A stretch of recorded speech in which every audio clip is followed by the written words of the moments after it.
Okay, it is 7:03. We would like to go ahead and begin the Highland City Council meeting on May 3rd. We'd like to excuse temporarily Council Member Kim Rodella. She'll be joining us a little bit later in our meeting today. We will start with our invocation by Council Member Brittney Bills. Following the Pledge of Allegiance will be myself.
Before we begin, I'll turn some time over to Erin Wells that wants to make an announcement about our Zoom broadcast or online broadcasting.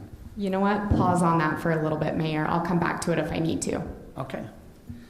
Before we begin our public appearances, I'd like to also just recognize we have some guests here with us from the Highland Choral Arts.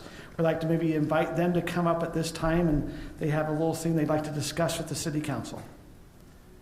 If the Highland Choral Arts, well, I'll let you explain, Kathy, who you are. Okay. My name is Kathy Jolly, and I am the conductor of the Highland Choral Arts, which is a choir of community members, mostly made up of people in Highland, but as word gets out, people want to come and audition. If you haven't been to our concert, I'm just going to say shame on you, but that's okay. We're going to fix that tonight as we speak. We have approximately 70 members, and we have been in existence since 2013, I think. I'm close to that. And we would like tonight to officially invite all of you to come. Brenda Thurgood is going to hand out a little flyer for you. All you have to do is get online, and it will show you have a special code so that you can have a date. And after the concert, we always have treats, and so we'd love you to come. I'm going to tell you that we're pretty good. What do you think, Scott? I think you're great. He was our MC in September, and he's going to be our MC again. And we appreciate that very much. It's nice to have help from the city and support from the city. So our program on Friday night is about singing and about music. And we are going to end with a song called Prayer of the Children. We're going to talk a little bit about how that was written and a little bit connect it with Ukraine a little bit, and then we're going to end with America the Beautiful. I just got back from Concord, Massachusetts, and got a chance to see the North Bridge, where the shot that was fired around the world, that changed the course of the world. And so I'm really excited about being able to, and we're going to sing that. And we're also going to have the audience sing along with us as part of America the Beautiful. So we'd love you to come. And you free tickets. We are. And so your date is already decided for you. Do you have any questions for me? Did I get it, Scott? Yeah. How often do you perform? Is it 2 concerts a year? 2 concerts a year. And we have people from 16 to 82. Is she 82? I think so. I think she's 82. Mm-hmm. LaDonna Broadhead, who has been in Highland since before I was here. And so, yeah, twice a year. And We're taking it to the next level. We're making all these people memorize their music, which has been a little bit hard, but it's been a wonderful thing. And our theme this year is Keep Singing. So we think music should be in everyone's life, and it should, because it's very healing, very soothing. It can make a difference. So thank you. Thank you. Much. Thank you for all you guys do. I know that you take a lot of time and put a lot of effort in. You're part of the Highlands Arts Council, so we appreciate your support there, and also bringing the music to Highland. Thank you. And as a former educator, thank you for all the work at Timberline. If you've ever been to a concert at the junior high, yeah, they're amazing. When you go I there. miss that. I miss the kids. We have to leave because we got our rehearsal. We have Okay, and that's why I let them go first, is they've got a rehearsal that starts right now. So thank you for coming. Thank you. So as we follow the agenda tonight, we'll go through at this time. If there's anyone here that would like to come and discuss with the council anything that is not on the public agenda, we will be having public hearing for our tentative budget and also for the open space tentative budget. Other than that, just looking across, we will also have, if there's any input for the discussion of the public-private partnership with USAC, we'll also open that up for any discussion also at the time when that topic is going to be done. Is there anyone who would like to come up and address the council as an unscheduled public appearance? Please come on up. My name's Eileen Miller. I'm with the Utah Valley Home Builders Association. And I was just talking with Mr. Bahr over here, and he assured me that you all received this audit alert from the State Auditor's Office. And so what drew my attention on your agenda this evening was about the building-related revenue, the building permit fee revenue going to increase, and also the projections for the plan check fees. And so we just wanted to admonish all the cities that I've been visiting that the state auditor did a kind of a random check of cities and found that their revenues were not being used properly. Just wanted to admonish you to, whoever you hired to engage as their consultant, that they follow the rules, because they're coming down pretty heavy on the cities. And then the good part is the Utah Valley Parade of Homes starts, and Highland has 3 beautiful homes in the parade this year. In fact, they have the grand prize winner, which is a $7 million home by Cambridge. It's absolutely gorgeous, and you guys issued the building permits and everything for these 3 gorgeous homes. So anyway, the parade starts June 9th. It goes to the 25th, and I'm sure you'll have lots of visitors. So thanks so much. Okay, thank you. Is there anyone else who'd like to come up during the public comment time? Addison, I'll have you come up, and I'll invite you up if you want, or do you want to come right now? I'll invite Addison up in a minute. So, is there anyone else here for any other public comment times? If not, we will go ahead and close our public comment.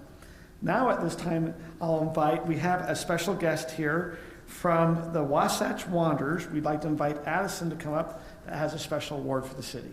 So I'm sorry, that just the time. You're good, thank you, I appreciate it. So like the mayor said, my name is Addison Smith. I'm the founder of Wasatch Wanderers.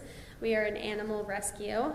On behalf of my organization, I wanted to publicly thank you for committing to only use humane and non-lethal resources for managing abandoned pet ducks at the Highland Glen Pond. Moving forward, we are thrilled to be working with Highland City on this issue and welcome you to reach out to us at any time related to any animal issue with which we may be able to assist. Wasatch Wanderer appreciates your city setting an example to so many others about forward-thinking methods using educational signage to deter animal abandonment and humane resources for removal and rehoming when necessary. We have an award here that I love. It's from us, but it's also from Humane LI. So let's see where I was. We have an award here we would like to present to you from Wasatch Wanderers and Humane LI, International Duck Defenders Project. This story kind of took on national viewers and supporters, and duck defenders wanted to show their gratitude for your choice to not kill the ducks and make positive changes for these animals. So thank you so much, and we look forward to working with you guys in the future. We appreciate Appreciate the word, and Addison. Addison's been a pretty big advocate to make sure that the ducks down at Highland Glen Park, we have several, if you're not aware, we have sometimes some ducks are dumped there that are just kind of maybe they got it at the Easter time or others, and so Wasatch Wanderers is trying to help us through that process to help make sure that we don't have those ducks down in that area and make it a humane adoption versus what has been maybe done in the past. So we appreciate the word. I'll pass that down for the council to see. Thank you so much. I appreciate your time. Can I ask a question? Yeah, ask. There might be a question. How do you put the ducks up for adoption? How do we put the ducks up for adoption? So we have a large network, we're small right now, but we have connections like with Lion, the Humane Ally, who presented this award to you. They, with their help and with our organization and lots of other organizations throughout Utah, we post them publicly on social media after they've been quarantined for a certain amount of days. And then like if they need medical attention, we do know sometimes they get like fishing injuries, so we get them the care that they need, and then we set them up for adoption, usually through social media, and that's how we found all of the homes for our animals. We've rescued a little over 400 animals since September of this past year, and we've placed almost all of them in forever homes so far. So. Okay, thank you. Yeah, of course. I know you're with Nuvas, right? The animal shelter? Oh, yes, it was fun. Yeah, yeah, so I'm sure you guys have a lot of experience as well getting people to adopt, but we don't have an actual facility, so it makes it a little bit harder for people to come and see the ducks, but we actually have pretty good success when it comes to finding forever homes. Thank you. Yep. Okay. At this time, we'll invite our Highland Youth Council to come up and maybe just share with us what they've kind of been doing or if they have some upcoming activities. And I'm looking forward to the report.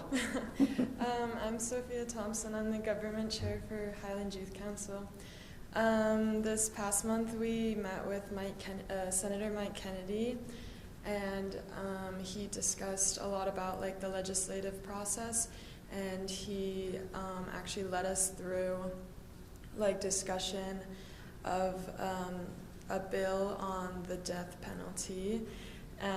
And we were able to vote on it, and so I think we all learned a lot from that experience.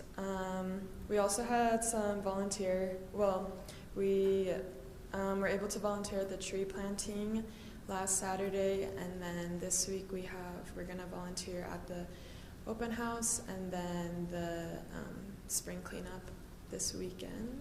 And yeah, thank you. Thank you you guys have been busy this last month and this upcoming, so thank you for all your service if you'll let them know that. So at this time, if it's okay with the council, I'm going to move. There's some items that Andy Spencer, our city engineer, has, and Andy has some family obligations after this, and so we'll invite him to go now, and then we'll excuse him after he's done. So Andy, if that's okay, we'll turn the time over to you right now on your items. Thank you, Mayor. I appreciate you accommodating me this evening. So Mayor and Council, what we wanted to discuss, as many of you know, there is somewhat of a material shortage, and it's a little difficult to get goods and services right now. As an example, in fiscal year 22, the city approved the purchase of 2 snowplow trucks, 2 new snowplow trucks. So those orders were put in. We got our name in the list about 1st of June, and it was finalized once the budget was finalized and adopted. But the first of those trucks just barely arrived here like a week ago, and it's getting to bed now. But we're almost 1 year from the point of order to the delivery, and we still don't have the second one, and we don't have a timeline for the second one. And that situation has proliferated through the other light duty trucks that we've ordered. Essentially, everything that we ordered at the beginning of last budget year, that would be in the current budget year, we're just barely starting to get the first 1 or 2 trucks. So we're about a year out. And we're being told by the manufacturers that is going to get worse before it gets better. And so right now what we're looking at is something on the order of 18 to 24 months if we or to order any trucks. And so it puts us in a little bit of unfamiliar territory, because what the city has done is we've been on a 2-year replacement program because our entire snowplow fleet was 20 years old. And they're having extreme problems. We go out and we plow snow, and every time we plow snow, one of them comes back broken. And that's because they've done their duty. They're 20 years old. Oh, thank you, Erin. You know, we've got plenty of. They're showing their battle scars, so to speak, and you know, we've got mufflers that have rusted off. We're doing the best we can to keep them up and going and running, but they've done their service. So what we're asking that the council consider this evening is to put our name on the list, essentially, to get 2023, model year 2023 trucks that we would purchase out of fiscal year 2024. So we're anticipating, and each dealer, by the way, is telling us that this year they're allocated 10 trucks. So each of these dealers for these, and Roy is here to speak to him. He's had the conversation. Roy Bond, our fleet manager's here. He has had the conversation directly with the dealers, but each of these dealers, we've got 2 different kinds of trucks that we buy, are telling us, okay, they get to order 10 trucks this year. And so we want to get our name on one of those 10, well, 2 of those 10, so that we can then, if we get our name on them now, we'll hopefully get them by, you know, 2024. The other thing that they're telling us is that if we change our mind, there won't be any penalty, because there will be enough of a queue or a waiting list that they'll just go, all right, we'll just go to the next person. But they're about to open up their ordering for model year 2023. Now there's another reason we want to do that, and that is because in model year 24, there's a bunch of new emission standards that are coming into play, and those are good things generally, but you don't want to be the one who tests out all the new technology. And so we want to get the old proven technology. And so number one, that new technology will be even more expensive, but number two, we don't want to be the testers, if you will. We want to be the ones that are using the tried and true trucks. And so we are recommending that we get our name on the list. That this would keep our pattern. So if we order these 2 for 2024, we wouldn't pay for them until fiscal year 2024. We're probably looking at a delivery that's sometime mid-year 24 at best, probably about 2 years out. And so we would pay for it with fiscal year 2024 funds, and but we do need to get our name in the list, or if we wait till 24, we probably won't get them till, we're hoping that the supply's eventually got to catch up, but right now we don't know when that would be, right? So if we wait until 24 to order them, we might be waiting till 25 or 26 to get the truck. So we're asking that the council give us permission to put our name on the list and pre-order these trucks, and then direct us to bring that for consideration of the council when we prepare the 2024 budget, essentially. So a quick question, Andy, before you have to leave. Yeah. How many snow plows do we need in our fleet? We need 6. 6? Yeah, we need 6. So we have 6. And then one of them's new, right? We have 2 new ones. Yeah, 2 new ones. So we replaced 2. Eventually this year, we're going to get 2 more. That's what's up, because we have 550s out there that we are getting, aren't we? Well, we have so we have 4 pickups that the city's ordered. We have 1 dump truck for the cemetery that the city's ordered, and we have 2 snow plows. We have 1 pickup that's shown up that we're getting the bed liner and things on right now, that's just barely shown up, and then we have 1 snow plow that's shown up. All the rest of those are still coming, and we ordered them in June and July, so we're almost a year out. But yeah, so to continue to answer the question, so we've replaced 2. 2 years ago we replaced 2. We were replacing 2 this year, and then we would replace 2 in 2024, and then our entire fleet would be updated so that we're fully stocked with current trucks. And the ones that we were replacing, when we replace them, they're about 23 years old.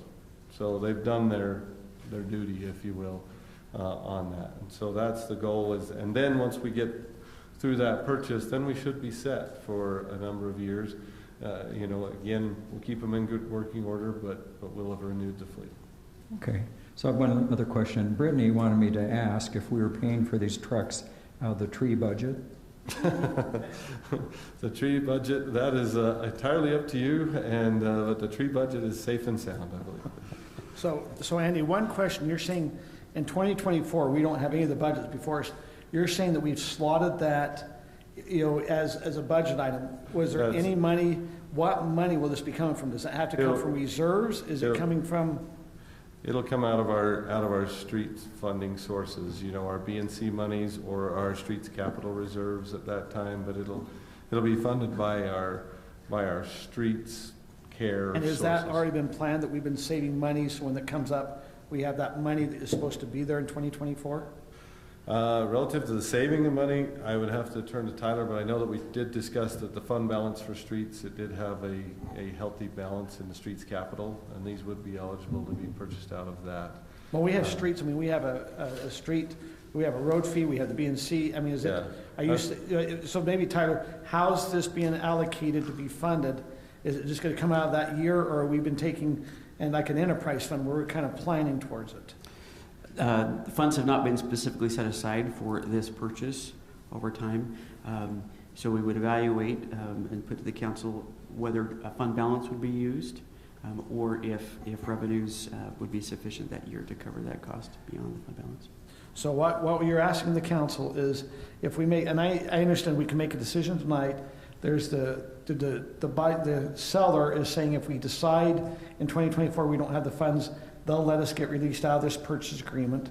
But right now, we really don't have the funds earmarked in any special fund to say, this is what we're saving for to go to. It'd have to come out of the general fund, or we're gonna have to pull it out of our B&C or a road fund, correct? Okay. I'm ready to make a motion. Any other questions before there's motion? Go ahead and make your motion, Scott. Okay. I move that the Highland City Council direct the staff to place an order for 2 2023 international trucks for snowplow replacement program, and direct the staff to include the cost of purchase in the fiscal year 2024 budget preparation documents, which would be next year. I'll second. So I have a motion by Scott, second by Sarah. Is there any other discussion before we go to vote? I just have one question. So if we get all these snow plows, is there a chance we'll get snow? Yeah, I think this was what we needed. This is what we needed to get the snow. Just like when I wash my car, it then rains? Yes, so exactly. Okay. Very comparable. Okay. Actually, one question, and I'm sorry, we're going to vote, but are these we're ordering, are they 4x4? These ones would be two-wheel drives, what we're anticipating. We have the one 4x4 that we're getting new that we have do the real steep circuit. So right now, These would be two-wheel drive. Two-wheel drive. So as you're not voting on two-wheel drive chassis. Okay.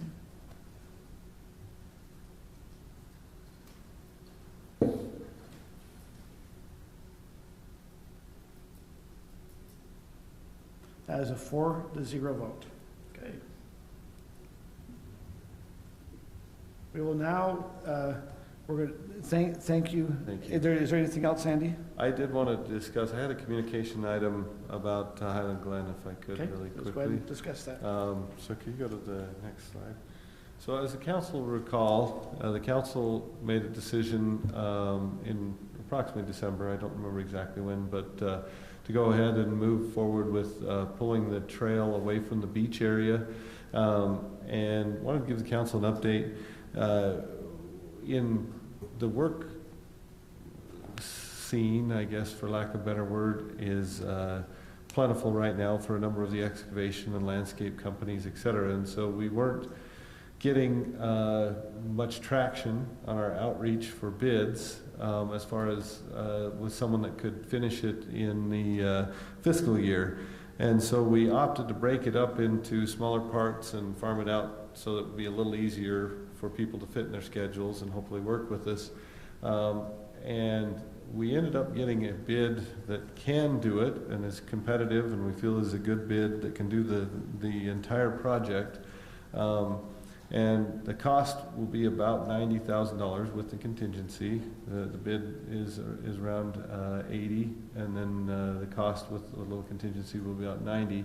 That's less than what we had shown the council. We had shown council about 140, so we really feel like it's a good bid. But in order to finish it in the budget year, this not on the council agenda tonight for action. We'll bring that to you in your next meeting. But we do want to give them kind of the general nod to go ahead and get their materials queued up and, get lined up, because we want to finish this in this budget year. The funds are in this budget year, and we'd like to have it available for people to be able to use the beach. We hope to be able to have the water in sufficient condition that people can swim, although it will be another tight year on water at the pond. We want to, get it finished as quickly as we can, and so want to take the opportunity to just communicate with the council that this is what will be coming down the pipes next meeting, and see if there's any strong objections to that, or otherwise we'll probably give them the nod that, hey, things look good for the 17th. Go ahead and get your materials ordered, and let's get things coming and queued up. Is one half of this, and then. So I'd take any feedback from the council there, and then I did want to talk on another item related to the park after that, if that's right. Does anybody have substantial concern with that approach? This was out of our quarter-cent gas sales tax that we're putting on the trails, and originally it was slated for last year. Right. And so we've actually kind of postponed a year, and so... Yeah, so we're pushing to try and get it done in this year. And the trails plan was to concentrate on Highland Glen generally. And with this price, it looks good. And you'll recall we were able to work with the neighbors and save some money over at the Hollows subdivision. So it looks like there will be a little bit of extra money in our trails plan this year, and our trails funding, I should say. And our trails plan last year was to all go to Highland Glen, and so the other B part of that is we'd like to take whatever other funds we have in this year's budget and work with our current paving contractor for the patching project, which is Eccles, and get as far as we can on some of the additional asphalt maintenance in Highland Glen. Basically use what monies we have this year and stretch those monies and use them all there at Highland Glen and get as far as we can and use those, put those to the best use. This would be on some of the other trails. If you walk the other trails up in the park, there's a number of trails that the roots have kind of raised the trail, and so we'd want to get in and renovate what we can with the monies we have left. Once we kind of get this contractor up and going, the next step would be to quickly get there with our paver and try to make all of this happen in this budget year. So this is an information part of the meeting, right? Right, this is just a communication item. There's no vote. It's just, I'm just trying to make sure the council feels good about this approach, and then we'll start lining things up. I'm very supportive. I have people keep saying to me, what are we doing about Highland Glen and different things, and I tell them we're putting a new playground plus these trails, which I think are important because we have this big development above that, and Highland Glen is going to be more used. One question I do get asked, and it's a correlate if you don't mind. I have a lot of people ask me why we don't fix the rocks facing on the pavilion. A lot of the rocks have fell off the side of the pavilion. It doesn't look good. Is there any way to do that? Do we have any funds to fix that? Yeah, I'm sure we can find something to fix that. I don't have an answer for you right now, other than to say we'll look into that, we should be able to get that fixed. Okay, I appreciate it. Thank you. So, Andy, once again, what you're looking for from the council is, are there any concerns from what you've heard? You're just trying to get as we know, this year's a little bit different with some of our, developers or some of our landscape crews, just trying to help them get lined up. This is not a vote tonight, but if there's concerns about what's kind of been discussed, this is it's coming in lower than our budget of what we'd kind of earmarked we thought would be here, which is good. Is there any concerns as what you've heard so far to be prepared for next week to be able to have it as an action item to vote on? Okay, thank you. We don't, yeah. So. Thank you very much. Okay. Did you have anything else? I don't. Thank you for accommodating me. I very much appreciate it. Good luck tomorrow morning. Thank you. He has a son that's heading off on a mission. And he has to get up fairly early in the morning to make it to the airport. Where's he going?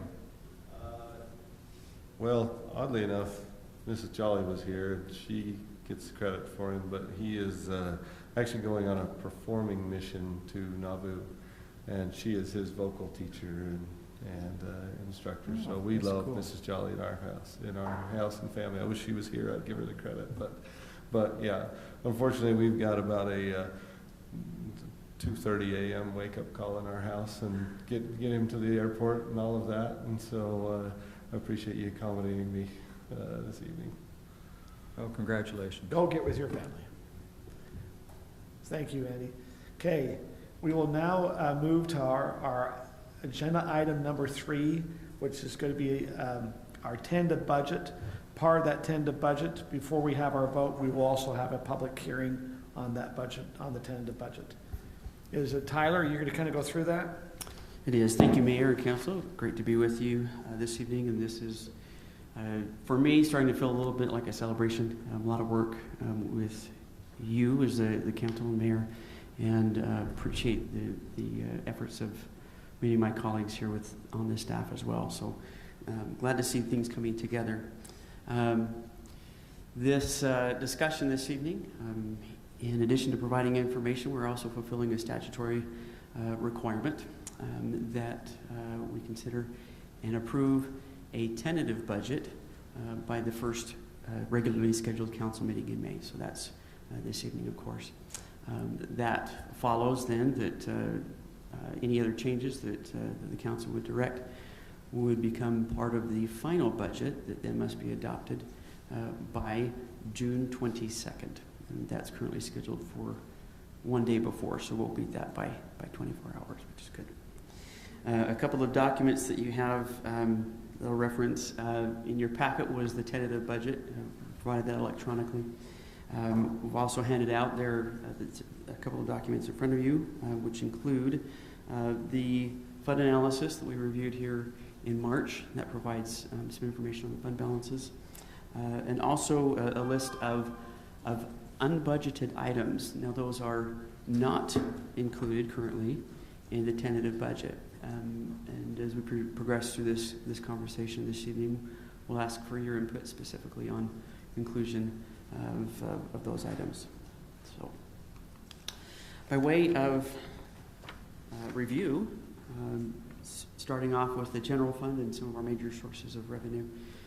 Sales tax, we are anticipating or estimating that sales tax would increase a little more than 8%, 8.3% above what the budget was amended in fiscal year 22. So we're anticipating $3.6 million in sales tax in fiscal year 23. Property tax also, we're forecasting roughly a 4% increase over what was budgeted in the current fiscal year. Again, you'll note that we do receive property tax from current property tax collections as well as delinquent property taxes. Property taxes that are delinquent generally hover around $128,000, so we've budgeted the growth exclusively in the current year taxes. A significant revenue source that has already been mentioned is building revenue. We're seeing a lot of development activity in the city, and we are anticipating approximately $900,000 coming from building revenue. These are, of course, one-time revenues. We don't collect continuing revenue off of a building once that permit is filed, and they need to be expended on building-related expenses.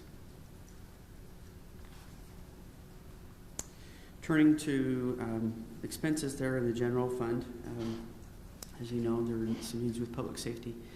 And the tentative budget that the Lone Peak Public Safety District Board has approved includes assessments, additional assessments, and increases in those assessments to Highland City, of approximately $681,000, and that's to primarily address wages and benefits.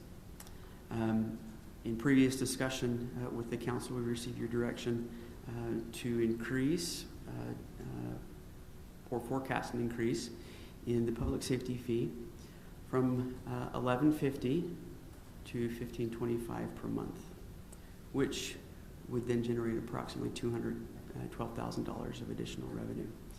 So to point out the difference there, that 681, obviously 212 is about 1/3 of that. And so the remainder would be absorbed in the general fund, primarily through sales tax and property taxes. Any questions on the public safety items there? Great. Chiefs have been working very hard. We're appreciative to their efforts and the efforts of their teams.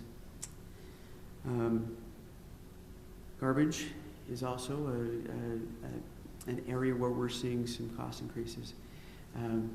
So we have had some preliminary discussions, analysis that indicate, of course, some the contract with waste management will be going up.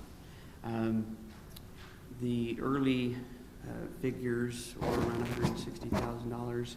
We're looking at those to finalize, and that will be part of the next council meeting in 2 weeks. But the city does not make money on garbage fees. We don't retain, we don't mark those up by any means.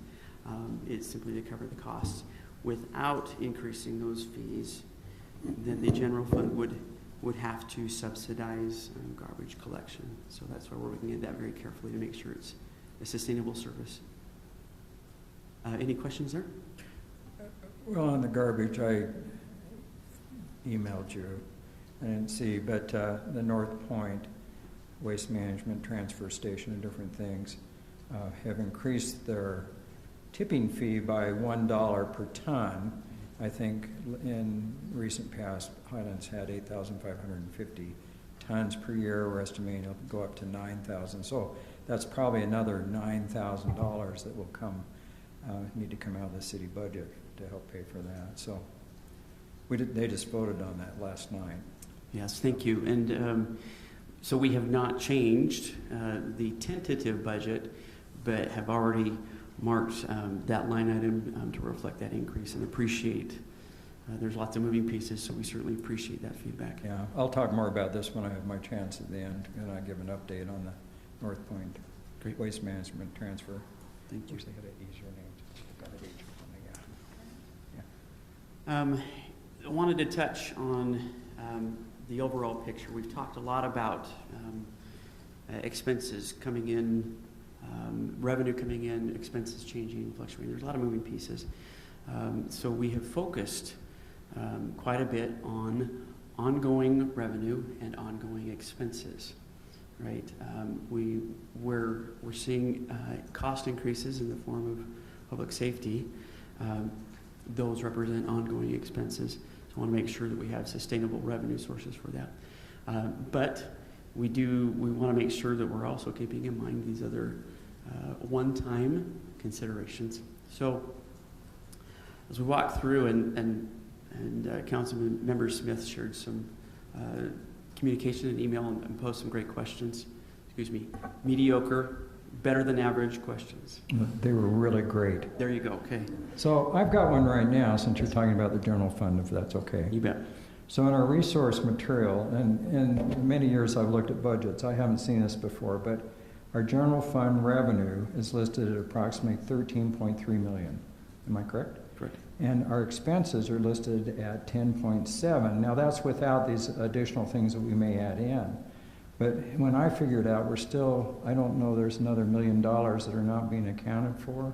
Is that for the park? I mean, I've never passed a tentative budget. I'm kind of uncomfortable with doing that when the income and the expenditures are not equal. Now they're equal in all of our utility funds in the budget you've sent, but can you explain that just a little bit? I know part of it's this, some of the things we haven't decided to put in the budget, but it seemed like a $2.7 million discrepancy is a little big. Right. And it's I wouldn't call it a discrepancy. There certainly is a difference, and that's precisely. I appreciate that question. That's what this slide is specifically directed to. So 2.7 right up at the top, as Councilmember Smith alluded to. If you look at overall our revenue projections minus expenses, okay, there's $2.7 million left. Okay, as we walk through that, 400,000 is that the larger sheet. Of unbudgeted items. I thought it was 600,000 at one point. So 597. Right, and there have been one change particularly, and I'll walk you through that here in just a moment. But that's a great question. Based on the budgeted increase in the public safety fee, going from 1150, excuse me, got to do my math, 1525. Would generate that 200,000 and would allow the $400,000 unbudgeted expenses to be included. So you've already put in the budget this fee increase. Correct.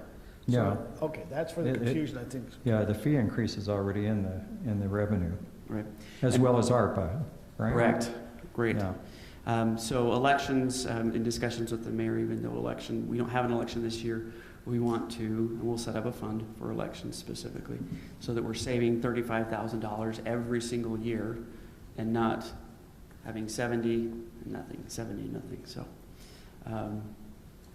then the other one-time revenues, and a lot of this, as we've already had discussions and received direction from the council in one way or another, but still there will be funds that we have to do something with by the end of the fiscal year. Number one, ARPA, American Rescue Plan Act funds. Council has previously directed staff to use those towards Mountain Ridge Park. So that's $1.1 million. That also combined with the allocation that we received earlier in this fiscal year. 900,000 in building related. Again, those are one-time funds, and there's a lot of focus right now in ensuring that those funds are used as they are. The State Auditor's Office issued that audit alert, as you are aware. I attended a conference last week, and they addressed that, and actually it extended the comment period. So I think the comment period is just barely closed, but there's still a lot of discussion there, and we will report back to the council on what evolves in that conversation, and be able to provide a very clear and accurate accounting of how those funds have come in and how they're going out, and if there's any adjustments that need to be made. So what you're saying is it's 900,000, you're going to show the revenue, and then you're going to show the expense where the city has the expenses against that 900,000, correct? Correct. And historically, right, we'll go back a number of years there. State Auditor's Office didn't want us going back 30 years to justify expenses in more recent, or justify revenue in more recent years, but we'll go back. Exactly how are you doing that? Because we're talking about the park maintenance building here, aren't we? No? No. It's okay, so we've got an equal. You're talking there's 700,000 that came in as building permits, and then you had another 200,000 that came in as the inspector permit, right? Correct. Okay. At the end of the year, if a decision hasn't been made, or there's still pending discussion on that, those funds cannot stay just in the general fund.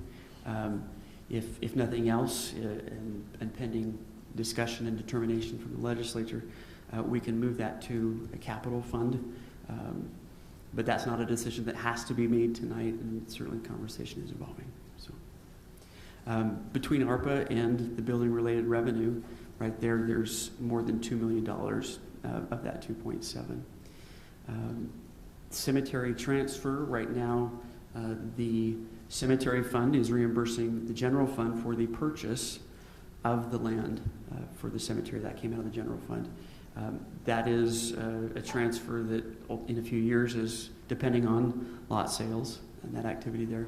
that transfer will not be recurring. So we list that as one time.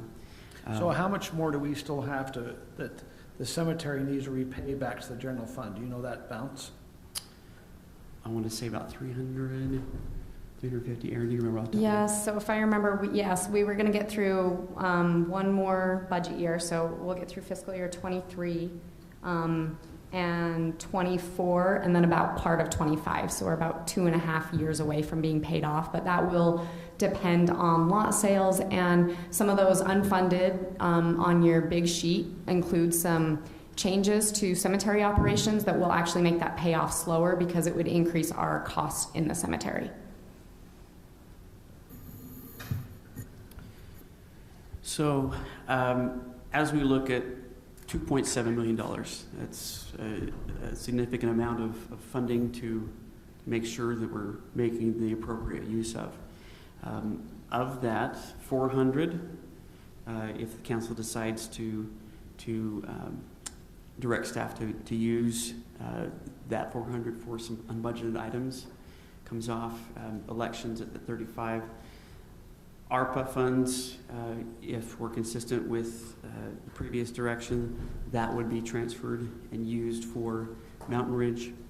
Building related, there's restrictions on what that can be used for, of course, and would potentially be transferred to a capital fund depending the outcome of those conversations. So in the end, this fiscal year, there are one-time funds we're anticipating as a result of the cemetery transfer of that 252 that's budgeted.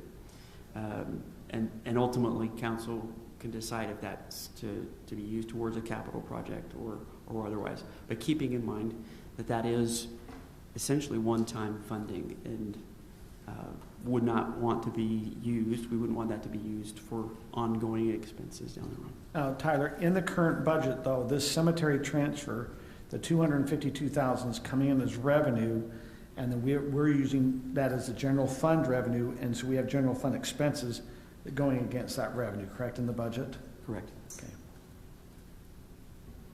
So what's left of the 2.7 would go into reserves, if there's much left. I mean, you're saying it's zero, but I'd like to really understand this better. Yep. If we use the I mean, 400, the ARPA's going into the park, the building related, we're seeming to be purposely vague where that goes. I mean, it could go into capital fund, but I'm not sure what the expense is there. I'll have to talk to you. Okay. But you're saying it's zero, so you're saying there's no excess funds. no ongoing net revenue.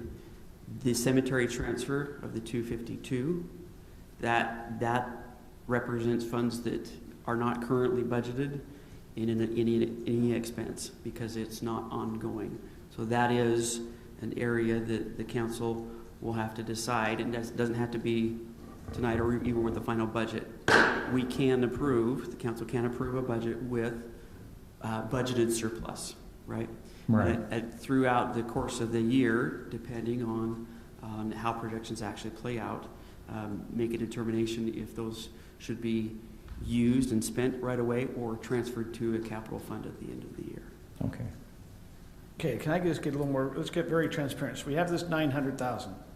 Where can it really go? I understand, okay, so we have 200 that's to our building officials. So are we going to, is that 200,000 is supposed to go and offset the building inspections and all that stuff that the building officials are doing? So that would possibly go to as an offset towards that, correct? Mm-hmm. Then we have 700,000. Is that going to be then earmarked out into, okay, does it still have to go out to a park fee? Does it still, to the impact fees? Are those impact fee related? No, they are not. So how did we get that 700,000? So that is specific to building permit fees. A permit fee is charged based on the valuation of each property as the permit is pulled, and represents what's needed to cover the cost, including salaries, material supplies, of course, vehicles, and any one year that is going to fluctuate on both sides, revenue and expenses. We're seeing more revenue come in right now. We have seen a tremendous increase in costs as well. That's why we've hired an additional inspector, where previously there was just the building official. There's a number of different lines, but yes, they do go towards everything related to building inspection. Well, I mean, if we're looking at a property tax increase, or if we're looking at a fee increase, I mean, that 700,000 is important where it's going to go. I mean, what we're saying is we have fixed costs in our building department. And so it might be 2 years ago, we weren't covering the fee of the building department. We could have been offsetting it. What's happened, because building has boomed, is it because our building department, I mean, we've added some into it, but it might be an adjustment up. But it's kind of that leveling, saying, hold it, maybe a couple years back we augmented. Right. Now we might be up, but we might be back down depending what happens to the economy, but we still have fixed fees, and they might be on the pendulum, up and down, but we're trying to fix the pendulum. Is that what we're hearing from the auditors? He's going, hey, go find me your equilibrium that you have there. Is that what's kind of going on? Essentially, right. And what you mentioned, Mayor, is exactly spot on. We can't hire a building official at the drop of a hat, right? Even beyond the rest of the job market is a very challenging recruitment. There's just not a lot out there. So get someone on staff and keep them trained so that you can have the capacity when that building demand comes on. And then we've addressed the additional need with the inspector as well. But you're absolutely right. Our costs are going to be somewhat more of a baseline and fixed, whereas that revenue is quite volatile. So what happens when we build out? I mean, build out in the city is supposed to be 26,000. I think we're at 21 already, and they're moving pretty fast towards reaching that. So do you just have to adjust everything down at that point, or? I mean, you let the inspector go, and I mean, how does that work, Nathan? So what happens is you'll still have some revenue from basements, from remodels, from things like that. We'll still have a need for a clerical staff, a permit technician, meaning a permit technician, and some type of building official in that role. So any staff beyond that, when that revenue doesn't cover, then we'll have to make some adjustments, reassign them, or not have them, or do a reduction in force.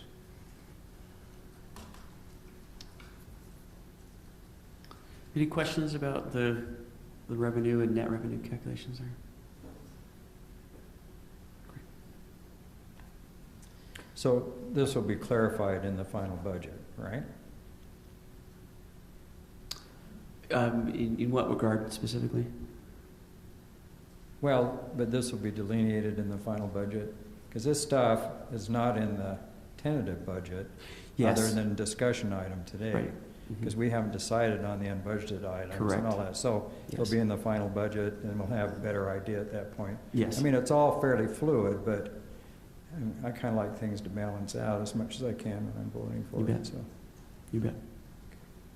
Yeah, I had some of the same questions as Scott, so if we can get that in the final budget before that final approval, I would feel a lot more comfortable with that in there and those questions answered. So thanks, Scott, for asking those questions.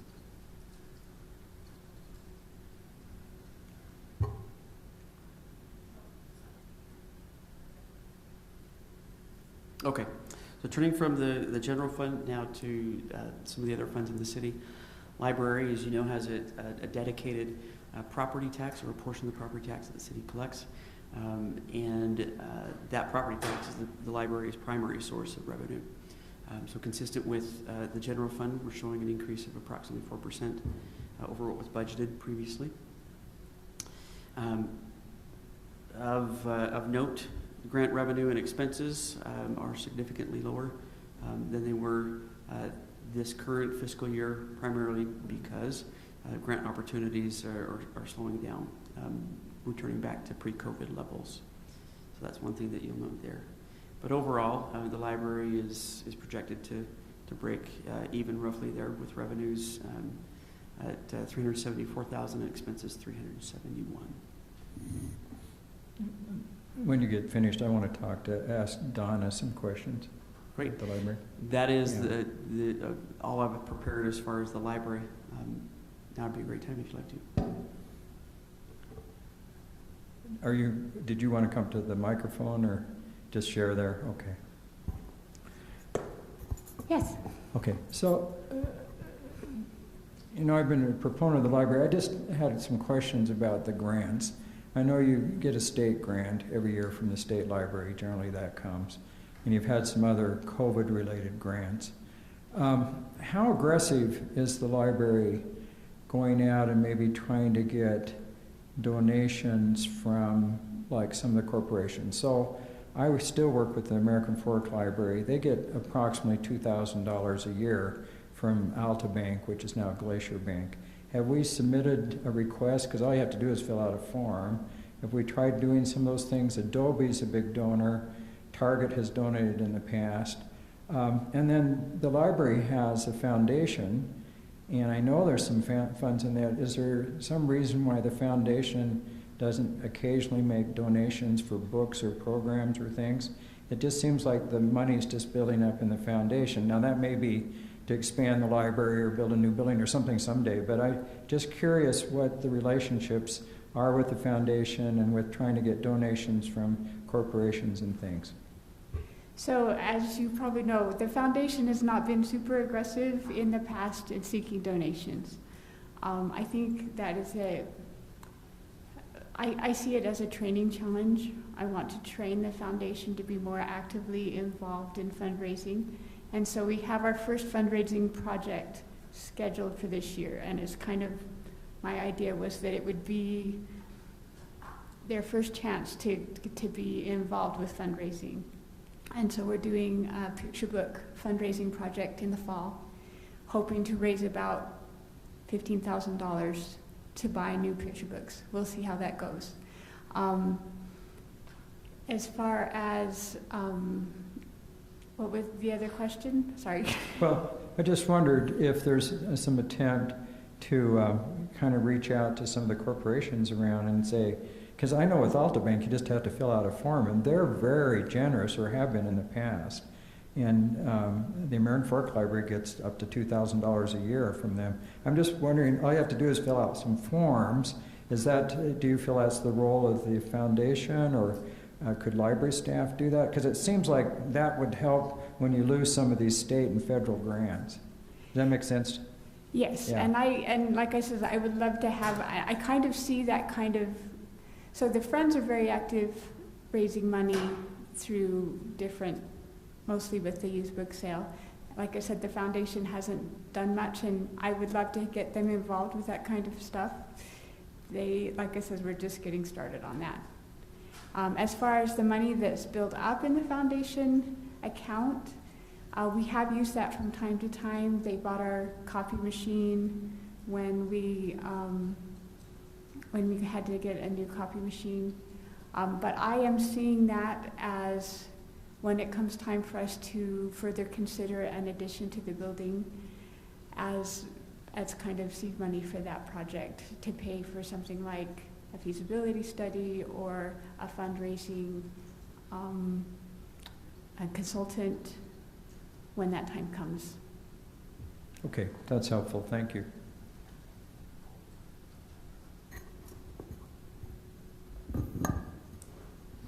Library is responsible for making me, or helping me earn some dad points here recently. Donna even. My son calls me up and says, "Dad, can you get this book?" And I get dad points when I come home with that book, so I really appreciate that.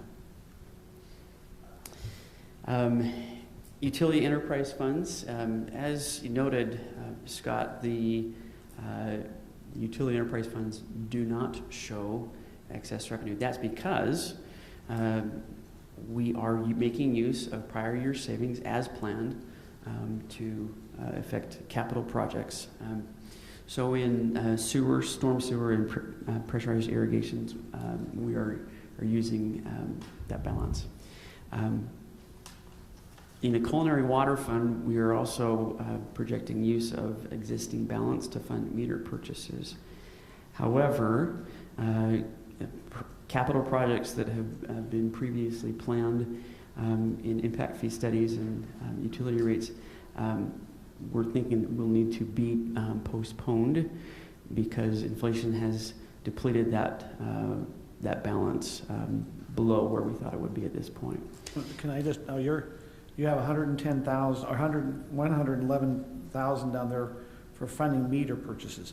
Is that meter for culinary water or meters for our pressurized irrigation system? Culinary. Okay, I just want to make sure. No, and those costs are recouped by when people build. It's a fee that we pass on. So these new, it says, so it's using the money, so this is for the new meters going on the homes. So with the challenge in getting meters, we decided to pre-purchase a bunch of meters more than we normally do, so we can get in line and get them. That's why that expense is there. So with all of the utility funds, and particularly with culinary, we want to make sure that those are sustainable. So the council will recall we did a utility rate study just 1 year ago.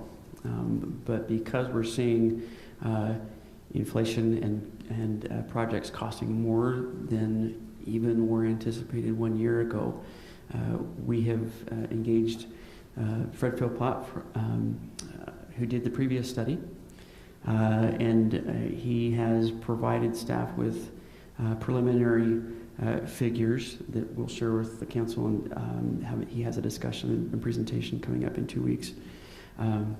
But to make sure that those funds are sustainable. The rates for the typical residential customer across all utilities, we are anticipating a need to increase by $15 to $20 per month, and that'd be finalized, of course, at later point. But that's where the projections are looking right now. Again, that's to make sure that those funds are sustainable. That if the council continues in the desire to not incur additional debt, that we are able to save up for these projects and fund them appropriately. So on the culinary water, so we're taking out $111,000 to buy meters, but we're going to be reimbursed as those go into homes, correct? Correct. So what projects, and oh, Andy's still here, I thought you'd left. So what projects are we postponing on culinary water? Is it another well project that you're putting off?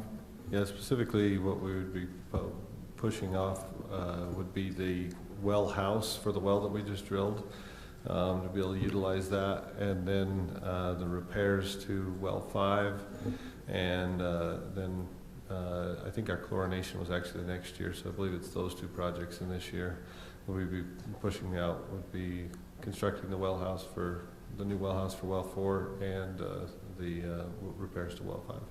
So don't you need that well house so that the well works? Yeah, we can't, it won't work without the well house, yes. I would think that's kind of an essential part. Yeah, and those are, that's part of the discussion in 2 weeks on the rates and whether we, keep the rates where we are or whether we look at, what it would take to be able to fund those. And that's what the discussion will be in 2 weeks with Fred. So are we doing a comparison with other cities? Because I think our culinary water rates were still to the middle or even the low part compared to the rest of the county. Is that right?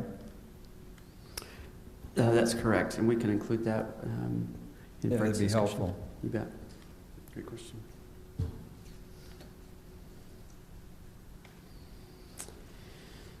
Salaries and benefits with staff, as previously discussed, the tentative budget includes salary increases of up to 6% that would be administered in a combination of market or cost of living adjustments and merit increases. We've also included an estimate of 10% in medical and dental rate increases.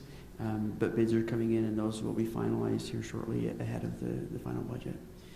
So the table that you have here in front of you represents the net impact to each of those funds overall in the city, approximately $69,000. You do see a couple in there that actually see a reduction. Open space, there's also an impact in the general fund with parks because we had a temporary position for our sprinkler technician here in the current fiscal year as the previous employee retired. So a lot of institutional knowledge and sprinkler knowledge to pass on there. So that's why we're seeing in some funds a reduction. Any questions about the personnel costs?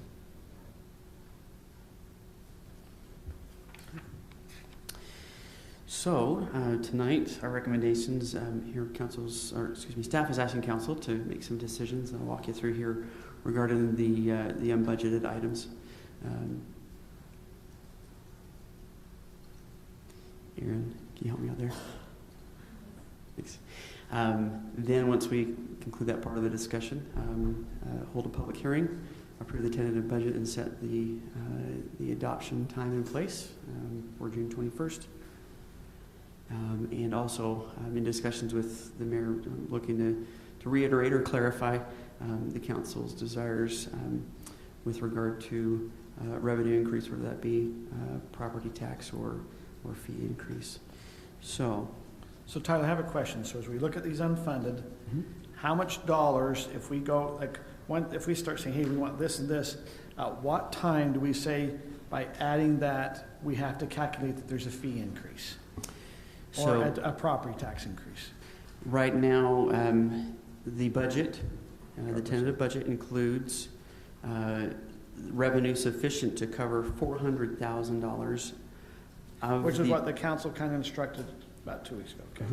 Of the general fund items. So you'll notice that we have the table on the top, which includes 13 items, and then on the bottom, items in other funds. And Scott, you had mentioned we had previously shown $605,000. Right. So one item that has moved down is the playground in Mitchell Park. Correct.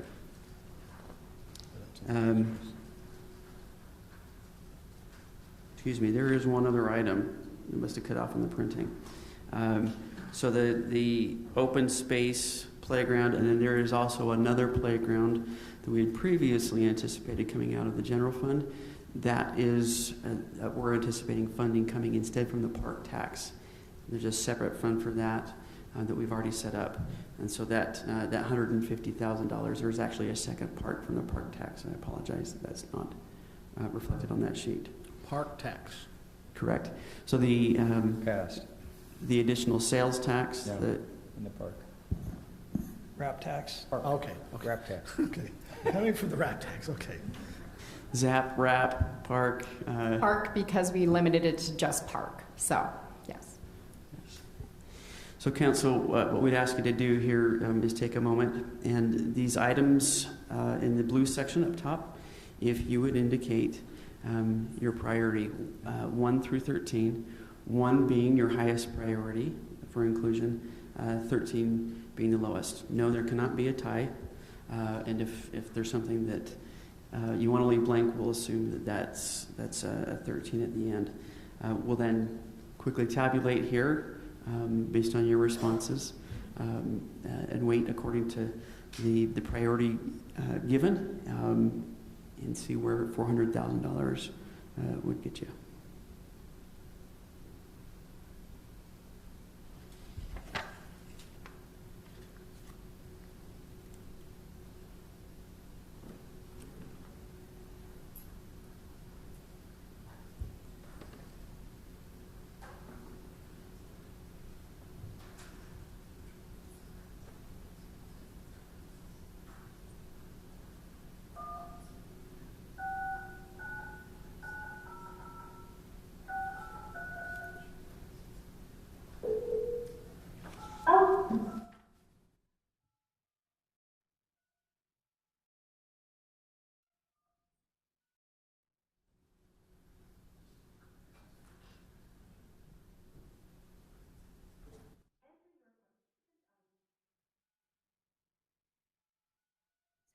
Ask one question. meeting now. You are the first participant. Now that I'm Please in the stand meeting. by. This meeting is being recorded. Is it safe to talk? Can I ask one question about process now? You bet. So you're wanting us to rank these now, and then you're going to tabulate what we think, and then we'll pass a preliminary budget based on this? So the preliminary tentative budget is what was included in your packet. Right. Then based on council's feedback from here, we will include items that you're directing us to in the final budget. So the tentative budget is as what was represented in the packet. So I guess what I'm just trying to understand for myself is how, so like we'll do this, and then this will still be the tentative budget, but then we won't really see it all come together until that last meeting where we pass the final budget, right? 22nd of The June. 22nd, and then we won't. I guess I'm just feeling like if we're ranking this tonight and then just giving it to you, and then you'll incorporate it into the final budget, then we're not really having time between what we're doing right now and the final budget for discussion. Does that make sense? We have in the schedule, we have opportunities for work sessions and can include certainly at any future council meeting, I'll report back on that. My intent actually is to tabulate and report here in a couple of minutes what your feedback has been as a collective body, to give you at least an idea on those unbudgeted items.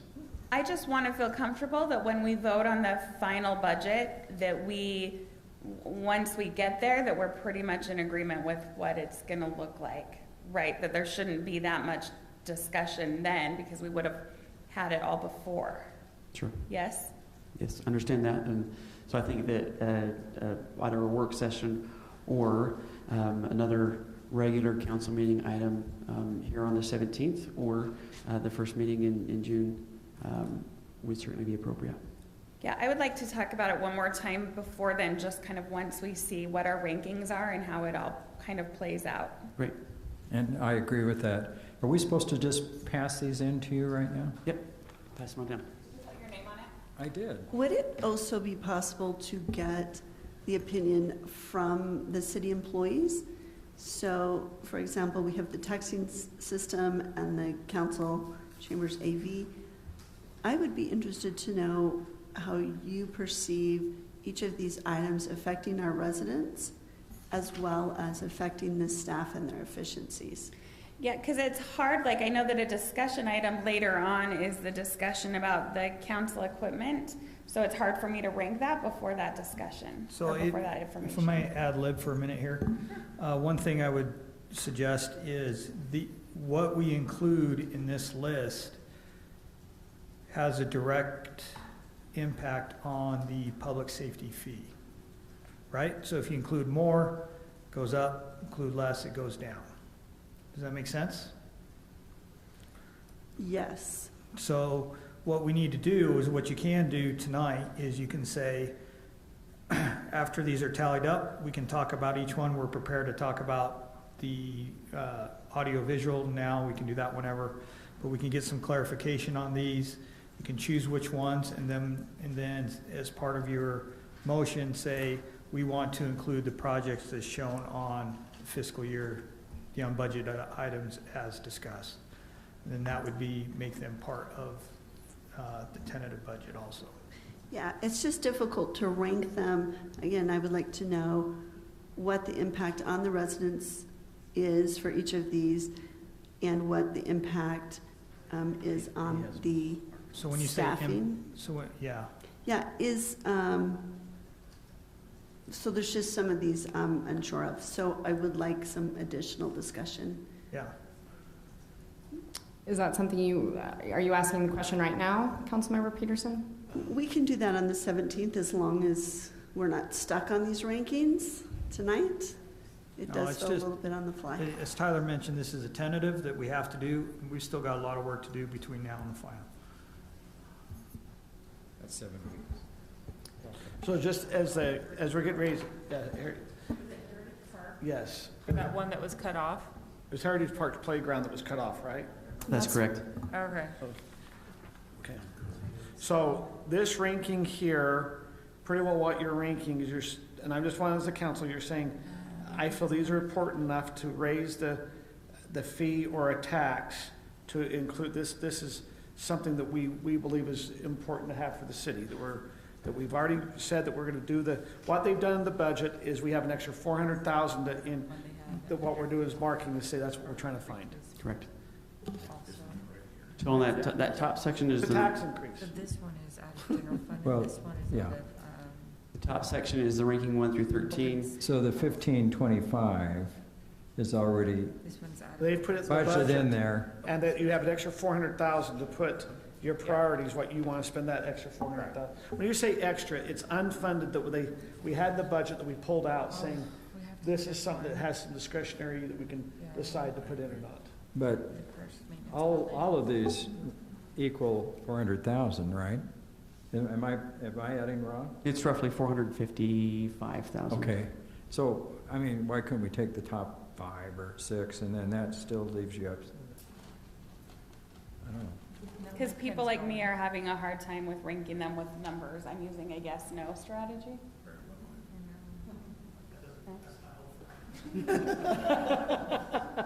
That's what I've got right now. Okay. So the yes/no strategy works great on the bottom section. That's green. Those are not in the general fund. But if at all possible, we'd love to get your numerical ranking on the top 1 through 13. Welcome to ranked choice voting with 14 candidates. Oh, hey, who's against ranked choice voting? Oh, that was me. How? Well, I think it's really hard. It's really hard to rank something that is $100,000 versus something that is $3,000, right? Like, so trying to decide a priority on that is. Well, okay, I'll be very, like I put down here and go, no, I want to approve 100, but I might do 25 on that one that's fix the council chambers AV, but 100,000 is getting all new screens, getting everything all new, and I'm going, okay, that might be, for me, it seems like a little overkill. Right. Someone else might feel it's. He's making your math hard too. What? You're making the math hard too. Oh. How old is that equipment at Mitchell Hollow and Heritage Park? Do you know, and what's the replacement? I can look up in just 1 minute. I think the better question is it still useful? Yeah. I mean, I think it's probably come up in our 20 years, because 20 years they're saying, now it's time to get rid of it. I just want to know, like, I mean, what do most cities do when they start replacing playground equipment? Is it? Some just have it as part of their. I guess I want to replace it before it breaks, unlike Highland Glen where it breaks and then replace it. So, Councilmember Rodella, Heritage Park Playground was installed in 2003. Okay. Mitchell Hollow was installed in 2004. The reason, this is preliminary. We actually need to engage the further direction from the council on when we pass the parks tax. We need to actually engage with the Parks, Trails, and Trees Commission to kind of finalize our rankings on park playgrounds. But Josh and I kind of have a draft together looking at the quality of the park, the quality of the playground, excuse me, how old the playground is, and then the type of park. So Mitchell Hollow, even though, to your point, the playground's in good condition, it's a very heavily used park because it's a regional park, and because of the age and its heavy use, it gets bumped up higher on the priority list. Okay, that makes sense. Erin, is there a way that, for the people who are here listening to this discussion, that you have like a slide that shows that list so that they know what things we're talking about and deciding between? I can work with Tyler to find that really quickly and put it up.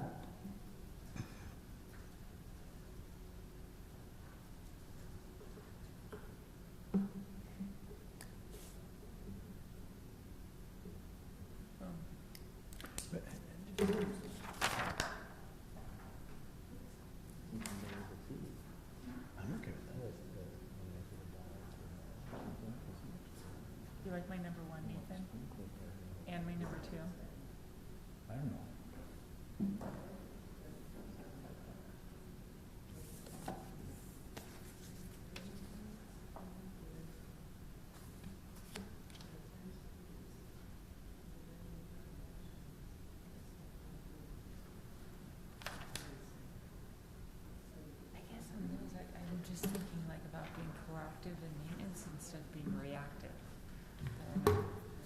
pass them down. There you go. No, you're supposed to say yes or no. Oh, I ranked them.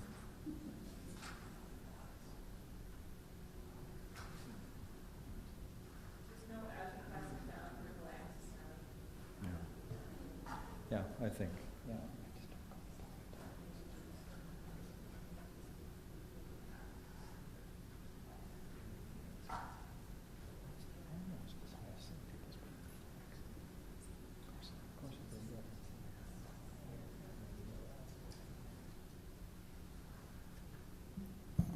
Are you guys cheating down there? No, I wouldn't do They're that. No. colluding. No. We're making sure ours average out. Should we do the Jeopardy theme? I just want to make sure everyone put Christmas lights as number 1. Are we all in agreement on that? I probably put didn't rank it. trees. Yeah.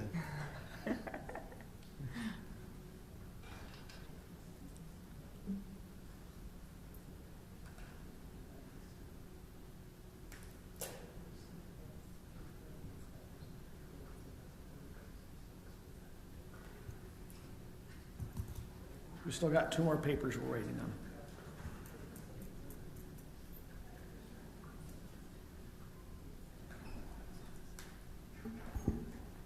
Mayor, we might, if you'd like, we can continue one with the next item. We will do that.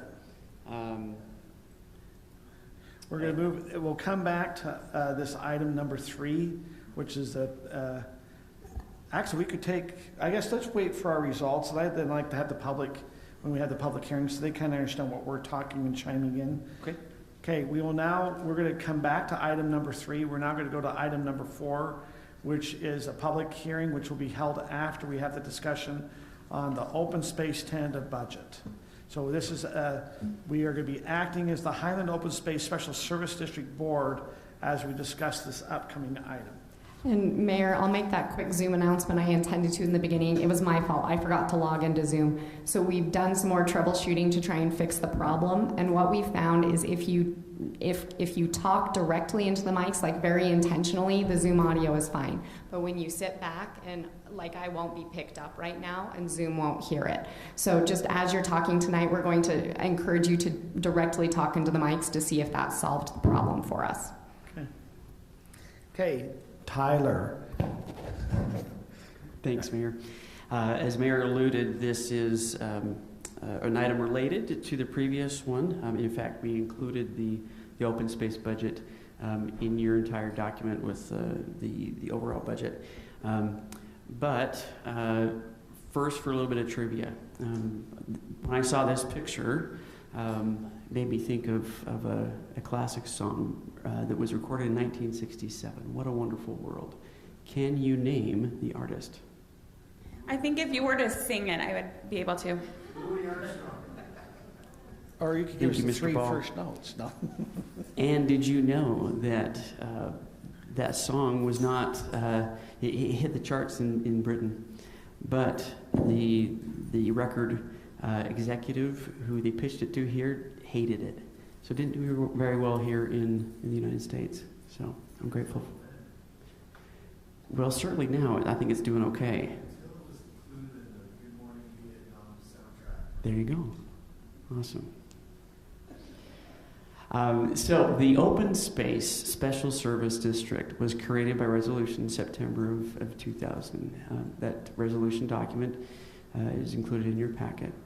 Among other things, it established the City Council as the governing body, the board of the Open Space District. And as such, it requires adoption of a separate budget.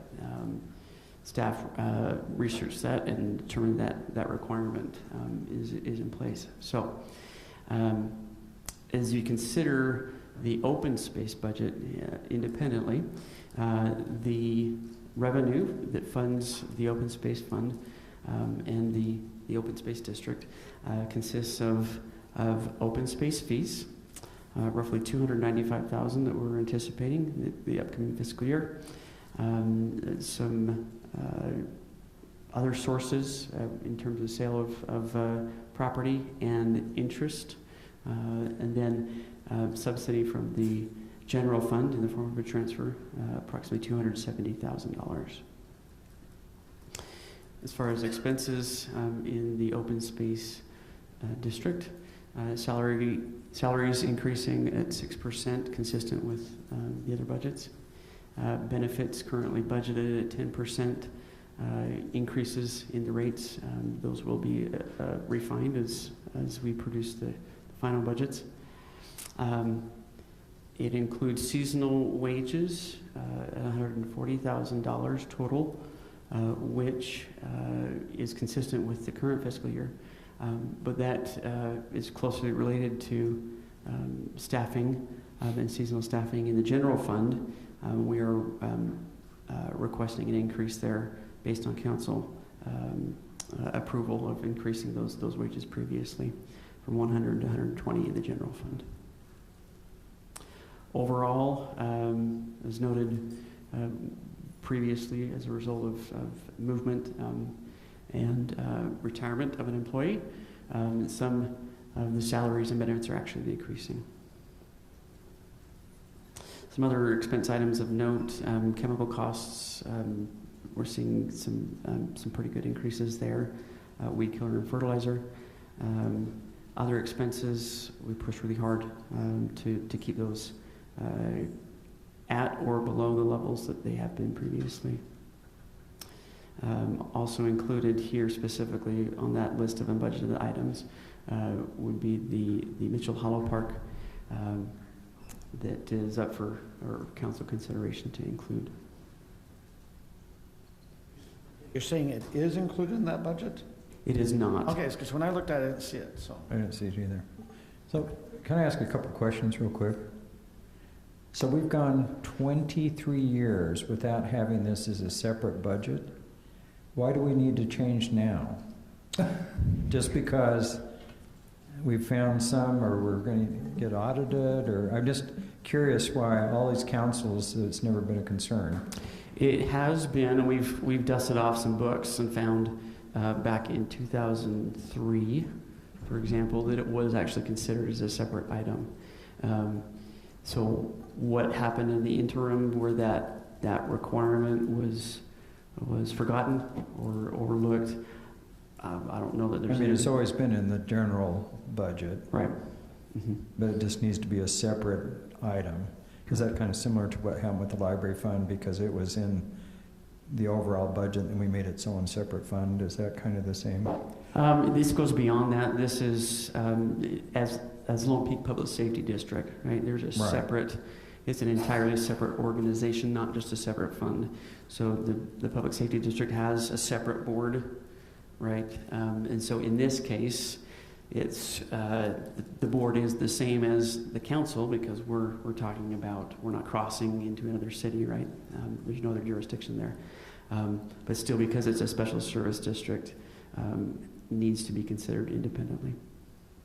I've seen some cities, what we should have probably done was start at 6:30 as a Highland Special Service District board. It's not, most of them aren't part of the same meeting as the city council. They have a redevelopment district, or they have a special service district specific meeting, that's separate than city council. So we've kind of put it here. If you read the notes and the minutes, it talks about it being that it needs to be the separate board, but the council serves as the board chairs. Right. And not that the way it was done in 2003 is the only way to do it. It was considered in the course of the council meeting, but I totally see and would agree that if it's a separate entity, that there bears having a separate meeting for that. Hey Tyler, I have a question for you. Yeah.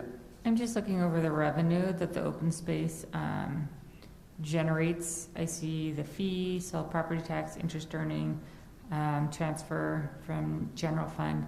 I know we rent out those fields. I'm just not seeing the revenue from that field rental on there. I'll have to look at that specifically. I mean, they are generating revenue for the city, so it should be going in that open space fund and not into the general fund. Makes sense. we'll look into that. Can I ask a question about that? But all the parks and the rentals and facilities are considered to be totally public. Are they, I mean, they're in the open space neighborhoods, but is it really a separate?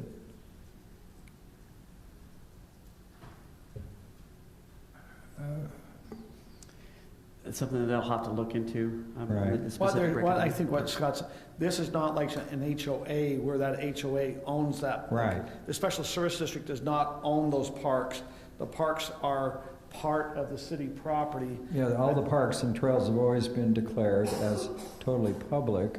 So does that, I guess I'm just questioning Kim, if they're in the open space, what you're saying, if you rent it, then that money should go into the open space fund.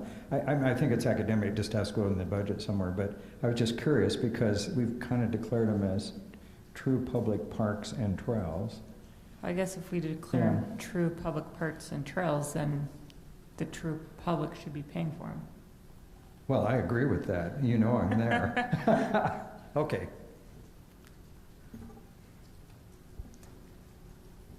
If no other questions or discussion? Okay, is there any other discussions that we have before we have a public hearing on this? I would now like to open up for a public hearing for the Highland Open Space Special Service District tentative budget for 2023. Is there anyone who'd like to come and address as we open the public hearing?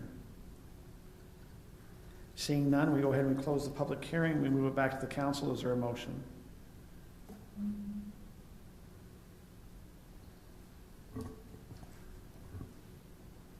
I'll make a motion.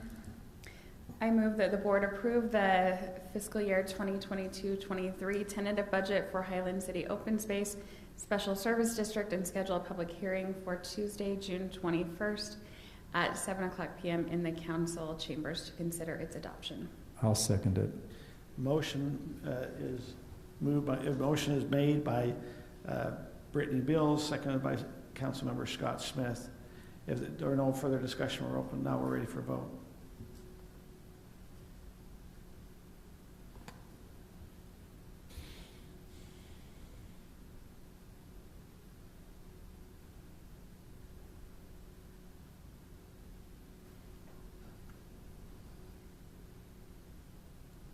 That is passed 4-1. Okay. And that's just because I want that question answered before I pass it. I'm sorry, what was your question? Would Tyler looking into the revenue of the... From rentals, yeah. Okay, Tyler, are we ready to go back to item number 3? I'm still tabulating those figures there. Okay. We will now then move on to item number 5, reserving to go back to item number 3, the tentative budget. The item number 5 is a development agreement for the Peter Christensen, also representing ALPINE Livestock LLC. Nathan, I believe that is you. Yes, thank you, Mayor, members of the council. As you know, in 2018, the Stony Brook subdivision was approved, and it included a planned connection that extended from Stony Brook south to 11200 north. With the recent approval of a 2-lot subdivision to the west, the previously adopted transportation concept plan has been prevented. As a result, Mr. Christensen is requesting a development agreement to clarify the applicability of the concept plan. He is proposing a development that meets and is consistent with our R140 district. The property includes 6.5 acres. When you do the math, it allows 7 lots. All the lots meet the required lot sizes and frontages. With that, be happy to answer any questions that you have. So this cul-de-sac's totally on his property? Correct. On the road, okay. Correct. We have a drawing. We have I understand this is not, we're not approving a preliminary plat. Correct. But part of this development agreement is that locking in that drawing, is there a way to be able to put the drawing up here? Erin, can you help with that?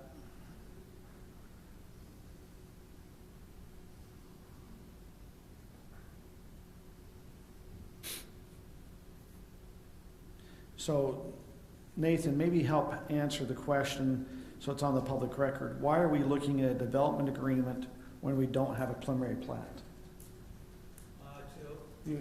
My bad.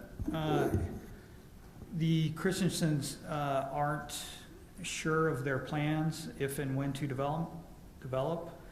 They've been through this a couple of times back in 2005 and then in 2018.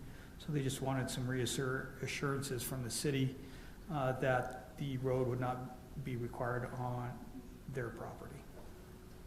So we've had some prior discussions. There was a prior motion made by a city council that showed that there was a road that was stubbed from Stony Brook, and then coming from 11-200, there was supposed to be a road that would go across from there to match that stub in Stony Brook. Correct. We were anticipating that there would be utilities also on that road, correct? The council was recently passed that there was a proposal for a 2-lot subdivision on 11-200.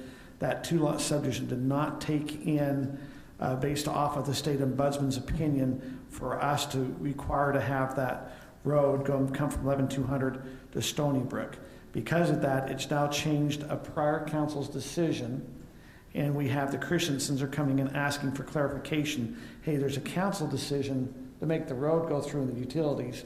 That's now gone. What are we supposed to do? And we're entering into a development agreement to state, because of that decision, now this is what you can do. Correct. Okay. And if I may add just a couple of additional thoughts. By and large, the city doesn't enter into development agreements with most developers. It's typically just handled through our code requirements and our standards and all of that. This is a unique case. We enter into development agreements where there are unique circumstances that require clarification because they're not in our code. This is one of those cases where there's basically a prior decision on the books that's imposing a requirement on both of these property owners, and one of them has said, given what has happened, does that still apply? Are you going to hold us to that standard or not?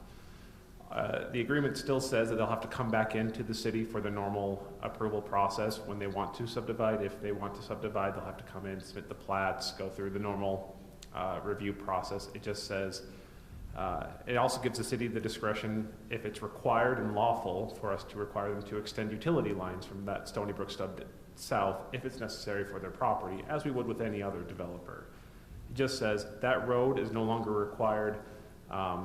The kind of map that you have shown us meets our current code standards, and we will not require that road going forward. You're welcome to go with this design despite what we have previously said. So that's why there's a unique circumstance here. Council, any questions? If there isn't any, we actually have, I had not planned on this being for public comment, but we do have 3 public comment cards I'm going to invite to come up. We have public comment cards from Marilee Christofferson, Clayton Christofferson, and I believe it is, is it Rochella Broadhead? Okay, so Marilee, would you like to come up and address the council?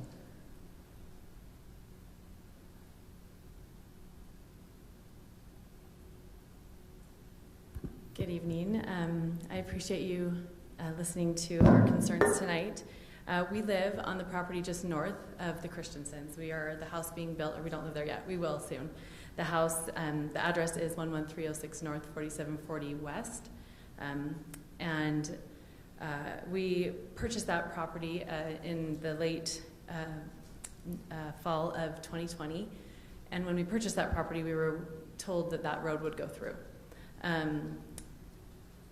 We have, I want to make it clear, I don't oppose the Christensen's proposal. And what I do want to address is that I oppose the reason why the Christensen had to come up with this proposal. It's because of the Maddox proposal that was approved at the last meeting. And I received in September a notification from the city that that would be discussed at a meeting in September. Myself and a few neighbors came to that meeting, and we were met by Allie Smith, who told us that that had been pulled from the agenda and that they would let us know when it was back on. And we never got another notification at all. I started doing a little research about a month ago to try to see where we were at with that, and I found a city planning meeting where it was discussed, And then there was a city council meeting that it was discussed at where that was continued. It was given a continuance, I believe, in January because of the ombudsman. And then the next thing we know, it was approved last month. We got no notification about it. There's no discussion when it was approved. It was approved with a bulk of other things, I think 3 or 4 other items. And so I am completely just kind of thrown off that that was approved without a discussion, especially to to my husband and I, because we're the other property owners directly affected by that street not going through now. Anyways, we've done our best to try to stay up on it. We missed the meeting last month, and so here we are. I do want to just address that, now the Christensens have this proposal to protect their interests, and we completely understand that. I spoke this morning with Mike Christensen about it to know where we were with that, and he expressed to me his concerns, and I expressed mine. What we're concerned with now is what that means for the end of our street. It is currently a dead end, and we understand that it was going to be for a time until any decisions were made with both of those properties of whether they'd go through or not. I don't feel the burden of through road should be put on the Christensens at this point now that the Maddox property has been approved. I know one of the proposals given by the Maddoxes when they presented was that the road go a little bit onto their property and then jog over to the Christensens and then out to 11200. That's not fair because of the original agreement that they had, that it would be shared equally through. And so I see why the Christensens are proposing this. My concern is for my neighborhood and my street. With fire access, the public safety access, garbage truck access, delivery truck access, public utility access, beautification of our dead end now that is currently just 2 large concrete barricades. We just want to make sure that as these decisions continue forward, consideration is given to Stony Brook, because it doesn't feel like there was any. In the first 2 meetings that I watched back, when the proposal was presented, the majority of the proposal was about the safety of having 2 access roads into Stony Brook. And now, with no report from we don't even know what the ombudsman came back to say. And so we're like, are we safe? We have 1 way in, 1 way out. Garbage trucks on my street will have to come in and back up. There's no way for them to turn around. And so then that brings me to another concern. I don't want my street to be a repeat of Snowflake, where my driveway is cut off because I'm forced to put a cul-de-sac right in front of my house.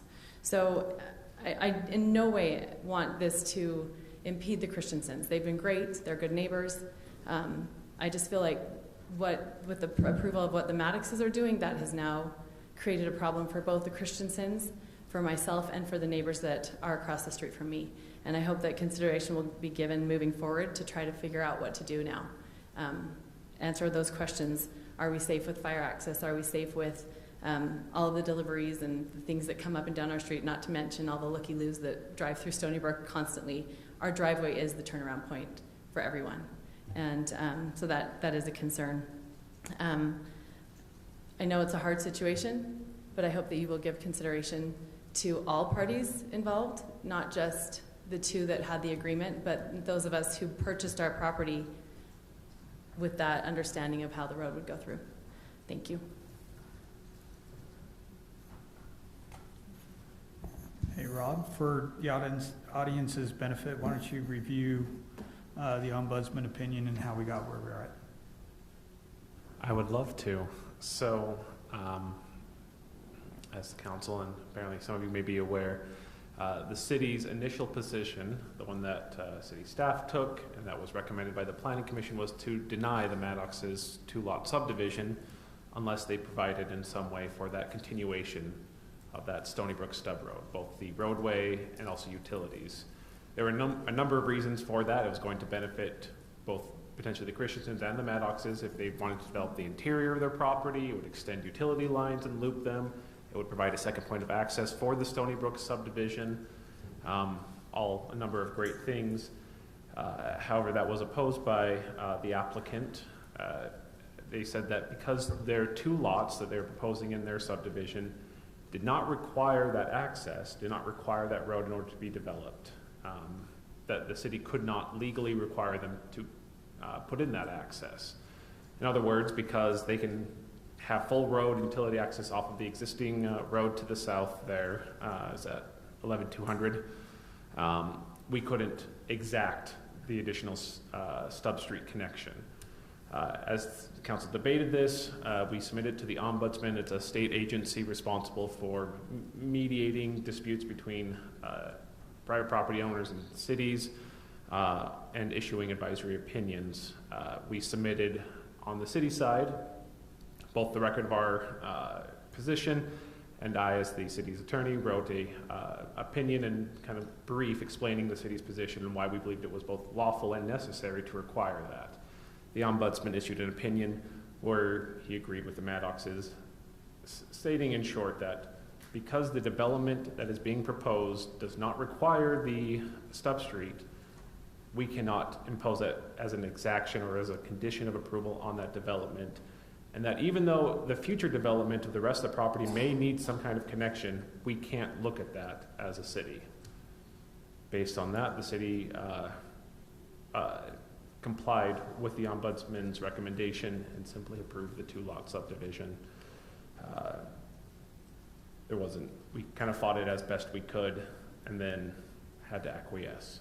So can I ask a follow-up on this? So we have a dead-end street coming in the Stony Brook subdivision. What happens with that dead-end street? Is that still a requirement on the property that's going to be to the south?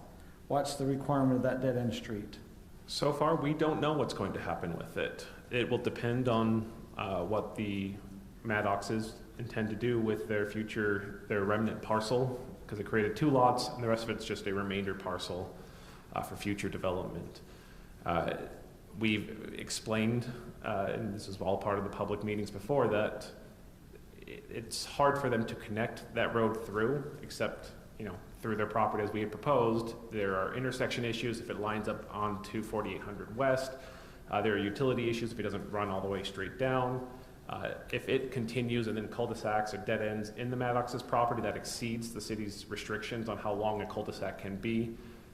The short is we don't know how they're going to extend that, and we can't issue a decision right now on how or what conditions we put on their development because we don't know their plan yet. Right now, their plan is to leave it as a remnant parcel for future development. We do have a slightly larger easement in that area. When Stony Brook was developed, the developer granted a small turnaround radius, not a full circle, just kind of widened a little bit. Depending on what Maddoxes do, the city has a number of options. We can turn it into a cul-de-sac within the remnant that we have. We can, if Maddoxes need it, maybe there's a way to connect it through. Right now, it's kind of all up in the air. So when you're saying the easement would all be on the Stony Brook property. I mean, it's not, the easement's not in the Maddox property. It's all in the Stony Brook where the dead end is at, correct? Correct. There is a slight widening of the easement. There's a normal, roadway straight line, and it bends out a little bit. It's not a full circle. So I don't know if it's possible to build a cul-de-sac without going onto people's property. I don't think the city has ever proposed taking anyone's property for a cul-de-sac. I think it's in more of a holding pattern of seeing what's proposed with these properties and how we can connect the road through. We also have some other public comment. Clayton Christensen, if I'd like to come up, Clayton.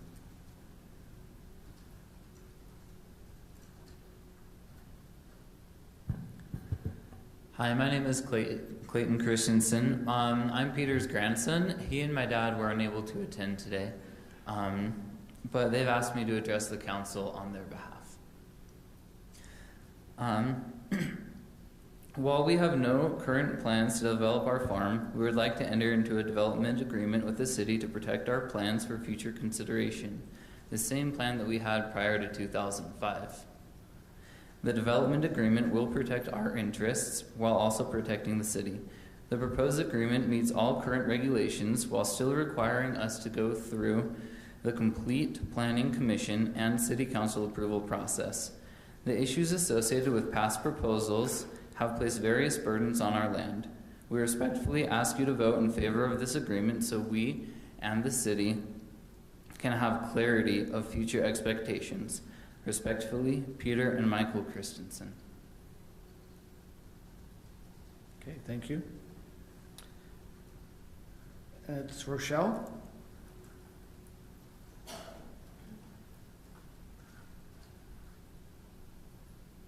Thank you, guys. I think I've been here every week for the past month. This is like a record, right? You gotta know me by name.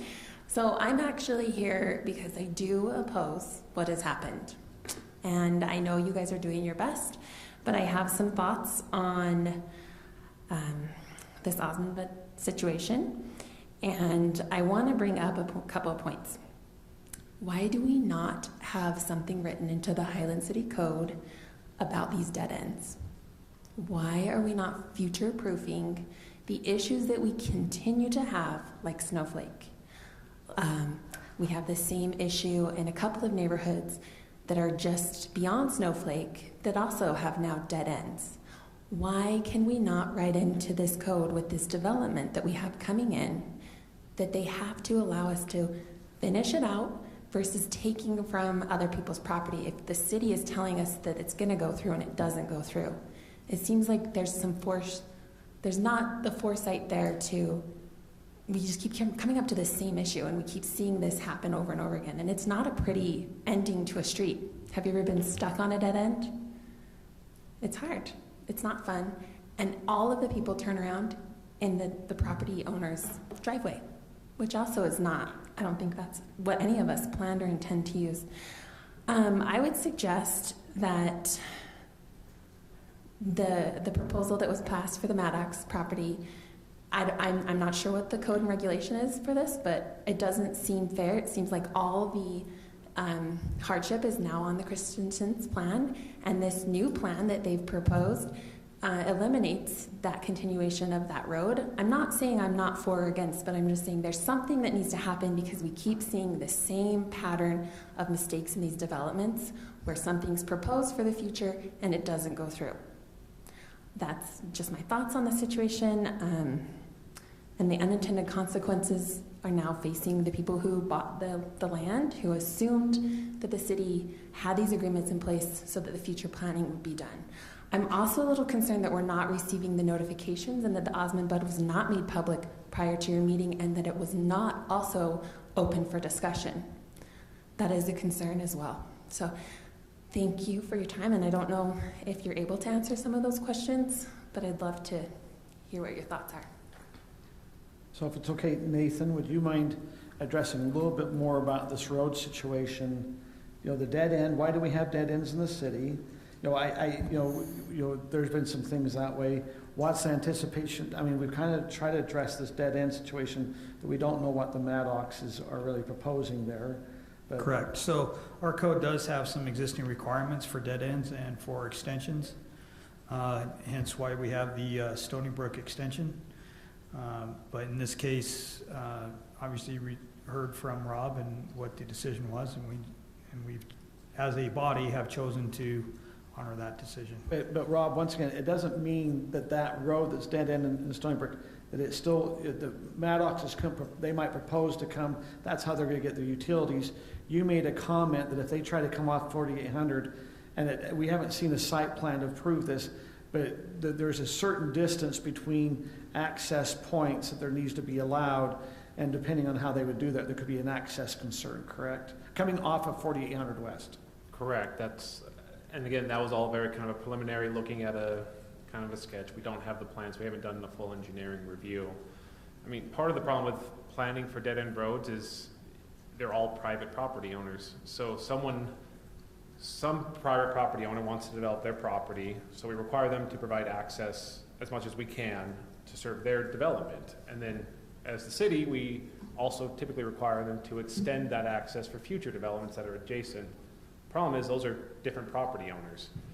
And so it's hard for us to have property owner A, we enter into an agreement with property owner B to continue property owner A's development. It's all private property owners, and someone's property has to be taken for the road. And the easiest way for us to do that is to have it be conditions of development. But these developments can be decades apart. Someone develops 50 acres here, puts in 3 stub streets for future development, and 20 years later, we can say, oh, now we can finally connect through because that property owner decided they're ready to now, put up their ranch hand and start, putting houses in. it's hard for, we as a city can't control it until someone comes in to say, I want to do something A with my good property. example is actually Snowflake, where we have the property owner on the east side is now, at least in the last year, had started proposing something up on Snowflake. We'd had it designed a certain way, but the plan has always been to have that go through, and that had come through the council last year, and it was passed to have it go through. Exactly. So, I mean, we do our best to plan, and sometimes we get told we can't plan appropriately, which is what happened here. So once again, what we saw happen here, a previous council decision was they wanted a road to go from 11-200 to the dead end there in Stony Brook.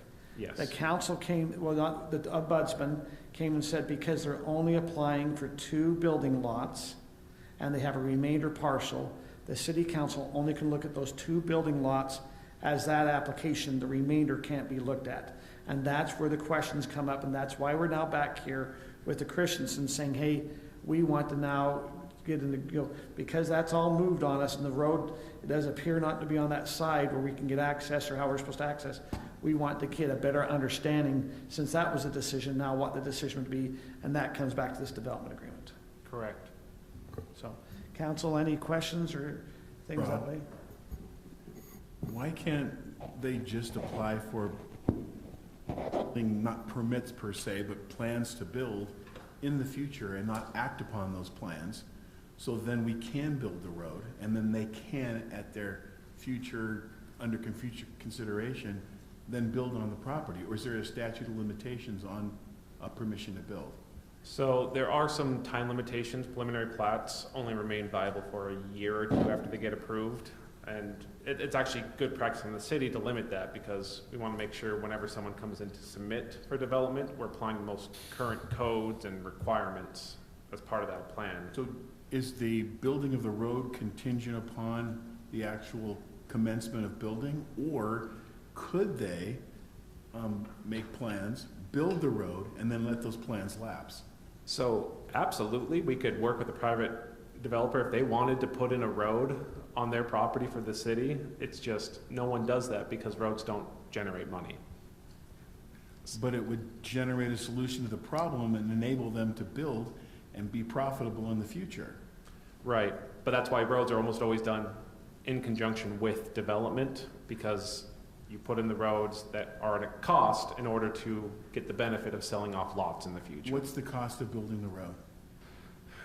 You can talk to Andy about how much we've spent on building our roads. I mean, the 4800 widening project was a $10 million plus project. I've seen other roads in other cities where the one time I have seen this happen in a city is a developer wanted to put in a road because they were trying to attract commercial development, and they had to have an access off of a UDOT highway to do it. It almost never happens that way because you're building a very expensive road hoping that you'll get a return on investment 5 years in the future. How about a minimal fulfillment of the requirement for the road, and then the improvements on the road come when an agreement is made for development? And this all comes back to the underlying dirt road even. Ombudsman's opinion, which is all tied to, we can put in whatever code and ordinances we want. This all comes down to whether it is a taking under constitutional law. And under the Supreme Court precedent, basically if you put a condition on approval that they dedicate land or property or anything else to the city, it has to be tied to a development. So someone coming, we can't just go to a property owner and say, dedicate us that road. They'll say, well, sure, you can pay me for it. And then we're going through eminent domain. And that's the problem we struggle with, is we want to plan for it. We don't have the funds to go out and condemn every road that we want to build in the future. So we hope that as development comes in, they'll comply with our road plan, because we try to plan in a way that makes sense for both developers and for residents in the future. But doesn't a logical demand for safety supersede these? It seems, I don't want to use the wrong adjective, but it seems a little silly that we're a city that plans, but we're not able to plan.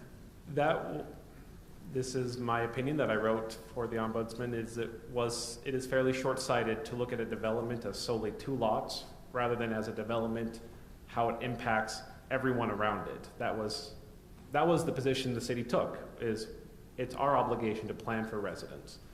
And we're even planning for your development in the future. And we're allowed to do that. And the ombudsman said, you're not. You can only look at those 2 lots. What do they need? They don't need a new road. They don't need new utilities. You can't require them to provide it. Then why do we have city planners? But Tim, this was really just because it was only 2 lots. They had 8 acres there, and they were only proposing for 2 lots. So weren't they proposing 2 lots because they couldn't get the road? I don't know if that, they only proposed 2 lots. We had their 2 children come in saying they wanted to build their own personal homes here.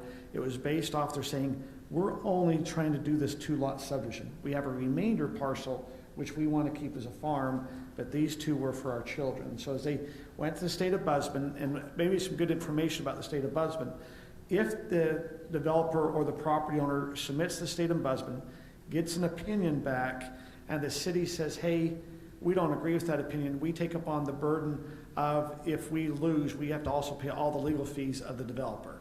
And so there were some other risks that the city was taking on once we already had an opinion from the ombudsman. And so that was, and then we looked at and said, okay, and this, now the question comes in, and this could be for Rob or Nathan, why didn't the residents get any further notification? Here we are, to me, we were doing stuff in January, we've continued it. You know, some of the residents are concerned because they didn't seem to get notifications. When were the notifications supposed to be sent out? What was the criteria and the process? For a minor subdivision, formal notifications go out with Planning Commission for the Planning Commission meeting and not City Council meeting. Okay, so it would have went in January, right? Because I think it was in Planning Commission in January. No, it's actually in December because we voted on it in January. December, yeah. Whatever dates so they would have gotten notice. Now, it would have been only 500 radius, is that right? Yes, I believe so. At that time, and it depends on, they would have gotten a notice, it would have been for Planning Commission. There's no other notices coming from the city as it goes through any other, like, there's not, if it goes to City Council, if it's continued, there's no other notice, correct? Correct. Okay. No formal notice besides on the agenda and so forth. So Rob, we would be exposing ourselves, ourselves being the city, to potential liability unless we agree with the ombudsman decision. Correct. It's most of the time in land use matters, even if it gets challenged, there's no attorney fees. It's just everyone's making their case, you pay your own way.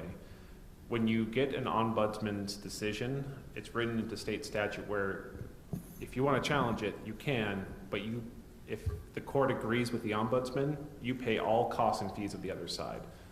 It's designed to be, you go to the ombudsman, you get a decision that's supposed to settle the matter. They want to discourage further litigation and have you move on. I'm discouraged. Right. So now the question, there was a question, why didn't we ever publish the ombudsman letter or things? And just so the public's a little bit, maybe what we call transparency is when we got the legal notice, at that time the council says, hold it. We now need to go get legal counsel. And so we don't do that in the public because now we have to go get legal counsel. And so the council's now following the ombudsman letter. We're getting that. We have to have legal counsel.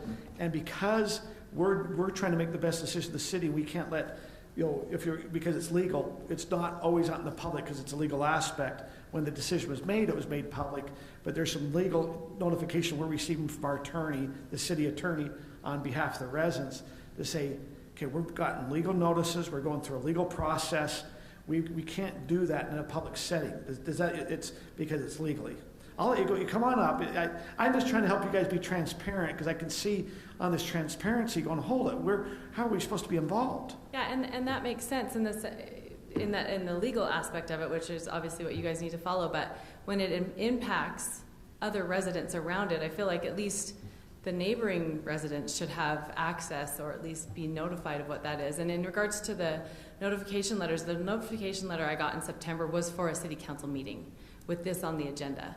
And then I never got anything else from city or from city planning or from city council. So there's a little disconnect there. I'm not sure if the first one, and it was verbal from Kelly who said we'll notify you when that comes, when it comes back on the agenda. Just so from what was said earlier, we never got anything else. But the original one was for a city council meeting. But yeah, that's my concern is if it's going to impact other residents and property owners around that particular property, it just makes no sense that we wouldn't even have been told what the results of that ombudsman were. I appreciate your frustration. yeah. I mean, I know. I I think, know you no, do. but I think it's good for us to go, okay, how can we be better? Does that mean, I mean, that's, I think it's what we're trying to say. How can we be better to keep the public involved? How, you know, and that, we've tried to be better. Some things come up on us, you know, we're going, okay, has it been noticed? And how do we keep that, that process going? Yeah, and So- we appreciate you need to follow the laws and you have to do it the way that you're being counseled to do it. I just feel like it just feels very, for lack of a better term, shady. Not necessarily on your part, but the process in general. It's secretive, and for it to have come forward and us to not even know without, I mean, I'm not Rochelle, I don't follow every single agenda. She's so good at keeping up on what's going on. But, you know, I tried to follow it as best I could, and I talked to neighbors. Did anybody get any notifications that this was coming back? And before we knew it, it was already passed. And it was on a consent agenda, which means there was no discussion unless one of the council members. So I can see from the public, I really appreciate you bringing that about, because I can see from the public going, yeah, because it had been continued, we got legal counsel, then once we got the legal counsel going, yeah, okay, what's here now we have to do is a consent agenda. Yeah, and I think a little explanation for those of us involved would have been appreciated. So I thank you for bringing it up today. And I'd just like to make a couple comments. I appreciate where you're coming from very much, and you are right. We should have been better at notifying everyone about the final decision. I'd just like to make some comments. I think the staff, the planning commission, previous councils, and what we were trying to do in January, we were trying to provide connections to the plan for your neighborhood and for the benefit. The Christensens were willing, as I understand, to build their half of the road on the west side. Sure. So we ran into the problem with one developer. But at the same time, even though this tonight seems to me is just to kind of help the Christensens keep open their options and different things, we still do not have plans official plans from either developer to develop all this land. And it seems to me when those come forth, there'll be a lot of decisions made. And I hope who's ever on the council or the planning commission will take in your concerns into that plan. And we need to, as a council and planning commission, be sure that the Stony Brook neighbors are notified so that they can say, because it affects you directly. Yeah. And you're totally right. So hopefully what has turned out is not the best right now, but hopefully in the future we can make it better. And I think that happens when the actual development plans, concept plans, and that are submitted. Okay, thank you. I appreciate that. Thank you. Okay, thank you. Thank you for attending, sharing concerns. Just for everybody's information, if you look at the last agenda, where the Maddox plat, you can find the advisory opinion. It's one of the attachments if you'd like to read it. 2 weeks ago. Okay. Council, Sure, so if you go into the agenda. You're talking what date? 19th. April 19th. Under consent items, you'll see the subdivision. You click on that, and I think it's attachment 6. Okay, we'll double check that and make sure it's working. Okay, council, we need to still come back on this item. Any discussion on this development agreement with Peter Christensen? I'll make a motion. There's no discussion. We're ready for a motion. I move that the City Council approve the development agreement with Peter Christensen and authorize the mayor to execute the contract documents. I'll second. Motion by Scott, second by Kim. Are we ready for a vote?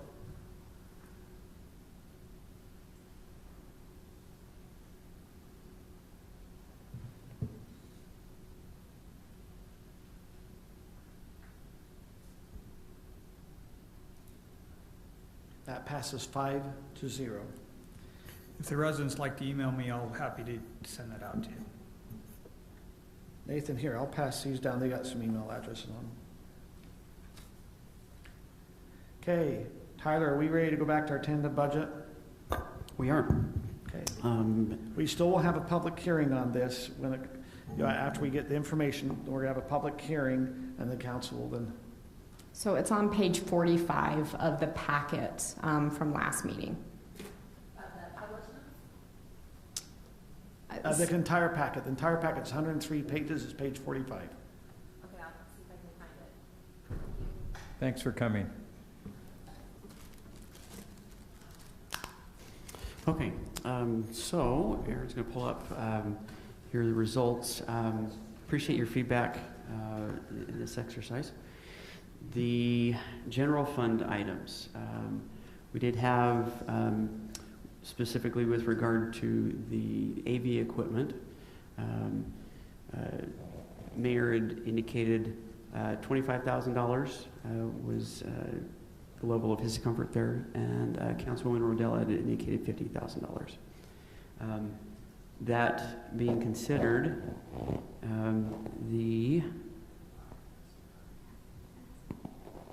that's going to be hard to see.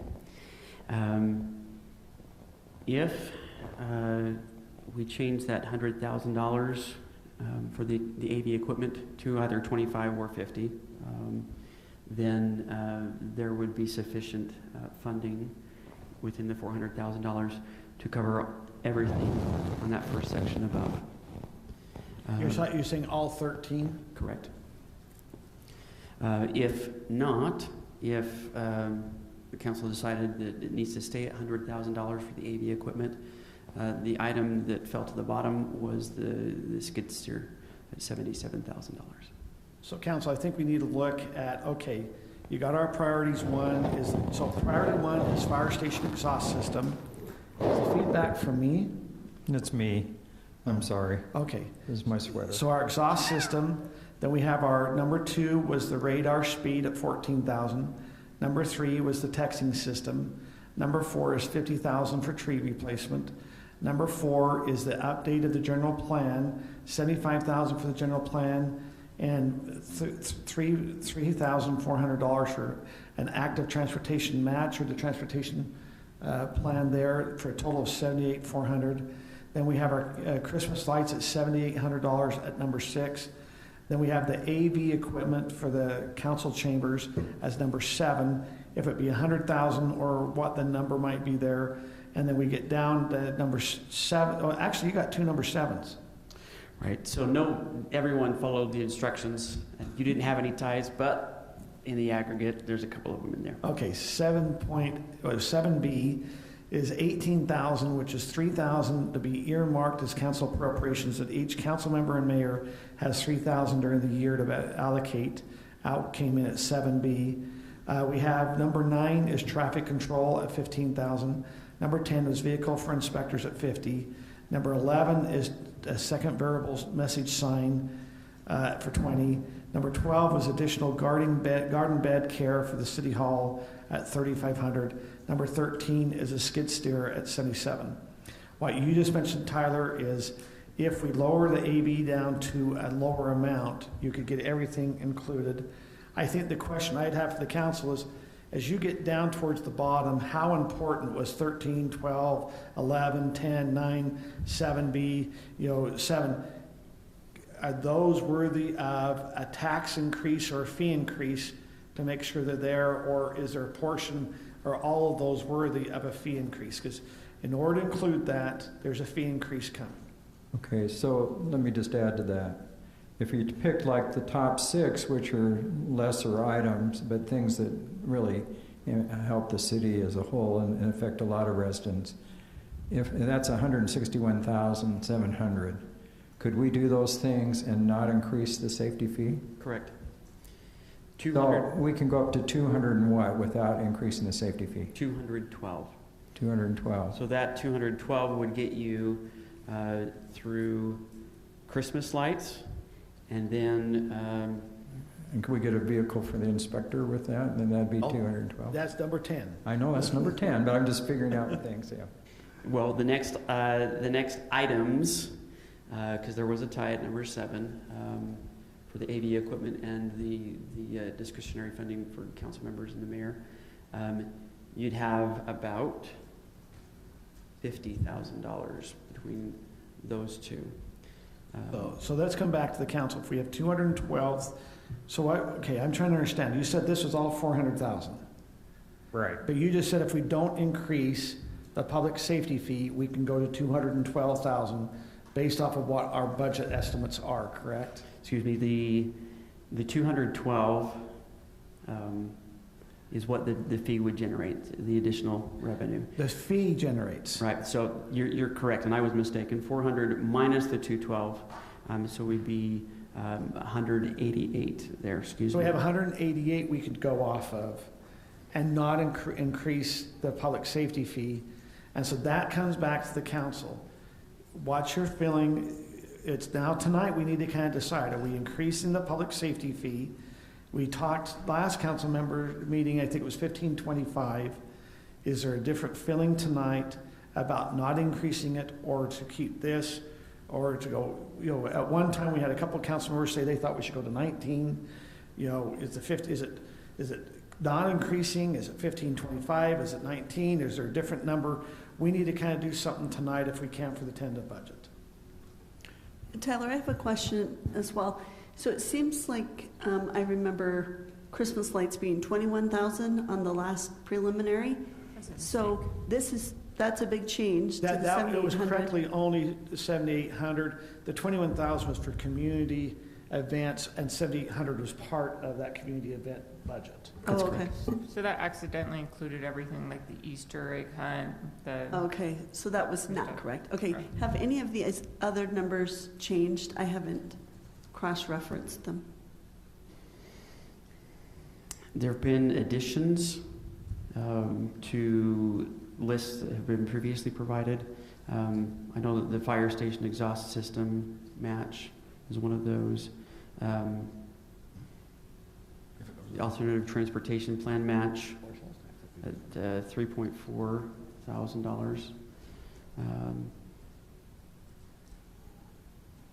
Okay, and just a thought I'm having as we decide to raise fees or not raise fees. Because on the one hand, I want to be very careful about raising fees and sensitive to that. On the other hand, what we don't do waits for us until next year, generally. So if we don't buy the truck, then next year we'll be trying to buy the truck. But in addition to the truck, we'll need 2 other trucks. And so I worry about pushing too far things in the future. So I'm a little bit on the fence here. But with the raising of, the inflation, and we had talked about raising the fee a little bit, but not the full amount. And so I think I'm still in favor of that. I think the thing I have an issue with is these are all one-time expenses, and the public safety fee is ongoing. So then what are we going to do next year if we don't raise the fee? We're going to have these expenses won't be there next year. Yeah, but I mean... But realistically, we'll have new expenses. We'll have something that we're going to need. Well, I do think, Tyler, the other concern, you had the cemetery down there transferring some $200,000 into the general fund. If we don't have the same amount of sales, then that revenue comes down. If the other concern is, and I'm not trying to, you're hearing, hold it, I'm trying to pitch not to the sales tax, or we don't know if we're heading in a little bit of recession, which our income our budget, what we thought, could also adjust down, or we have inflation. That's our hardest part right now, is we're in an economy that's a little different. It's hard to make decisions because it's fluctuating so much. One time we read that everything's just going up, and we also hear we're heading into recession. Then next week we'll hear something else. I mean, it's hard. You just try to make the best decision. So, right. Can I say a comment real quick? I think what we have to be careful here is, again, next year when we do the budget, we're going to have the resolution from the Supreme Court on whether our road fee or the road fees as a whole are illegal, and whether we have anybody contest that. And so we may have to do a property tax increase, but I think what we have to remember on fees, it's easy to say, okay, road fee, $375 more this year will be long-term permanent. The problem is we're going to have a utility rate study in 2 weeks, and we may have to raise a lot of the utility fees. So before long, we're raising things $25 a month, which is $300 and that for everybody a year. So to me, what's happened with this is we've gone from it being a lone peak safety fee, which is easy to sell to people, to saying that, oh, but we also want to get a skid steer and a second variable message sign and fix the gardening around the city building with that fee.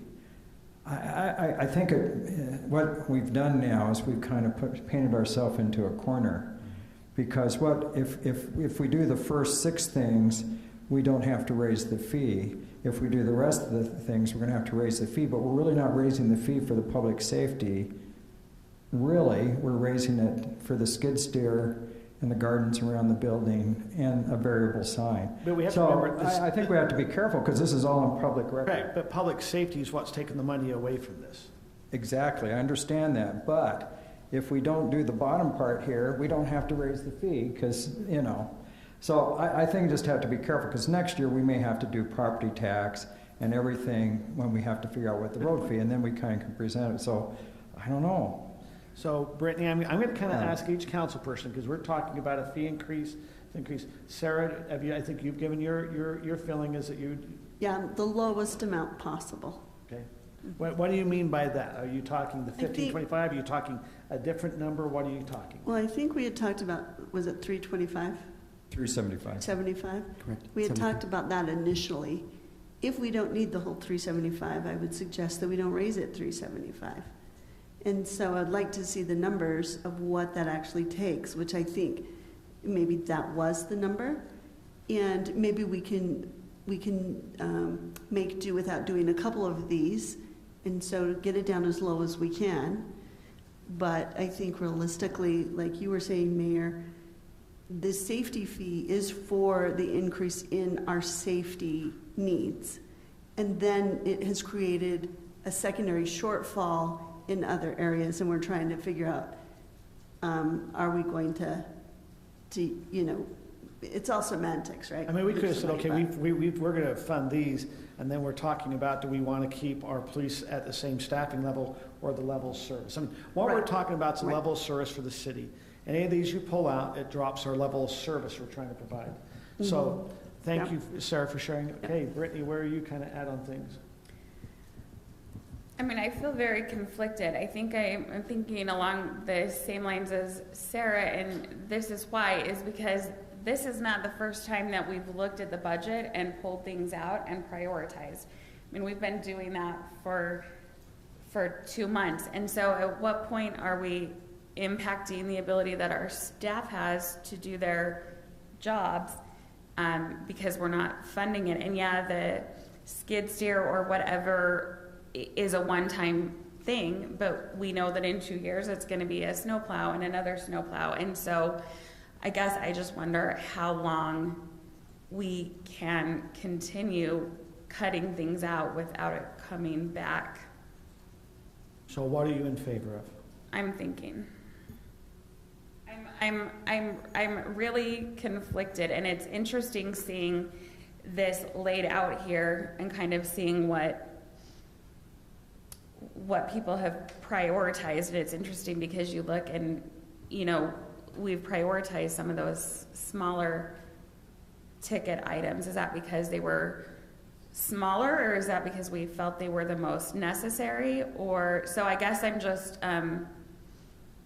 struggling. Like, I would like what Sarah said earlier from the staff. I would like to know how this skid steer not buying that is going to affect staff's ability to do their job and to provide services, because it's a number for us right now, but I mean, I assume it affects their everyday work, which is why it made it through onto this budget. So I'm not trying to be difficult. I'm just feeling conflicted because I think Councilmember Smith is right that we're going to have to reconsider this all next year anyway. But then we're going to say, what's the minimum amount that we can do to get by until the next year? And at some point, I don't know how long we can do that.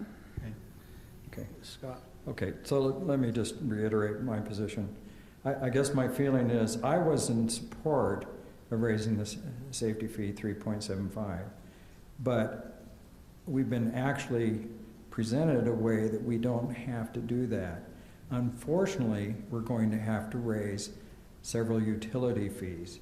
So I think, as I said before, it's not just the safety fee, it's all these utility fees that we're going to be having to raise because of shortfalls, inflation, trying to finish these essential projects. So I would lean to do 1 through 6, not raise the safety fee this year, wait to see what happens with the Supreme Court decision on fees, and then next year, if we have to, and I'm not a proponent ever of raising property tax, but at the same time, we may have to do it all in one big property tax. So I'm kind of conflicted as well as Brittney, because I was in favor of the road fee, but now here's a very obvious way that we don't have to raise it. And I hate, you know, some of these things in here are not essential things, like more gardening beds around the city hall. You know, and I'm a proponent of the variable message sign, but I think we can get along with one for another year or two. I guess the big one is the skid steer, fixing the audio visual and things, but that's my opinion. I probably wouldn't raise the fee at all. Okay. Kim? I definitely see Scott's point on that one. I mean, I like a property tax raise or a fee just for transparency purposes. I guess my thing is I want to take out the least amount from general fund to fund the public safety fee. This is, you know, a fee that should be for public safety, and we already are operating on less than we need to be operating on. These are very important things. I mean, the skid steer, the vehicle for inspector, I think these aren't wants, these are really needs on here. So whether it's, you know, the public safety fee or property tax raise, I think the majority should go towards public safety. So then we can address these. It's all about being proactive instead of reactive. So what is your suggestion? Are you suggesting we increase the public safety fee, or? Increase public safety fee or property tax next year. Next year, not do it this year? Or are you talking that tonight, would we pass that safety fee? I mean, this is a tough one because we still have the court opinion, so then we'd have to do another property tax increase and a road fee. Tyler, can you explain to me again that the one-time revenue we were talking about of that 900,000? When you did the initial presentation, do you know what I mean? We were talking about the from the building, building related. And how much money of that? I think you're trying to find out what we really going to get out of that. Yeah, and if we can use that to fund these projects this year and not raise the fee. Yes. Like the vehicle and all that. That's what I'm asking. We'll look at, we'll take a little calculation there from all of those lines to see what we can attribute specifically to building. But that certainly is a possibility, right? 900,000, we've set that off to the side, but that truck, salaries would come out. We're probably between salaries and benefits, we're probably 200,000 just right there. So that's a possibility. Well, you had $200,000 down for the building inspectors. That did come back in because that's for our building inspectors. The $30,000 you have for the truck should be able to come out of the bill. I mean, I'm just saying, I think that's what you're asking. Hey, that's what I'm asking. We know that probably 230 is going to come slip, you know, that we could come out of that building related. Are there other things? What happens if we don't, like, okay, we come down, we found 300,000. What happens to the other 600,000? Where does it go? If we have to spend that on building-related items very strictly, right, and that's where that's headed, then it's possible that we have to transfer that to a capital fund. If there's not a building-specific expense. Would a park maintenance building fit in that? I don't think so. We'd have to validate. But that's a building capital. The statutes and regulations refer to building inspections specifically, and that development-related activity. Tyler, this budget anticipates keeping the 25% in reserves, is that correct? 35. Do we need 35? Well, that's what I was going to ask. Is there something we can do? Is there anything that we can do there until we have a decision? You know, if there are things in here that we need, Yeah, if we take 400,000 out of the reserve, what percentage do we have left? 400,000 amounts to approximately 4%, roughly. So then we have 30, so we would have 31% in reserve. I think that's a pretty good trade-off. And if we give some of this, 900. Yeah, and if we get some of this 900K, that's a pretty good trade-off to not raise fees. That's one of the suggestions. Okay, I haven't heard, if it's okay, I want to hear from you, Tim, what you're kind of thinking. And then we're going to have a public hearing. Okay, quick question, Rob. Whoops, sorry.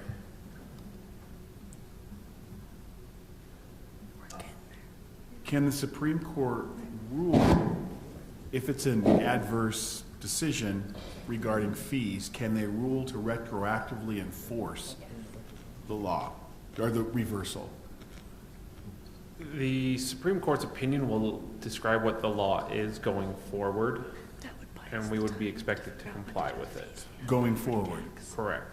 So they're not going to say, you have collected, as of this date, $4.875 million, which you now must return to the citizens of Highland? No, I mean, and Highland is not a party to the case, so. But it would be precedent that could be. It'll be precedent that we will certainly look at and apply, but it's not going to be Pleasant Grove's the party involved in it, and they actually reached an agreement where they were basically escrowing all the funds, and it's all held in an account until the court decides one way or another. Then it'll be returned, or the city will keep it. If someone were to do that here, we would, they'd have to pay it under protest, and we might do a similar thing, but none of that has happened yet. And we have, I don't want to use the term rationalized, but we have supported the term 375 and felt that it is a supported number, correct? Yes, as a fee that's reasonably related to the. Reasonably related and wouldn't be Yes. construed as unreasonable and could be reversed. I think because of the volatility of the economy that we need to fortify our position. I almost feel like sometimes we're like a family living paycheck to paycheck and relying on future income that may or may not be there. So I think we need to fortify our position, and I think we should do the 375 until told otherwise. Okay, now I have another question, and then we're going to have the public hearing. Tyler, and this is probably going to be for you, Rob. If we don't pass the fee today, if it's a fee, public safety fee, we could pass that in August, September, October. It doesn't have to happen right now. If we're doing the property tax increase, it has to happen right now. But the fee, June. timing can be done. If we start to notice that there's something coming, we could say, hold it in September. We do need to enact a fee. That can happen. But the property tax cannot. So if we went property tax, we can't. We need to do the hearing. We need to go through that. Where the public safety fee, we could enact it later if we start to see what's going on with the economy or the market. Like if we start to see our sales taxes start to slip, what we've compensated the public safety. I mean, am I understanding that correct, that we could institute that at another time if we choose the fee route? Yeah, so the longer the time period between adoption of the budget and seeing that need could be somewhat problematic. If we say, hey, look, we're going back 3 years because that increase we did 3 years ago for public safety is really put us in a bind. It's kind of hard to say that is directly tied to public safety. But a couple of months there that you're referring to, Mayor. But what you're saying is we got to be careful, because if we're tying it to public safety and the fee increase happens in July, we need to keep it kind of commensurate with what the fee we're trying to say what we're offsetting to help offset. If we, okay. Right. Am I, Rob, is that your same opinion? Yes. So I mean, when I say opinion, do we need to do it in July, or do we have a couple months, or is it something that was it need to correspond with when the fee increases? So you're correct that you don't have to do the fee right now. You don't have to go through truth on taxation, which requires the whole property tax thing. But I think Tyler's point is correct that the longer you wait, the harder it is to tie it to the need for the fee. That's the reasonableness question of you can only apply for you. It's reasonable, and the longer you go in the budget year, the harder it is to tie that back to it. And you might have to do a new study and do a whole bunch of extra work to justify the fee at that point. But Could you can wait. Could I make one other comment? This is a discussion that my husband and I had earlier today when we talked about the fact that the least valuable thing we have right now is money in the bank because of inflation. So I wonder, how much is a skid steer going to cost in another 6 months or something like that? Very good point. Okay, if anyone doesn't have anything else, I'm going to open this up for a public hearing.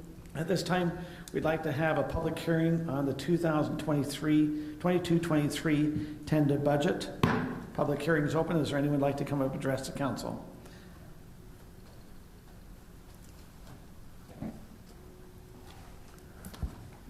Mr. Braithwaite. Hi, I'm Brian Braithwaite from Highland. Just a couple of thoughts. As a city council member a few years ago, one of the things that we did that was really important at the time was to distinguish in our budget what the public safety cost was. And the reason for that is because over the prior 10, 15 years, as a city council, we would take our general budget and we would slowly pull away from all the other budgets within the city money to pay for public safety. And there got to a point where we were putting duct tape and wire on the vehicles and on the buildings and everything else that was going on in the city because the public safety department continued to grow and needed those funding, but no one was willing to actually put in place a decision to cover the costs as they came along.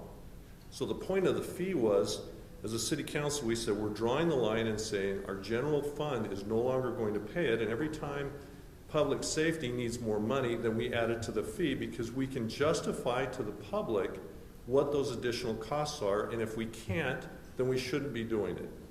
But we wanted to break it and make it a clear, distinct line from that point on, because every time we got into a situation like we were talking today, we go back and we look at all the other funds and we say, oh, we shouldn't do this because of this, so let's take it from these funds and move it over to public safety because everybody likes public safety. Well, they do like public safety, but they also like these other things. But public safety is what everybody can see black and white. So we took those funds and said, here's a fee that's black and white. Dollar for dollar, every dollar increase for public safety is going toward that fee. And that way you can black and white say, they asked for $100,000, here is an increase that equals $100,000 for public safety. It's a one-to-one correlation forever. As soon as you start mixing these funds, there is no reason to have that fee. Because now all of a sudden it's all commingled again, and it's like, well, we're going to kind of raise the fee, but we're still going to start supplementing again these fees or these costs. Now, we can go down that path again, but I'm telling you, it's going to make a mess. And all it's doing is kicking that can down the road, because next year, guess what's going to happen? All of the trucks are going to fail, or the well is going to fail, or the building's going to need something, or something's going to fail. And you're going to need those funds, and where are you going to get them? And so the point was, put the fee in place, and every time, no matter how painful it is, for the residents to face the residents, you have a black and white view of, here is what the money's going for. If you don't want this level of service for what these individuals are doing, then tell us, because that is exactly where that money is going. And that's why we put that fee in place. But again, it's your choice, but if you choose to begin to dilute what that fee value is, you're going to pay for it next year, and the year after, and the year after. There comes a point in time you have to say, we're drawing the line, and here's where it's at. And if our residents don't like it, listen to the residents. And we're going to have to make some changes. But the changes are for public safety, and they can see that. They can see the one-to-one correlation, and you can point it out and say, here it is. So I'm telling you, it's painful, but if you start commingling this, you can never go back. One of the statements that was made is you can't show how that one-to-one correlation works. That's exactly what's going to happen. Now, the other thing that we did that was really important, why we don't tie to Pleasant Grove, and the issue is we could fight this in court and win this, because Pleasant Grove did exactly the wrong thing. We did exactly the right thing. We challenged the whole concept of this fee by going through and treating it better named just like a tax. So we did truth in taxation. We did everything that we would have done if it would have been an increase in our property tax. Pleasant Grove went in and said, we like this business, so we're going to make their fee a little bit less. So they went out and identified certain businesses and adjusted the fee because they happened to have friendships and liked it. It wasn't black and white. If you are a size of a business that's this big and does this much, this is what your fee is, black and white. They started manipulating that so that their buddies would be able to get a better fee, a lower fee. We didn't do any of that. It was black and white. It doesn't matter who you are, it doesn't matter who you like, who you know, anything. We went through the whole taxation, and that's why we can fight it, because we treated it just like a tax. And so when this goes through, and if Pleasant Grove loses, which I don't know if they will or if they won't, but we don't have the same basis for a lawsuit that they had. And that's pretty black and white. If you go into the court case, you'll be able to see what they were identifying. That they were saying that this is different because of the way they handled it. So I'm begging you, please, if you're going to use the fee, use it the way it should be done. If you're not, you might as well just abandon it, because it really has no purpose. That was the purpose for it, so that we could have something that was clear for the public to see. Now, they can argue all the property tax issues and all the sales tax issues, and we can always have that side. But this was a way for people to see and not have to fight that battle every year, because the costs, as you know, have gone up dramatically because of all the issues that are going on with public safety. It's really had a huge impact. And if we just pull those in and try to cover it next year, and if it's not next year, it's the next year. I mean, those of you who've been around on the council, you've seen it, you know it, it's painful, it's not going to go away.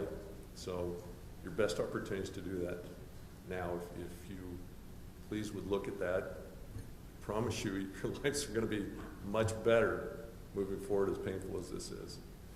Thank you. Okay, is there any other public comment? Seeing none, we close the public comment period. Come and bring it back to the council. Well, if we, so the public safety increase was $650,000, right? The increase as it is in currently in the tentative budget? Well, just what their increase, the total increase was? Excuse me, 681. 81, yes. So what is the one-to-one? $11.50 increase. That would be the doubling the $11.50. public safety fee. You know, I'm going to say something real quick, because I appreciate Councilman Braithwaite. I sat on the council with him for 6 years. However, things are different. I actually made the motion for the public safety fee at $11.50 and voted for it. And I understand what he's saying. However, things are different now, because we do have some revenue surplus in our general fund budget. Two, the citizens of this city are dealing with 8.5% to 10% inflation and a lot of uncertainty about the economy, which may go into recession. And they're also dealing with double gas fees and that. So I'm not so worried about the people who are in the parade of homes that are building the $7 million homes. I'm concerned about people that are on limited incomes that got just a little tiny Social Security increase. So I was totally in favor of increasing the road fee, but not the road fee, but the safety fee, until I'm starting to hear from the council that we need to raise all the utility fees. So before long, we're increasing fees $250 to $300 a year, and I promise you my phone will ring off the hook, because I have a lot of constituents who are on limited incomes. So I'm just thinking, if we can cover it by not fixing the grounds around the building that much, or, you know, I think we need to get that vehicle, but we seem to always be able to find that in reserves for some reason. I'd probably use a little bit of the reserve. Do we need to have a 35% reserve No. We've always got Pointe with a 25%. I talked to our former city manager, who was a manager in Conwood Heights, and certainly they have a much bigger budget, but they used to have their reserve at somewhere between 15 and 18%.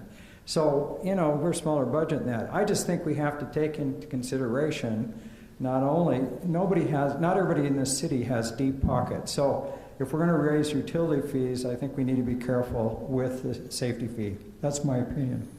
I guess, Scott, that's my thinking when you're talking about the fees like that. You know, you got your parade of homes versus your fixed incomes, and so with a fee across the board, it's the same price for every single household versus a property tax, which takes into account your property. So if that's a concern, then that's something that needs to be thought about.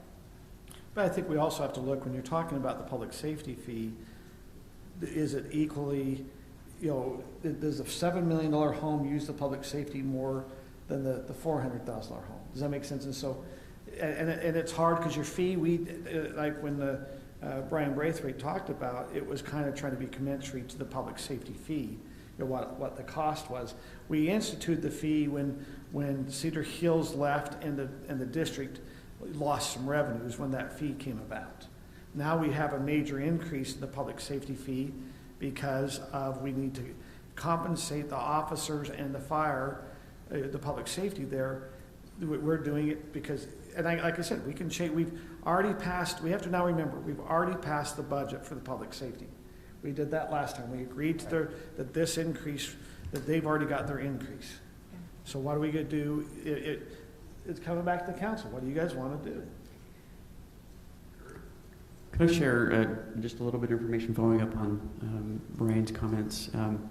In terms of ongoing expenses in the general fund, public safety is about 47% in this budget.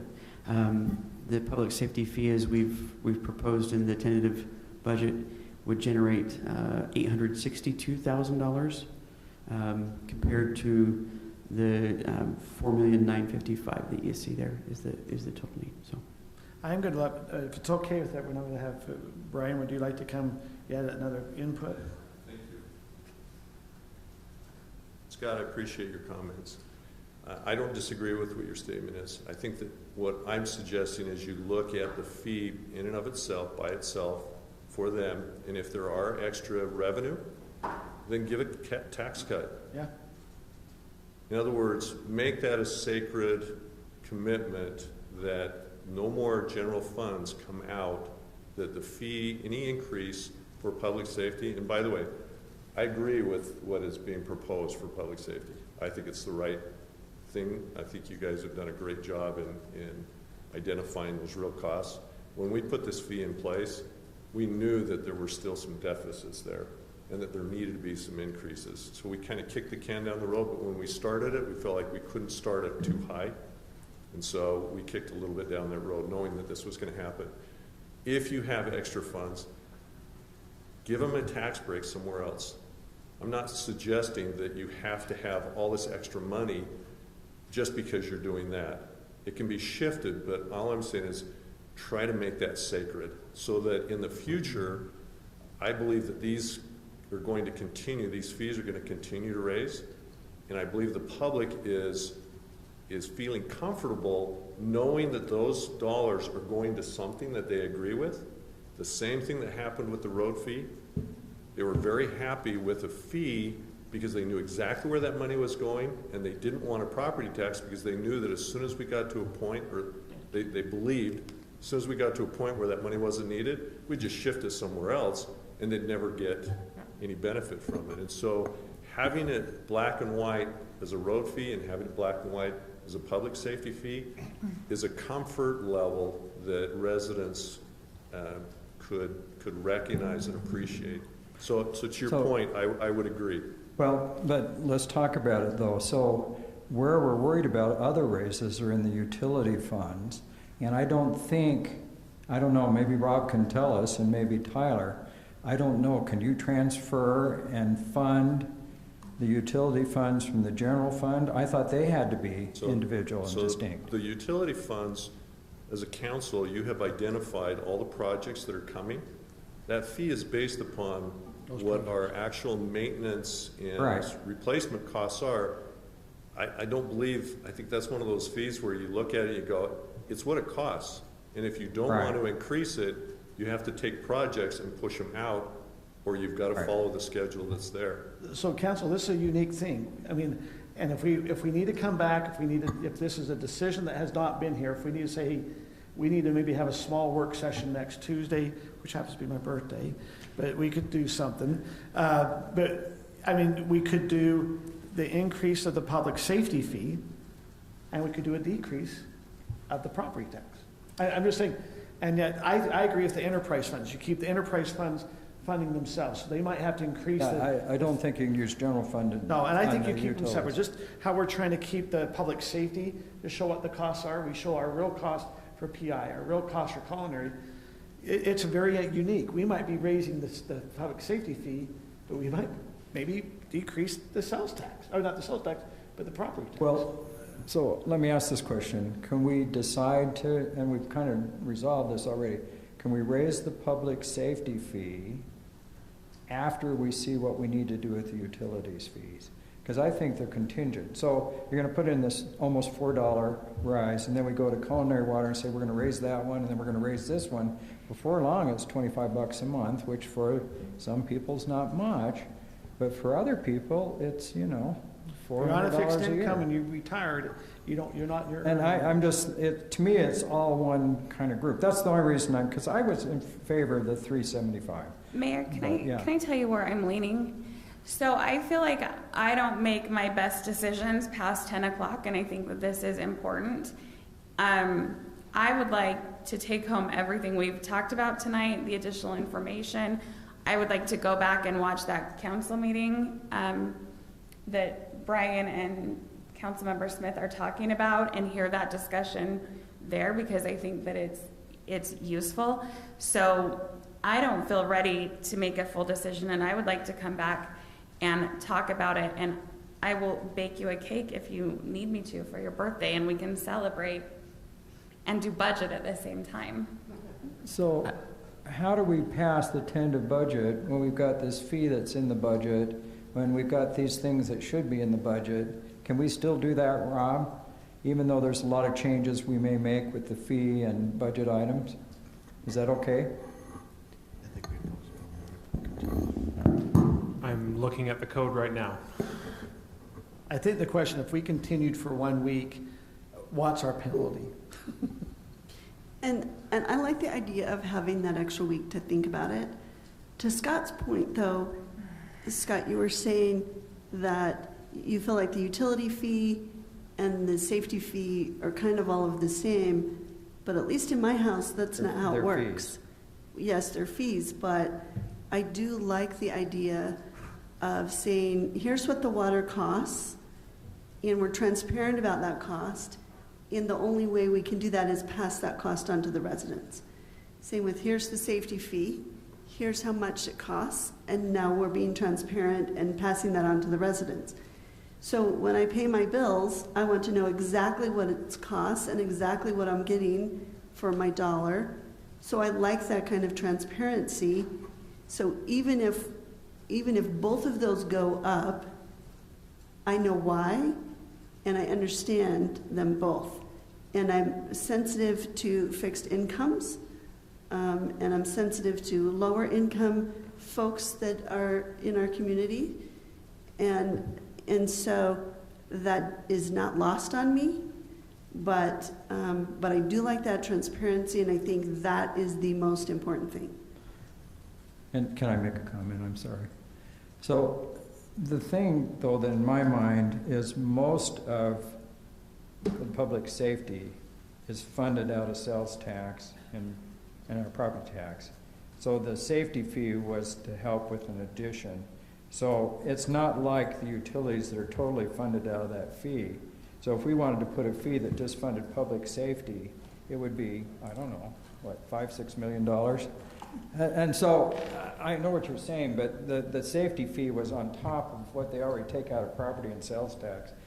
So I don't know. It's just hard. I think I like what Brittney is saying. I mean, it's,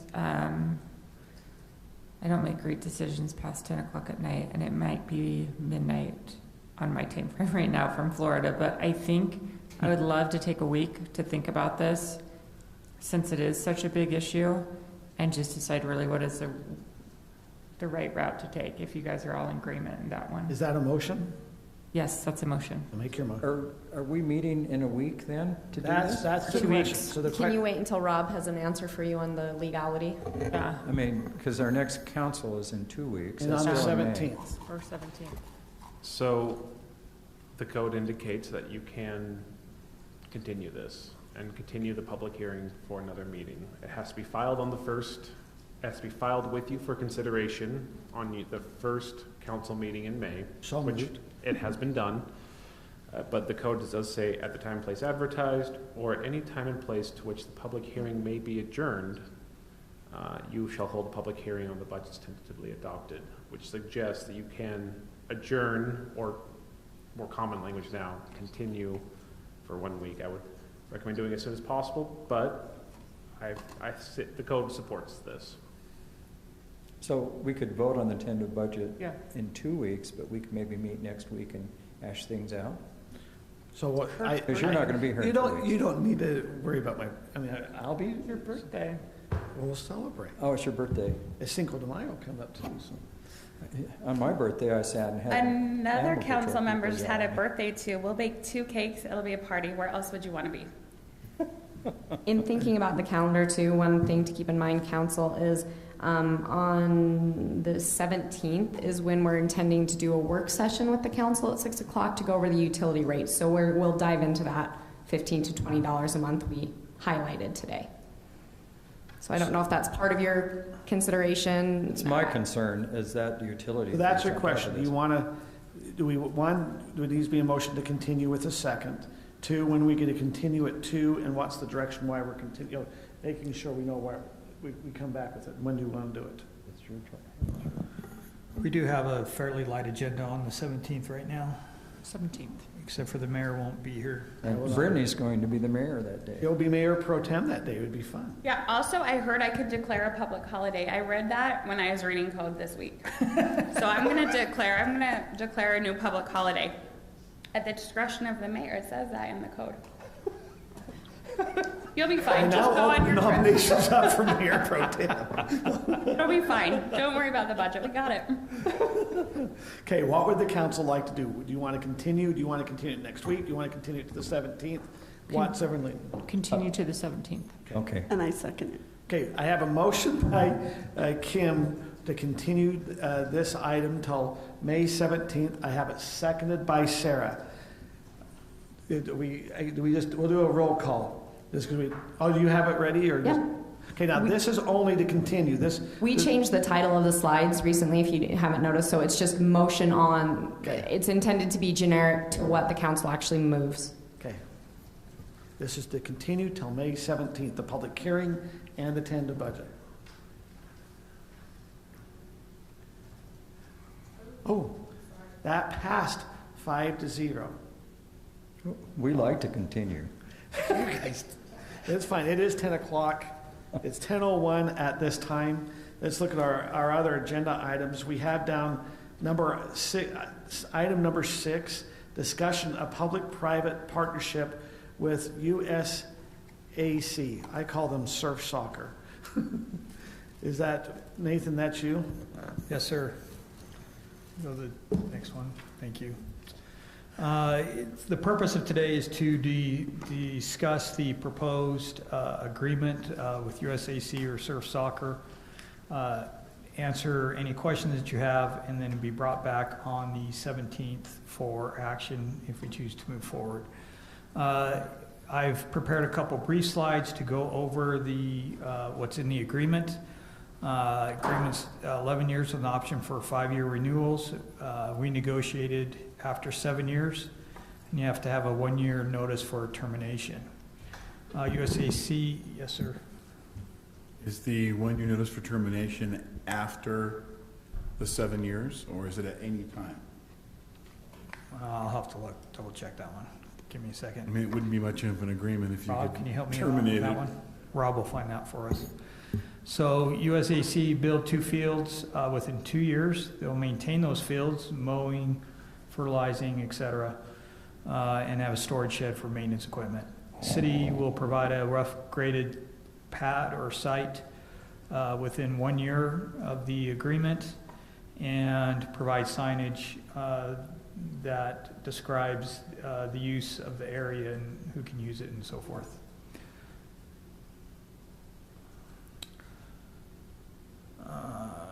Okay, keep going. All right, so city public use, there would be no organized games or usages, if that's a word. I created a word like Brittney did today. And that's defined by participants who pay a fee, are part of a team, they have a coach, they practice together as a team or a group, and play games against other teams. Those would be the ones that would be prohibited. Allowed would be families, neighborhood groups, etc., or in other words, non-organized field games. Kites, frisbee, etc., things like that. Turkey bowl. The field schedule is before you from, we talked about this last time, March, April, and May, Monday through Thursday. Part of usage would be with surf from 3 to 9. Friday they would be none. In other words, that would be open for the public. Saturday field we reserve from 7 to 2 p.m. So probably 3 since the last game starts at 2, and then Sundays obviously be open. I won't read each of these individually. They are in front of you, unless you want me to. I can do that. So you have a specific field schedule of when they would be using it and when public use would be. Here. Okay, that's all we have at this time. We're looking for your input. We have representatives from SURF here. Brian's here as the chair of the Parks and Trail Committee, and the goal is to answer your questions. And speaking of, to Tim's question, it is that they can terminate it with 1 year's notice, not that the city can terminate it. So it's a one-sided termination option. They can choose basically to stop holding their event and walk away with 12 months notice, and then everything just becomes the city's. So what is the limitation then? So they've already paid for the fields. So Right. if they could walk away after a year, and then that money would be, on their behalf, would be forfeited. We don't have to reimburse them. The improvements that they've made would be forfeited back to the city. Correct. So that's why it's their choice. They could choose to basically give up the things that they've already given to the city early if they wouldn't do, of course. Which they wouldn't do, but... But then they would be released from their liability of maintaining the fields. Correct. Okay, got it. Now, Rob, on that, let's assume they have, I think, 12 months to construct the fields. Is it? But it says 2 years on there. Is it 2 years? So what happens if they get into 1 year? Here we are, we passed this on May 17th, which has everything now getting put on it. But they come on May 17th next year, they notify they don't want to do it, and yet we're a year and we've been waiting for them. Can they cancel in that 2 year time period? I mean, once that agreement they can back out with, if they give us a year notice and they haven't done anything yet.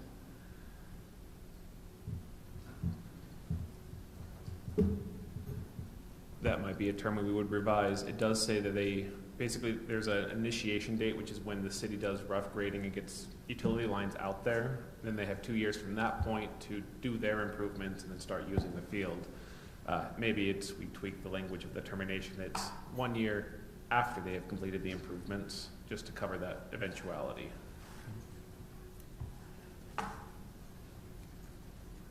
Council, any questions? As usual, I have some comments. I'm sorry, but I've met with a gentleman here and Councilman Braithwaite in several meetings on this. I think, well, maybe not 100% ideal situation for the city. I think it comes pretty darn close to that, because, and I like public-private agreements in that, first of all, it's going to let us build these soccer fields so that people now can enjoy those, because we've been working on this park for 15 years, and without this agreement, I'm not sure how we're going to build this without raising property taxes or bonding or something. And so here you have someone that's going to not only build it, but maintain it. And I think they've been very agreeable on allowing much more time for just everybody to use it. And so I think they've really been great compromisers. And I think we're doing this in conjunction with building the ball diamond. But to me, it's exciting because we're going to see this park come to fruition. We're going to have some very well-maintained soccer fields. And the city itself, I don't think, can afford to build these with our current fundings, nor can we really afford to maintain them. And I think this is just a great opportunity, and I think we need to embrace it. And I've just been impressed in the meetings with all the work Brian Braithwaite's done, and I don't know, I'm blanking on names tonight, I apologize, but the surf representative. So I'm 100% in favor of this. You know, one thing, I think some of us have had an email from some residents concerning this. You look at how this affects. One, as Councilmember Smith's talked, gets our fields in, where I'm not sure how we would get it in a future date. The one thing it does, the detriment to it, is we have other teams that means that they can't come play on us. That means if we have some football teams, lacrosse, that prohibits their play. Now, the other positive side, I believe, by doing this versus doing a standard park, we know we have open space for the residents, meaning those who want to come do a pickup game or are there for a reunion. We've actually earmarked different spaces where this works, saying, hey, on a Friday it's free, on a Saturday by this such and such time it's opened it up. And so I actually think for the public, they're just showing up the park, actually it might have more usage than if we were letting a lot of other teams come in and take the two fields if and when we might be able to build it. So I think for those who have teams, I think it's detriment for those who are on other teams, but they also aren't putting the money for it. For the public generally, this is a better program because it keeps some of the fields open, keeps some of the place that's not taking those fields out, they're more open, and this gets us benefit to the city. I think we get the fields in. So I'm with Scott. I think this is a way where we have maintenance taken care of. We're going to finally get the fields in. If not, I'm not sure if the next 5 years we'll get these fields in with the funds. How much would it cost us if we put the fields in ourselves? I can look that up really quick. And then I'm just looking over here while you look that up. City obligations. Kurt, you mentioned that it allows pickup games. I guess I don't like where it says post signage stating that the fields are not to be used for scrimmage or pick-up games and provide enforcement.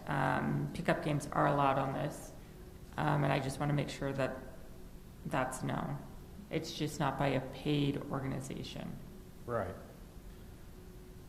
What page number are you looking at? I'm looking at the city obligations right here.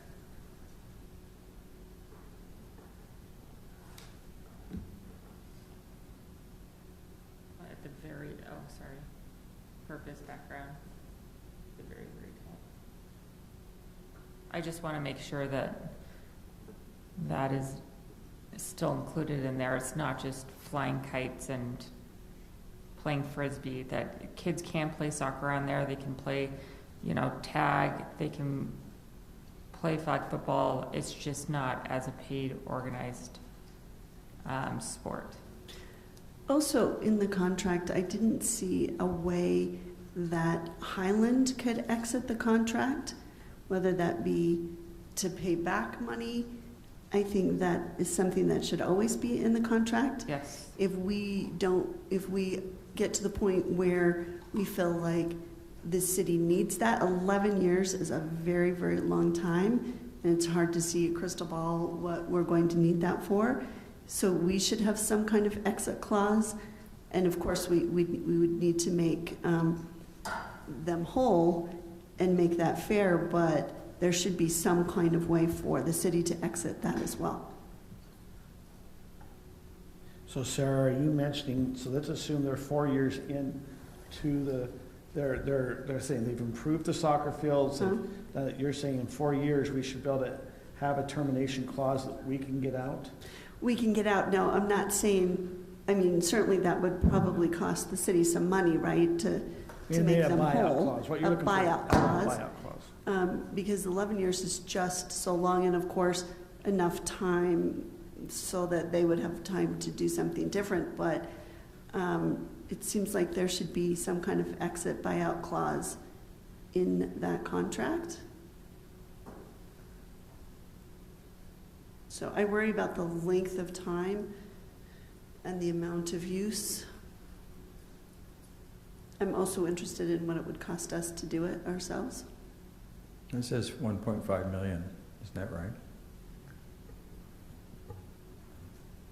Which I think would be closer to 1.8 with today's. So Sarah, are you suggesting like a prorated buyout based upon? Yeah, I'm not sure what that would even look like. So maybe that's more for Rob to figure out. Well, if it's a 7-year agreement, then it'd be a little over $200,000 per year. So you're saying after 2 years, we would have the option of buying that out for $1.1 million. Well, I guess I'd love to know how much SURF is spending to put it in, or how much they anticipate that it's going to cost them. Well, and they might have some, maybe people who do donation in kind or put their labor in. Does that make sense for their situation? Yes. Would you guys like to hear Is that from okay? SURF at this time? You guys want to have SURF come up at this time? Yeah. Why don't we ask SURF questions, Jeff? Nope, we'd like to have We you are come ready. up. And then while they're coming up, one other question I had is we had some residents come to a city council meeting not that long ago and pledge some funds towards this. So And I'd like to know if those are still in play. Yeah, we did meet with Surf Soccer and the one large donor, Paul, and he was okay with the Surf Soccer program, as well as Chad Christopherson is also putting the baseball diamond. We met with and reviewed all that with one of the main donors. So, okay, well, I think there's some questions for Surf Soccer. If you have a specific order? I'm Jake Carter. I'm one of the founders of Surf with Blaine. Yeah. If you'll just make sure you're speaking in the mic. I've been in youth soccer as a volunteer and still am a volunteer for 15 years. So I not only work with Surf here, but I also founded the Legacy Field Fund, which are those of you who have kids that play soccer. This was probably 5 or 6 years ago. We implemented a $40 a year fee for all the competitive soccer players. So we raise about $1.2 to $2 million a year that we use as a state soccer association to try, even though it's impossible right now, to find land that we can forevermore make green space, that we buy and purchase. So I was just on, when you asked what the cost of a field was, I was just on with the Salt Lake County Parks and Rec Director, Martin Nielsen, I think is his name. And he said that the cost would be $2 million for a field. They're looking at doing a partnership with the state association. Now, how much will it cost us to do a field? The question is interesting because we have volunteers like me who will just go get a shovel and work for free indefinitely. We also have parents that own machinery. We have a lot of things that we're trying to put in place. So we're out actively working every angle that we have in order to create that opportunity to build these fields effectively and cost effectively. We've also saved money, just as you guys do as a city, as a not-for-profit. A little bit we squirrel away and squirrel away and squirrel away and squirrel away, and you guys call them capital accounts. We just call it the bank account. And we're going to bet everything that we've saved over 7 years on these fields. Now, 11 years, you're thinking it's a really long time. And from a city perspective, it is, right? But if this costs $1 million, we're paying $100,000 a year to use fields. Right now, I can rent fields for maybe $8,000 for the full year from a school. So one of the things that's interesting to us, which is the 5-year renewal, we know that cities, that you can't create these long-term contracts for future councils and future cities. We are extremely hopeful that we can be good citizens, that we can share this well, that we can create a beautiful park, and that we will get an extension that will allow us to have these things for 16 years. Because if we amortize this, this is a dumb financial decision. but it's a really good community decision. And it's something that we really want to do. And so we're going to be an extension of Highland City. We're going to go out and try and find donors. We're going to try and find people. We're going to try and find equipment. And we're going to put these fields in. And I built in Pleasant Grove a private field. And I maintain it. And I can tell you the hours and time to maintain these, and you saw the cost of fertilizer, and you've seen the war in Ukraine, you know what this is, 30, 40, 50, 100% more. So we're not only going to spend all the money to put the fields in, you guys know what it takes to maintain, so we're going to go buy these machinery. We're going to be the ones that are on par for fixing them when they break, replacing when they break, getting all the fertilizers, fixing the sprinkler heads, working all these things, which is very expensive. So we're super excited. We're almost as wary as you probably are in going into this partnership. We're concerned about the costs. We're concerned, can we maintain this? We're concerned that if it's only 11 years, we get worked over. And it's not a good decision for us as a not-for-profit in the community. So we know you have limitations. We're very hopeful that when it gets to year 7, when we renegotiate, that everyone can say, this has been great for the community, it's been great for surf, and we go forward. I know it's late, let me make one other comment about fields and this group and everyone wants fields. The good news about this is, and it's the same thing we deal with at the state level, is anytime someone builds fields and teams go to that field and use it, they come off other fields that they're currently using. And it lessens the overall demand. So it's very hard to look at it as these fields and these people, when what we really should look at it as, we have northern Utah County, and all of the field space in northern Utah County, as we increase it, relieves pressure from other schools, from other fields, from other things, and allows other groups to take those fields, and frankly, much more cost effectively than these fields would be. So we're excited, we're hopeful, and I don't know if that answers the first 2 questions. There was a question about use. And so I'm just looking at Exhibit A because we have the contract. And so, Rob, you're going to have to help. I just want to make sure, clarifying. So we have in our Exhibit A the following. Owners permitted use of the property for public. Families, individuals, neighbors, and friends who want to play games and activities such as, but not limited to, kite flying, tag, picnic, games of catch, frisbee, non-organized field games with family, friends, and neighbors, i.e. occasional pickup games of soccer, football, and lacrosse, and the Highland Fling. So I brought up the Turkey Bowl. Turkey Bowl could be organized amongst, it might be a group of neighbors, but it could be a religious group.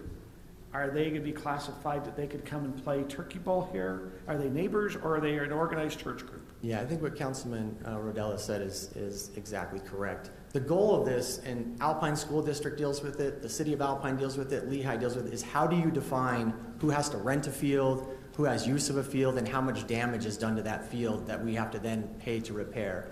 And so if it's a Turkey Bowl and they come on Thursday morning on Thanksgiving and there's no one on the field and it's a bunch of neighbors or a group, it's great. Use the field, do whatever you want. Our objective is, and we tried, and we're open to the discussion of how this has to be exactly. We don't know how to define it. What we don't want is organized sports being done on the field that we have to pay to maintain. We don't mind if kids are coming out and playing Frisbee and a family wants to kick a ball around it. Great, that's beautiful, that's wonderful, that's what we want. But it's us trying to figure out, like, if you let a lacrosse team on the off times, then, and they do $1,000 of damage, then we don't have the budget to fix that. And so people that using it and it doesn't damage the field at all, doesn't really do anything, we would have no opinion. But if it does damage the field, so we tried to weigh this definition of how do you define what would hurt the field and be organized and what would just be neighborhood playing on a field, which we're totally fine with. And we have 11 other soccer fields that those people can use. That's what you were saying, yeah. How many fields are you guys renting in Highland from Highland City at this time? We don't rent any fields. You're not using Mitchell Hollow Park? Yeah, they do.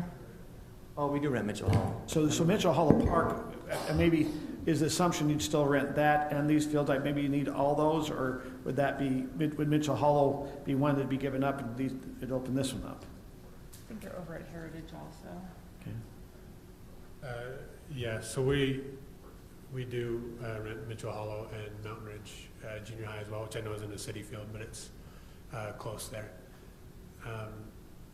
Depending on, in 3 weeks, there's shuffling and tryouts of players across the state who goes to its clubs, And so that would determine how much field space we actually need at that time. So that's an unknowable for us, but based on our current usage and occupation, we would be able to come off of Mitchell Hollow if these two fields were able to take that.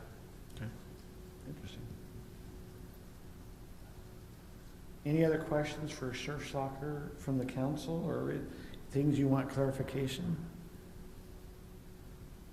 Can I make a request? I don't know what the legal thing of this is. Just as you think through the investment that we're going to put in, and I know that you can't speak for a council 7 years from now, but is there some way to put in the contract that we will generally take a positive view, if possible, of renewing this, or some sort of generally positive language versus a neutral language? Because for the amount of investment, and you guys can do the numbers, choose the numbers that you just said for the field or that you said, Councilman, it's going to be a lot. And so any way we amortize it, 16 years would be still very expensive, but very doable. But we're still willing to go forward either way. So our vote would be a vote of encouragement that yes. Now past the 10 years, it's hard for us. It doesn't matter what we say, because that council will always have their opinion. I agreed, but just to set the concept of, when we did this, there was a generally positive view, and I don't know how that can be written in the city council. I don't know if it's a request that's impossible, but I throw it out there. Your notes, like how Councilmember Smith went through and said, hey, he was in support, how I was support. I think that's where some other former council members might come back and read the minutes of how we got to here. Yeah, well. Does that make sense? Yes. And that's others. Yeah. Thank you.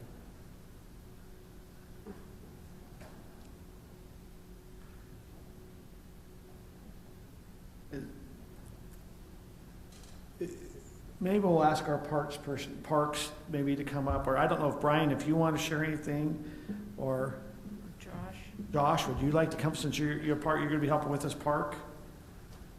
Do you have any input? If not, I just want to see if you'd like to share anything, what your feeling is on the agreement. Just to restate one of the things that's clear, this is a prepayment. If we were to, we talk about the possibility that some other soccer club could come in and do this. They really can't unless the fields are done. The only way the fields are going to get done is somebody has to pay for them. If another organization comes in, the only way they're going to do it is either they pay for it or the city pays for it, and then it's our cash coming out of our pocket.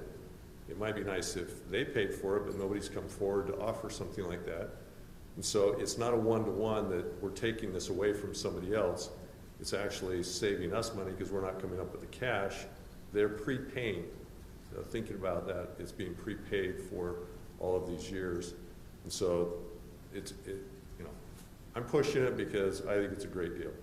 I think it's a win-win for everybody. We get the fields in, and they maintain them, and it's a beautiful thing for the city, the residents, and we get to move forward with this park that's been out there forever. So, Brian, would this be a correct statement? I remember when Scott Smith, myself, and Brian were on the council, we actually had someone come and propose a 30-year agreement. I think the first time we started seeing some of these soccer agreements were actually they were trying to get a 30-year agreement. Yep. And then we heard about Arsenal down in Lehigh. Also, magically, Lehigh was able to negotiate for I don't know how many fields they end up put down with Arsenal. So Lehigh did this about 4 years ago with Arsenal. Yep. And so when we heard 10 years, we thought, wow, that was a great win. Because the first time we were in 30, and so. Yeah, we just couldn't see us locking it in for that long. Just impossible to do that. But for the way this agreement is set up, and if they are good stewards of the property, they would continue to pay for the maintenance. And I was just talking with Josh, and he was talking about the expense of fertilizer and stuff like that. They're the ones that are taking that cost over the next X amount of years, and that lowers our cost of being able to maintain it. And we still get to use it. So lots of positives. There are some. It's not perfect, like Councilmember Smith said, but I think the positives by far outweigh the negatives. Okay, thank you. Thanks Josh, for your work on this. Josh is going to come up from the Parks Department, our Parks Manager, just to kind of your input on how you feel this agreement works for the Parks Department in the city. Yeah. Especially because you live in this area too. Yeah, I live right by the park, so it's like a half block from my house. So length of the contract would probably be my biggest concern. along with water would probably be my next. Well, what was your first concern again? Length of the contract. Length to 10 years, okay. And the water would be probably two and together, just because I know from other cities with the contracts, they're just worried about water usage. They tend to want to water a lot more. Where we are at with water right now could be very interesting if it doesn't get any better, if it just continues to go down. Well, we're buying snowplow, so it's going to start to snow. Yes, we're optimistic. Well, in our ways, let's be optimistic. Yeah, we need the snow, but that'd be my only concern is what happens if we get to a point and we are 1 day a week. You know, for their sake, it'd be pretty tough to justify anything else if we had to go all to 1 day a week because we had 3 more years like this. And I'm not trying to be the doom and gloom. I'm just saying it'd be really rough for them on them to say, hey, we're only going to water once a week. And I mean, we all know we want people to play on the fields, but at that point, we'd probably lose a lot of grass and whatnot. I mean, we have Weber Basin water that they are 1 day a week. So I mean, I just worry about that end, that they've invested a ton of money and then we go to 1 day a week on watering and. So let me ask you a question. I thought on our pressurized irrigation and, you know, and I think a fair amount of this park will be zero-scaped. I mean, when we put the bid out, we're trying to work with CUP on the parking strips and all this stuff. And I've suggested that on the other side of the trail that goes around the perimeter between that and the fence be all zero-scape. I mean, it's expensive to put in at first, but you don't use as much water, obviously. But my question is I thought sometimes if the pressurized irrigation gets really bad that we also use these new deep wells that we're putting in culinary-wise. Is that true? I mean, is there ever going to be a time when we have no pressurized irrigation? I think that'll be your guys' decision. Yeah. Like how much are we going to spend for pumping costs? I think that'll be your decision on how much we're going to spend there, but I would imagine that there could be a time where we're at a significant reduced water. You know, but, you know, I remember times in the last 10 years where there's been a lot of water too, and I know that's not the trend, and I understand everybody's concerned about drought, but it's like when we moved here three years ago, and I brought my wife in who grew up on the Mississippi River, not too many droughts there. But I said, in Utah, there's always a drought unless there's 6 foot of snow in your front yard. So that hasn't happened for a while, but I remember in 2011, we had a river running through our park, and I remember just 2 years ago, we had quite a good flow. So it waxes and wanes. I tend to be an optimist. I'm thinking we can go ahead with this project, but be conservative. And that's my feeling. I mean, if we have, the same issue will be in all of our parks. You know, I mean, it's not. Yeah. Exactly. Right. Yeah. So, good input though, Josh. I appreciate it. Some things I hadn't really thought of. Thank you. So, council, is there some, go ahead. To address the concern of term, just to put some context into it, I went to Highland Elementary and Mountain Ridge Junior High. I'm raising my family here. I started this club. I'm going to be around a long time doing this and bringing my kids up through it. So as far as being invested in the community, I grew up in this community and I want to be part of the future of this community. So whatever term we extend to, I'll plan on, and my kids will plan on being a part of it for years to come. Okay, thank you. So this is just a discussion item only, I believe. So is there any input? Do you want to see this come up on the agenda on the 15th to be voted on? Isn't it the 17th? Oh, 17th. But we could vote on the 15th. You'd be here. Okay, we said after 10 we don't make good things, so on the 17th. Yes, I'll say yes. Yes. Yes. Okay, so we'll bring it to the council on the 17th. If you have any other comments, please get those to staff. I think we've kind of worked through that. Okay, now at this time we are going to discuss item number 8 is a resolution amending section 19.3 holiday leave and section 13.8 compulsory time off of Highland City Personnel Policies and Procedure Manual. That will be Nathan. Yes, thank you, Erin. Where you going? Okay, in 2021, I'll make this brief. Federal legislation was passed declaring Juneteenth as a federal holiday. The state followed that up with the with the most recently ended legislative session in 2022. In summary, what the proposal does is reallocate existing holidays. We have 9 standard holidays and 2 floating holidays. It would take those 2 floating holidays and apply them to Juneteenth and Veterans Day. So will you go to the next one? So the number of overall holidays do not increase. In a quick summary of other cities, you can see where they fall on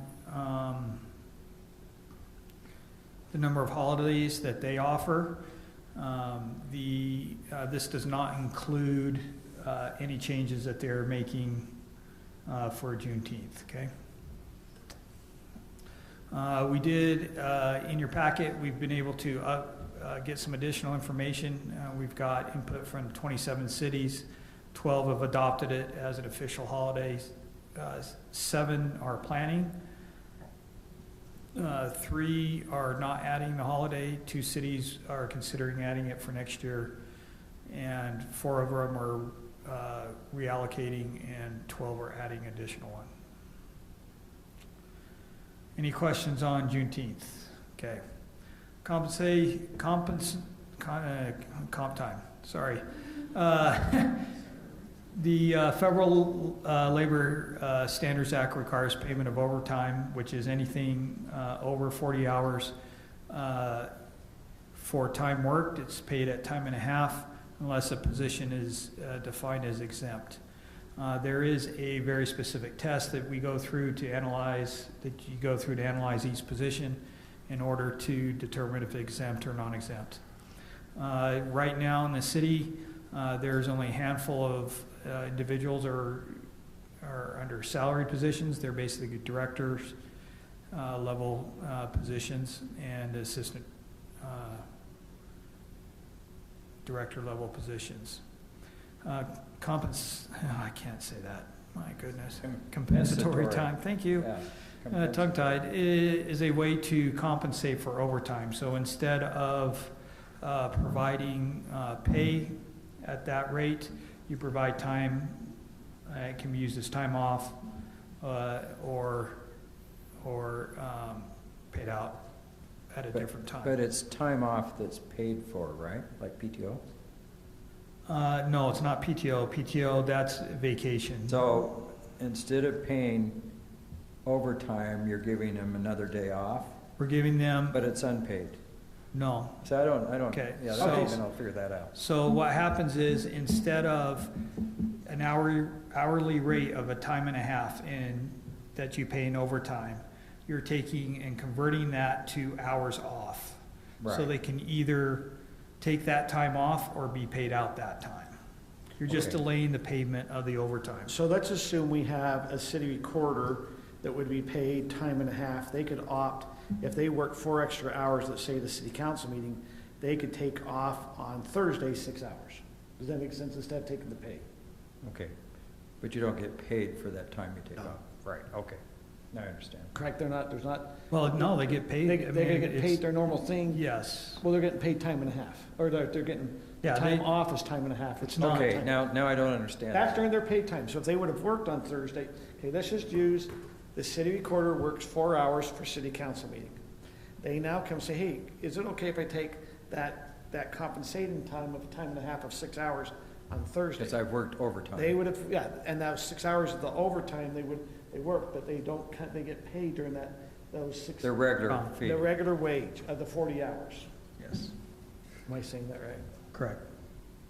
So how much, are there a lot of people on the staff? I see you just said this, but are there a lot of people on the staff that are working overtime all the time?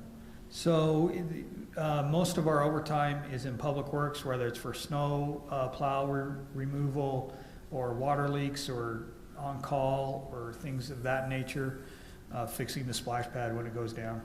Right, Josh?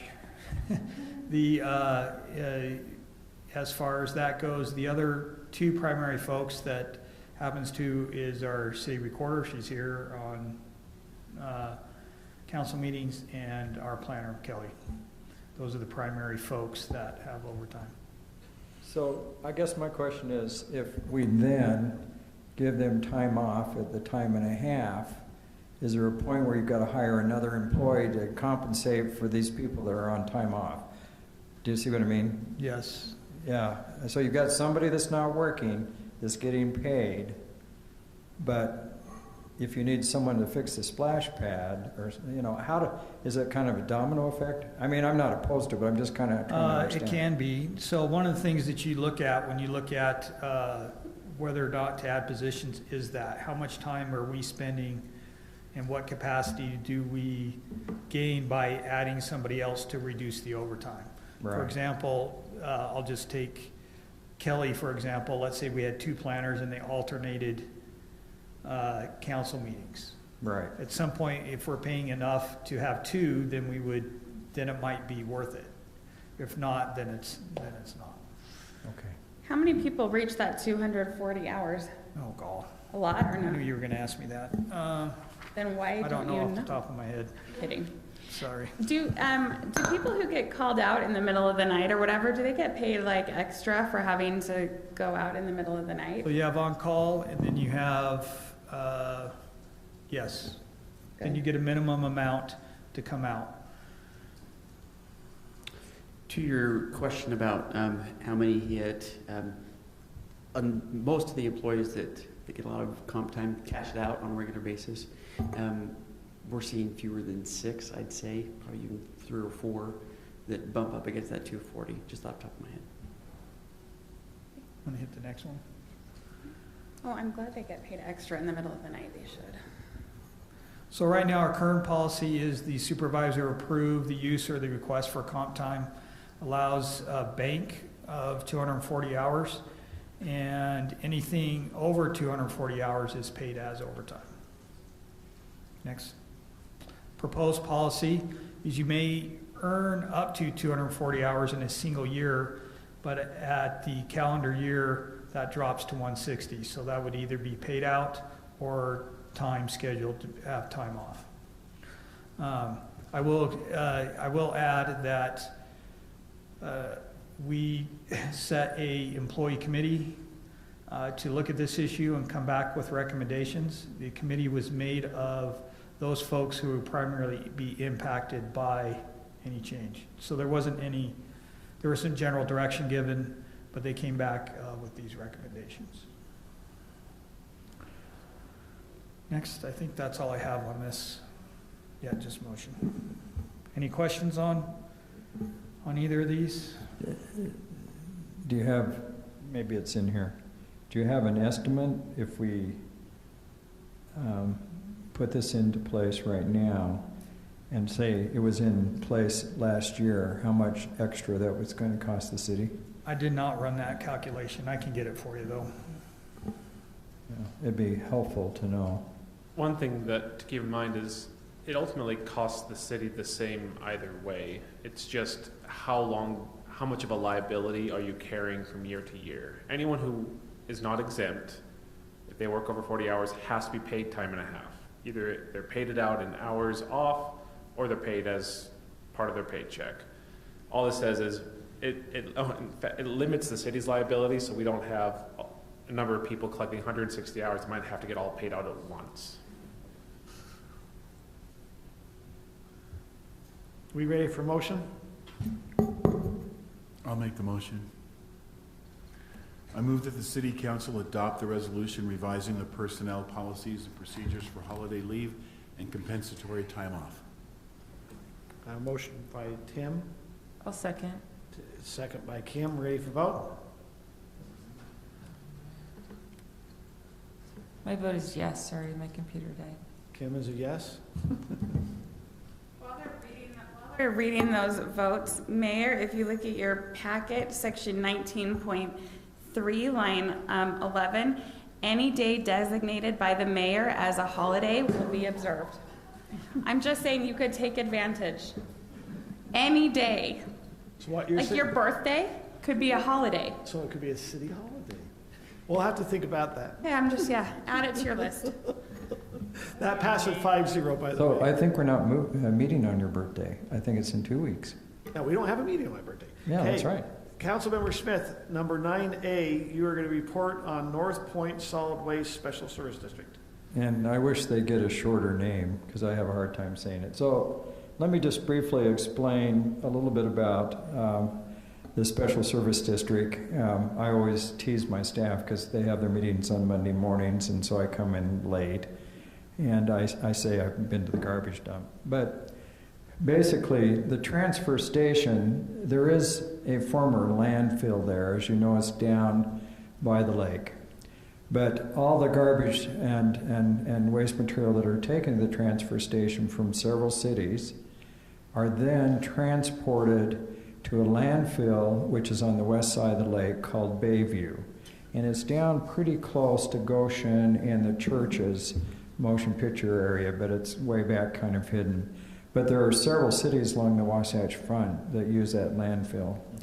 So there's costs, these tipping costs and different things are based on what it costs really to haul, to kind of process and haul the garbage to Bayview landfill. So as I was mentioning earlier when Tyler was giving the budget report, the hauler is called MBI. And it took me a long time to figure out what MBI and a couple questions. What's MBI stand for? Because we like to talk in acronyms. But it's Mr. Built Incorporated, which I thought was really interesting. So Mr. Built, or who now runs the firm, came to our meetings in March and said the CPI index says that we should get an increase, 6.3%. And so there were kind of some emergency meetings, a lot of discussion. They decided to do this all when I was out of town. But anyhow, it was decided to raise the tipping fee by $1 a ton. Now I understand the manager and the lawyer have come around to all the cities. And I don't know if you met with them or the staff. I met with them. Okay, you met with them. And they explained, so we're raising the tipping fee for the city from $30.50 up to $31.50. And in the end, it raises because there's C&D, and that's commercial and what's the D stand for? Demolition. Demolition, yeah, I wanted to say destruction. I knew that wasn't right. So it raises all those kind of fees, and the commercial and demolition stuff is actually taken to a different landfill out by Fairfield. So in the end, it raises about $210,000. So I think it's reasonable. We had an emergency board meeting last night, and actually, I hate to say this, but I made the motion to raise it. But anyhow, I think it's justified. So that's kind of what, if that gives you a little idea what goes on at the transfer station. A couple other things. If you take your garbage down there, and my family takes a lot of our green waste and everything down there, the fee for that per load, per a truckload, is $12. And I think they run a pretty efficient organization. There's a lot of discussion with the new manager as we brought some people in. They want to kind of fix it up because some transfer stations in other states and areas look really nice. And so eventually that will happen. So that's kind of the main things we've been talking about. We're just going into the new budget. But as of yesterday, the tipping fee is higher. So that's probably more than you wanted to know about the transfer station. Any questions? No, you know what's interesting about that though? I was reading this week, there are a whole bunch of cities across the country who automatically raise all their utility rates based on the CPI. On the certified, yeah, the consumer price. On the consumer price yeah. index, yeah. They just tie all of their fees to the CPI. Just one note, I wanted to say the reason I ended up meeting with him, not the mayor or somebody else, is they asked for a meeting while we were in St. George in between the city managers conference and League of Cities in town. So I happened to be there and took the meeting. One thing that they talked about in that meeting, Scott, and correct me if I'm wrong, is that so this MBI contract actually expires in December, and so a new contract will take place in January, which frankly I would be surprised if you don't also see an increase at that time as well. So. Well, in the budget though, and the corporation MPI was there last night, they seem to indicate not. Oh, that's good news. So Okay. it depends on, again, fuel costs and inflation. So what you say may be true. I mean, it's hard to predict the future. Mhm. But we may be in a recession then where things are dropping. It's hard to say, but I appreciate adding that. So can I just put a little caveat onto this? Brittney and I were talking a little bit. You know, I sit in these board meetings on these, and I enjoy doing it, and I enjoy serving. But since Neil has been the manager there, the meetings have increased in length dramatically and more frequent. So when Roger Harper was the manager, we met maybe 5 times a year. We've already met, we've had 4 board meetings and 2 financial committee meetings already, and it's the 1st of May. That takes a lot of time, and our meetings have gone to 2 and plus hours. You'd think we're in city council again. Animal board, I'm on the animal board. I spend 2.5 hours on my birthday, Thursday, on my day off, in the animal board meeting, and I enjoy doing that as well.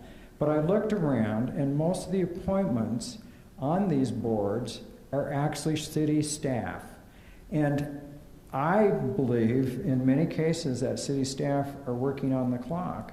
I'm basically working for free because our city council fees really aren't much. And Brittney and I were talking a little bit about this. I hope you don't mind me using your name, but I'm not so sure that maybe we ought to look at what the city council is paid and maybe think about compensating us a little bit for these meetings, because I kind of wonder about it. I like serving. I've donated a lot of time. You know, I ran again, and I'm not here to make a lot of money, but sometimes they're getting to consume a lot of time, and I look around and everybody else is being paid but me, kind of, you know. I'm kind of indirectly because of my city council, but we have not increased city council, what we get paid as city council for 12 years. In fact, we lowered it in 2010, and when we were in that big crunch. So we make less than the city councils did in the first decade. So something to think about, maybe, I don't know. Okay, so anyhow, that's all I'm going to say. Okay, well. I will say I'm in agreement with that, especially when it comes to recruiting people to run on the city council. There's a correlation between the pay and getting a more diverse group of people. Well, I think so, because we spend a lot of time, and I don't mind doing it, but it's starting to take away from my practice a lot. So you want us to pay as a doctor? That was a joke. I understand you're not requesting that. No. I'm just thinking maybe it ought to be a topic of discussion at some point. Okay. So it sounds like there might be 3 council members who'd like to have that as a discussion. Is that I've heard from. We're going to do it on the 17th. Handle it then. That's fine. Okay, as we come in, we've already done number 9B. We're going to do 9C. We got to keep moving. We got to get out of here. Everyone's getting tired, and so audiovisual. Okay, I will be very brief, Mayor and Council. This is kind of an update. You've seen emails about this, or it's been in the weekly report. The Justice Court needed to get an AV update, and that was a requirement from the state courts. So we're currently doing electronic court, but they are moving back to physical court, but the state is now requiring us to set up a way to view physical court remotely for evaluations of the judges. So it was a requirement the state came out with, and we've got to get it done by June 30th because they start evaluating judges in July. So we received 4 bids. We went with, we went out and got different companies.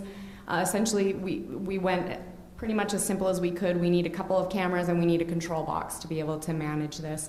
And we selected the lowest bidder, which is Marshall Industries in this case. And they, so the total cost on this is about $14,000. The state did provide us a grant to cover some of these required costs that they're inputting on us, but it will mean about $6,400 that was not budgeted in this year's budget. So depending on how things shake out, that will need to come from previous year's reserves. So I just want to understand, this is a TV and 2 cameras. It is a control box and 2 cameras. So what's a control box? So our court clerk will be able to turn on and off the electronic meeting and control which cameras are being shown from the electronic meeting. So it sounds like a computer to me, the Dropbox. I'm just going to now just kind of go off my box here. Sounds like a computer. I pay for $1,000. I go buy some Nest cameras, or I could go get some Ubiquity cameras. Or my son tells me they're about $50 each, and that's going to be about $1,100. But the city, for some reason, we come up with $14,000. It's always my problem. I mean, I know that I can have Marshall come and explain the bid to you. It ties into our sound system, right? Whereas what you're talking about just uses mics off of the cameras, which really aren't going to pick up they're not, right? You can't hear what's really going on in the room versus what's happening through a microphone. You understand my frustration. I mean, I don't know. This is the lowest of the bids. I mean, so we got 3 or 4 bids, and this was the lowest of those 4. What we told them is we need a simple system. So I think ultimately, the cameras themselves cost about $5,000 for the type of camera that you're looking at to, you're not looking at like a webcam, right? You're looking at something that's mounted on the back of the wall, the front of the wall, to be able to zoom in and get enough quality, which is what another part of what the state required is that I have to be able to see the expressions of people, because I want to know if the judge says something dumb, how do people react? Now hold it. They have to have the expression of people. They want to be able to see your face. Clearly, I should say. Hear them clearly. I understand. There's our government money. My face.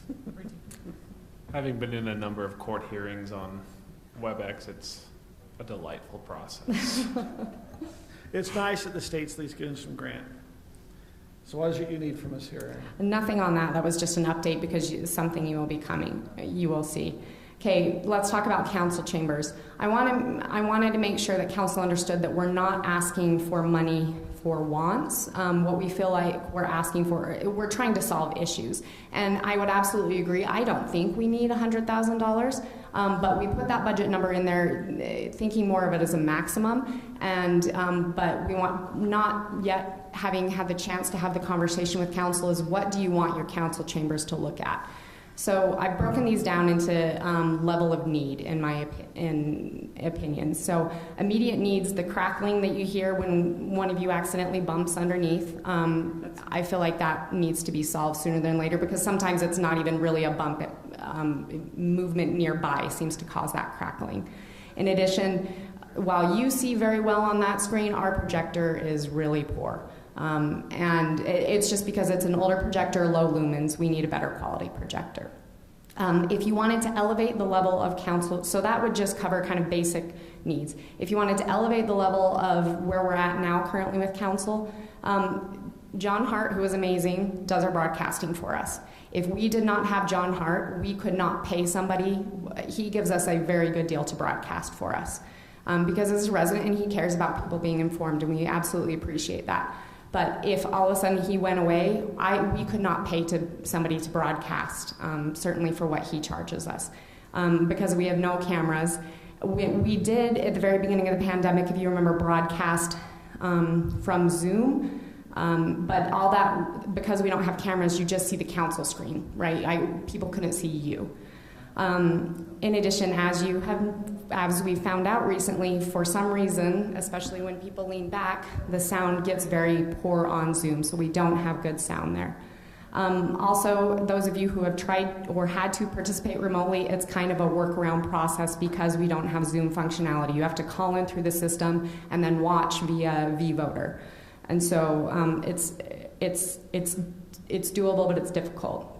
I have no ability to adjust, we have no ability to adjust mic levels, partially because we've tried to be very frugal with our budget in the past, and we've hodgepodged the system together over the years, and somewhere along the way we lost the ability. I can't turn one mic up or down, or as you know, this phone is very loud when we call people. In addition, something that Stephanie's noticed more lately is our recording quality has decreased, and we have minimal controls in relation to that as well. It meets needs, but it's not a good quality. We were using Zoom until that stopped working because it was a better quality for us. Okay, so that's improving to a slight level. And then if any of you have been to ALPINE City Council chambers, they're what I call definitely a Cadillac version of city council chambers right now. And it makes meetings very, very nice, but it definitely is taking it to the highest level. So rather than having a screen in front of you on the podium, you have an individual, council members have individual screens so you can see things more clearly. Also, getting wireless area mics. So if you remember when we do our work session type meetings, poor John had to set up 1 million different mics for us to be able to also broadcast out. And even then, the quality was poor, not anything to John, just because of that many mics and people talking over each other and things. So we could also get some wireless area mics that would better suit this. Instead of having a timer right here, you would have a timer built into the system, so if you're at home watching, you could also see the timer. Another addition council could consider is not just having monitors in front of you, but having touchscreen monitors. So when we're having a meeting, right, well, touchscreen in that you can annotate on them. So, when we're looking at a development and you say, well, the area in the northwest corner, you can circle it and everybody sees it, so we all know what you're talking about, rather than me trying to play with a laser to understand what you're saying. Another major upgrade would be, rather than using vVoter, you would have some kind of a device where you could push your vote in that would be mounted near your monitors, and it would work in with the system. In addition, we could upgrade the lectern to also have what we were talking about earlier, right? A monitor that has annotation capabilities that you could also plug another, like an HDMI cable, into a different device to share that screen, just to provide more flexibility for when we have somebody presenting to us. So what does this all cost? Ultimately, what I want you to think about, council, is, okay, so what of these things do I want? As we look at, and then we can look at costs. So I'm going to show you some costs, but give you a few caveats here. All of the bids have expired that we've received. So what you see tonight is probably going to be more for what you want to come back with.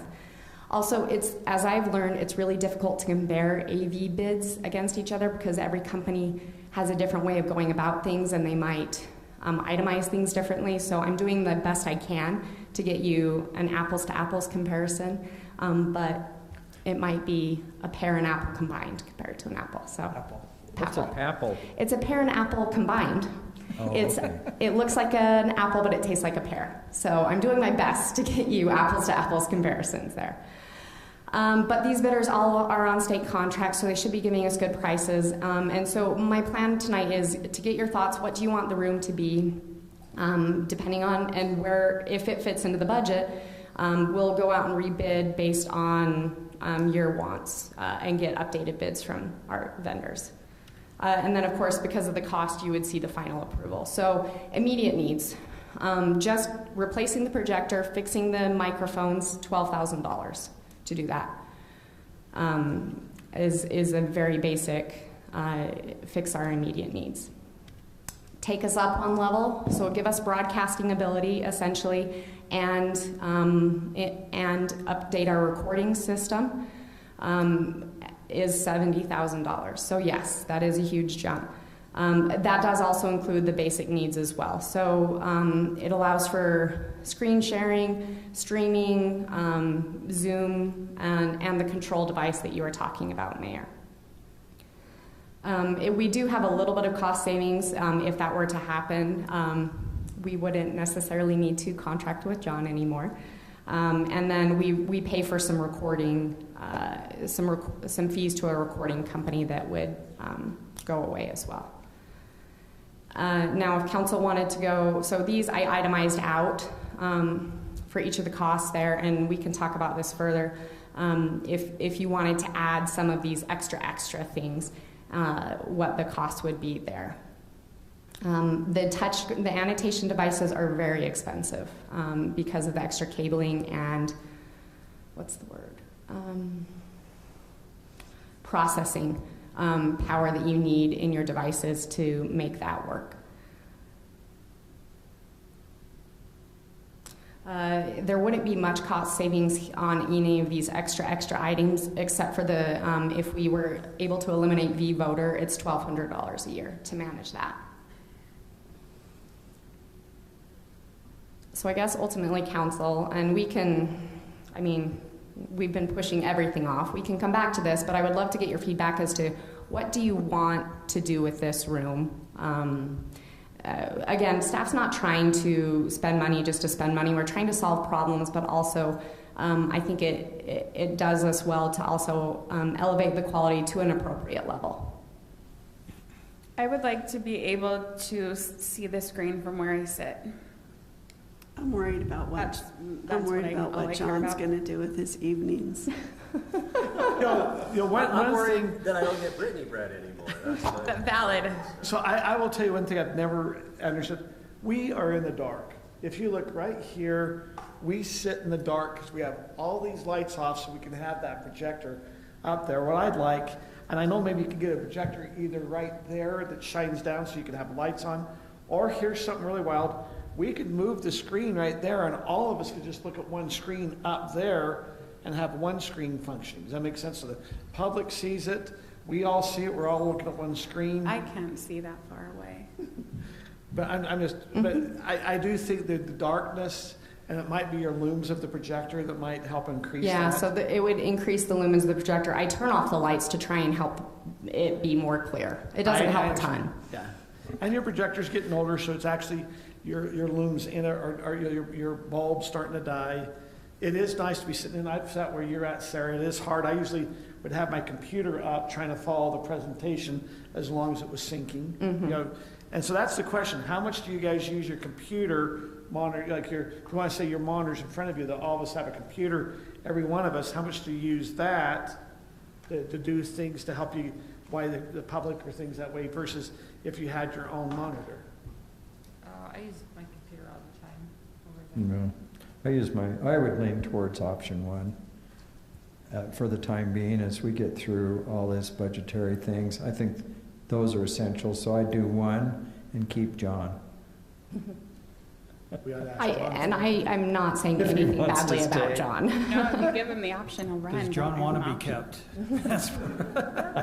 Okay, John's okay. I mean, we always can do option one, and if we need to, you always can expand. It's not that it stops you from doing things. But I think it'd be nice not to have mics that crack. I think it'd be nice to have a better projector. I mean, I'd like all these fun things, but... One concern I have is for the public, how many do we have? You know, I've been surprised lately how many I've mentioned they not necessarily watching it live, but they're watching our recording. Yeah. That maybe they'll go in and look at the recording on a specific item. Yeah. You know, one thing we don't have in our recording, and Erin, you're not proposing this, is not a software which annotates the different items where they can click and just watch that one specific area. I know that's a different software base and probably a lot more expensive. To like bookmark the agenda items. Yeah. So that's something we intended to look at this budget year, but didn't get to. Some sort of a council agenda management software that also would do this. So we've pushed it forward to next budget year. So at least to look at. I am worried that I do think the public needs to be able to have some type of reliable recording of what we're doing. And I think John does a good job, and if that's getting up there, I haven't had the public reach out to me and say they're not able to listen or hear. I think some of it depends how close we are to the mics. Mm-hmm. Is anyone else hearing from our residents that what we're doing with having John, that they're not able to listen or hear? I haven't had anybody complain to me. The recording is what we use to have minutes prepared.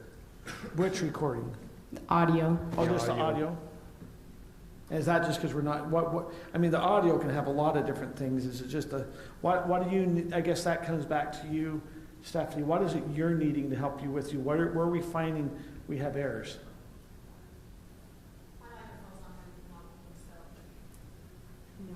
You want me to come type what you're going to say? And give Stephanie a mic. That's also an option. I do not have a microphone. That's my biggest problem right now. Is I do not have a microphone, right? Let's get Stephanie a microphone. Would you please get me a microphone? We could actually use a couple extra microphones because obviously our chiefs do not have a microphone at this point and have to come to the lectern every time they want to speak as well. I primarily use the audio recording to make sure we have these motions correct. That's my biggest thing. And then, of course, in preparing the minutes, we rely heavily on the audio recording. So what is it you're needing to help you? I mean, is it new audio equipment? Is it just better mics? What is it you're needing? I think if we can get some better microphones in here, I think that's our biggest. Erin, do you agree with me on that, or is there something else? Because you've done a lot of the research on the audio video. I don't know if it's the mics or if it's the back end of the equipment, frankly, which is it's part of what option 2 is. It's replacing that recording back end of the equipment. In talking to the different vendors, mics don't go bad very much because you don't use them all that much. Cords and connections go bad because we were dragging them around so much during COVID. That's really what caused it. It's not you guys bumping them, it's we dragged them around so much, we broke the connections down below. So one consideration we could do is option 1 plus at least looking at seeing what increasing our recording ability is to improve that quality as well. And making sure everybody has functional mics. I think that's a good starting place. That would help me a lot. So the question, let me ask you, do you guys want to keep the projector where it's shining behind us and we have, and I'm just kind of where we have a TV in front of us and the public is looking above us with that type of projector? Now you either can have it with the looms here or you can get one that's a ultimate short throw. I think that's pretty close. It's a presentation one. Yeah, there was a time when we had 2 monitors from the ceiling that you could look at. And they were so small, I mean, that we pulled them down at one point when we were doing some more hodgepodging, trying to get the system to be better, because it was so small you couldn't see them from the audience, and this was so large, because they're pointed towards the audience, we didn't see the point to them. So they got pulled down. But because otherwise we would have had to do more outputs, and it would have increased the cost for what we were doing at the time. So that, I mean, and I'm not, this is just out of the box. I mean, you could put up the screen here, and each one of us could have a laser pointer. I mean, I'm just saying that's the inexpensive, where you're pointing, okay, this area here, and you got a laser pointer, and everyone can see what you're talking to. But I'm just, if it's working, or if it's what the suggestions would be. Would you want to keep the, I guess the big thing is if you're going to buy the projector, you've got to know where to point it. Yeah, what type of, I guess you could put it both ways. If they're, just look at the one like Eagle Mountain has one that's very close to it, and so does Lehigh, that they're very close, and they have it on the side that's coming down. They don't have the projector so far out, it's right here. And it seems not to be, the lighting in the room doesn't seem to affect as much. If I remember correctly, we asked that question to one of the bidders, and he said something to the effect of, you actually need it further away. Otherwise, what they're doing is mirroring it somehow, and the quality is not as good. But I'm sorry, I'm getting into too much detail. No, but I will check. Ultra short throw uses mirrors. Yes, and it was something to do with the mirrors that he did not recommend it, but I can look into it again. But yes, I don't know what the lumens on this is, but all of the companies recommended an 8,000 lumen projector to me. Let me ask you on your wiring, is that going to be the new wiring at 12,000? Are we getting new HDMI up there? Because at one time we were having HDMI problems, I thought.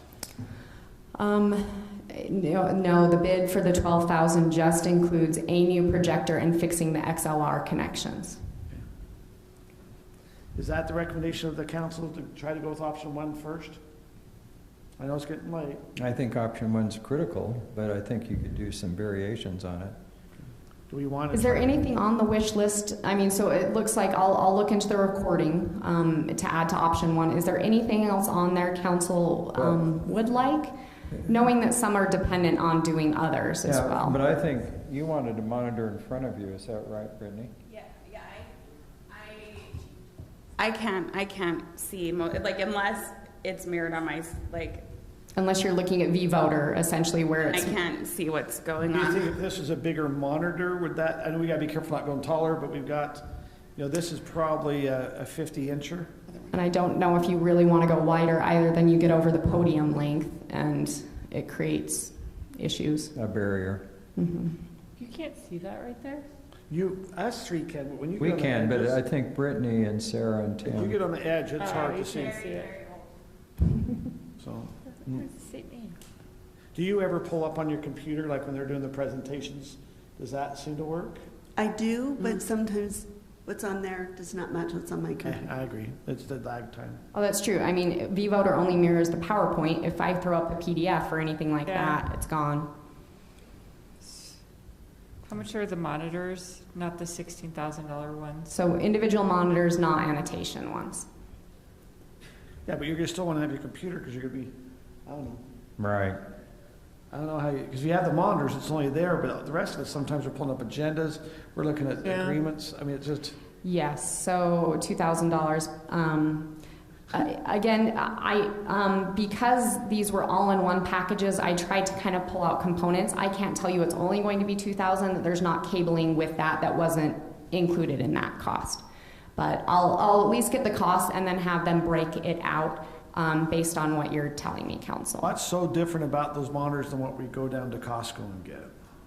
I'm just curious. They're very small, so I mean, I know that we want to get very small ones so they're low profile so you guys can still see who's speaking. I don't know more than that. So that did count, I believe that was for 10 monitors, thinking that so that 2,000 is for 10 monitors? Oh yes, it's not per monitor. Oh, no. That's for monitors. I think it's 10 monitors.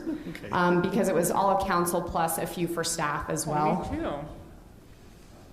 Oh, that would be okay. No, yes, the 16,000 again is 10 monitors too. I'm were sorry, it was not 16 per monitor. No, I would never even ask you that. I literally turned to Kurt and was like, did that cost you $16,000? I know, it's $599.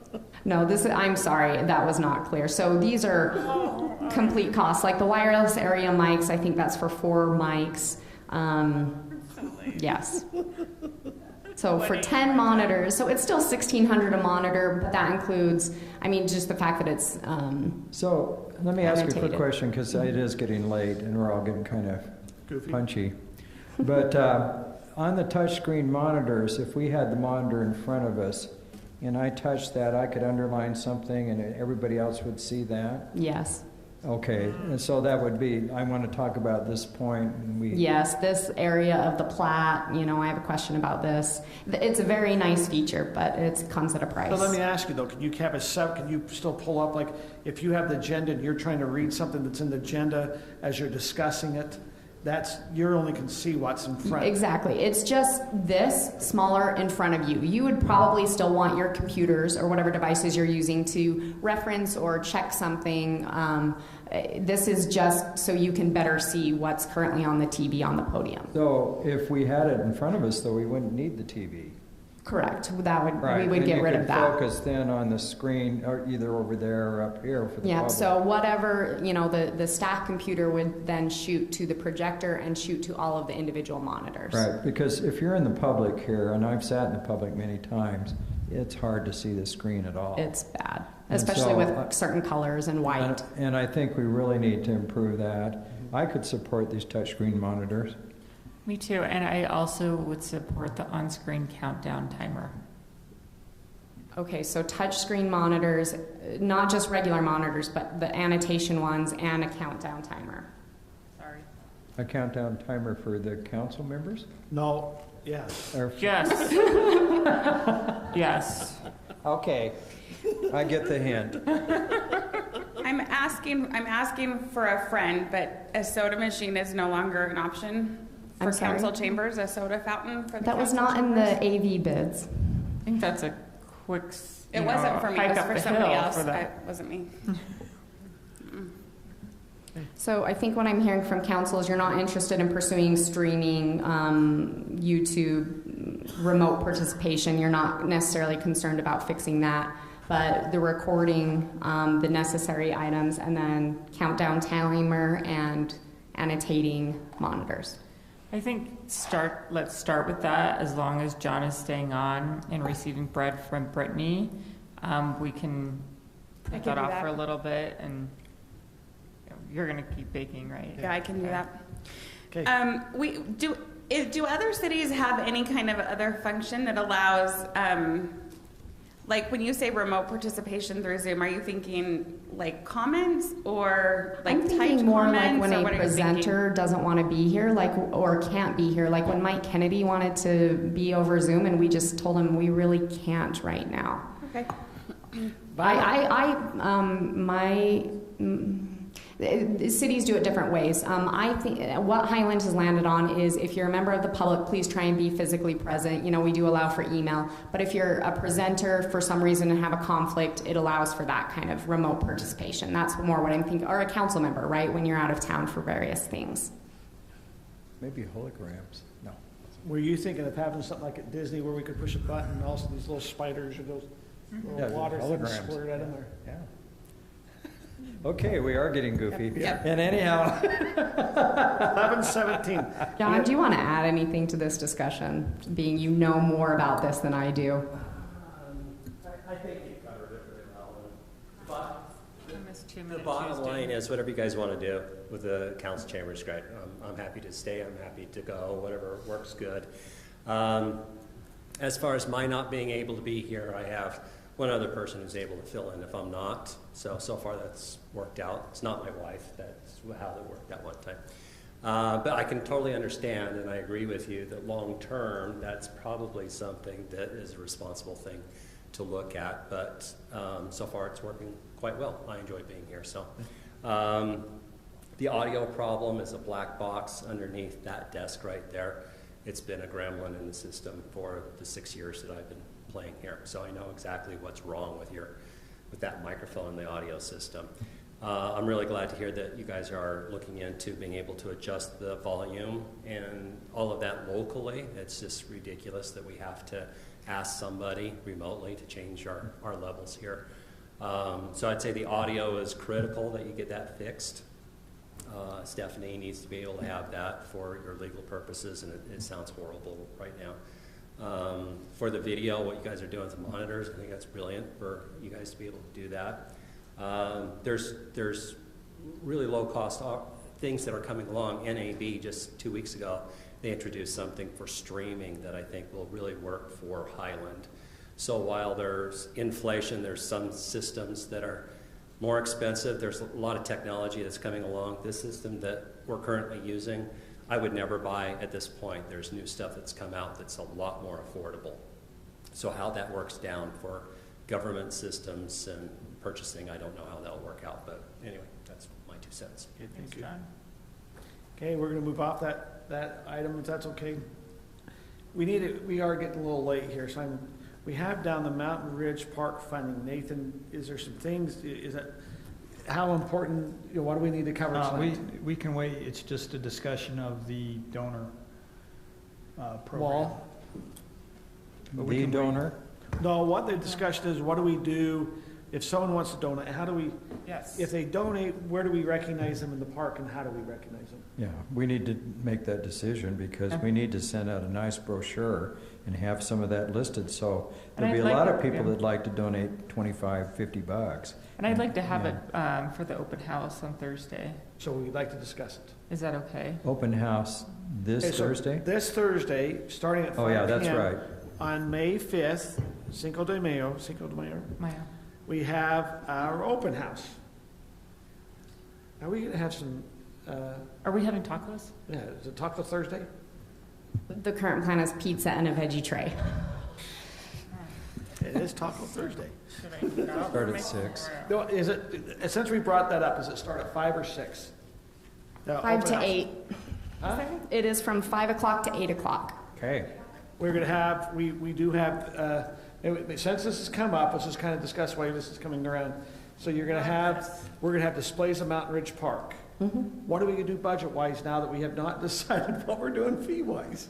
We are going to give some high-level overviews of how the budget breaks out and how property taxes break out, and then a high-level overview of council's talking about fee where due to cost increases, council is looking at fee increases for public safety, utility rates, and garbage. Okay. Not decided. Okay.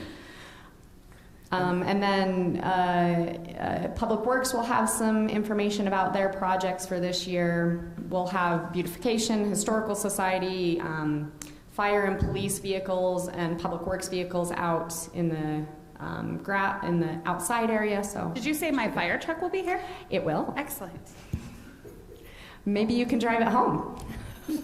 And then we're also, I think, Central Utah Water projects are going to be here. Yes, So Central Utah as we were Water talking is about going to some of the come. things they presented, they'll be here for residents to talk about maybe things like that. But hopefully all of us will be able to be here on Thursday night to greet our public. They're there.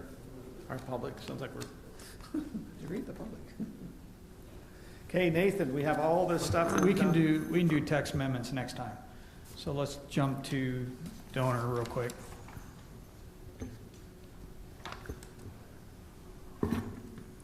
Okay. I'm going to skip this part because we talked about it last time, and I'll just jump into the donation stuff. Okay, so what we've done is we put together a draft donor program. Here are the highlights. Now, everything's draft here. You can call them purple, yellow, green, I don't care. Brittney These are Bills, traditional. That's good. Scott Smith, level sponsor, whatever. The names don't matter, but the idea here is that we are trying to recognize people who provide donations to the park. Diamond, gold, silver, bronze, Friends of the Playground. And then you have component sponsors, we'll get to those in a minute. But one of the things that we felt that was important was that we recognize even the Boy Scout or the group that provides $50 or $100 or something like that. So that's the Park Friends at the bottom. Okay. Nathan? Next. Yes, sir. What's a play planter? Is play planter? Partners of Play Planters. Oh, and I don't know. Just about it. I mean, you're planting the seeds of play to be sown. It was just kind of a play on words idea, probably. Yeah. Okay. Again, the names can be changed. Right. So the ideas that we've come up for donations are, individual donations. If somebody just wanted to say, hey, here's X amount, we go to the next one, please. To be able to purchase or donate specific things.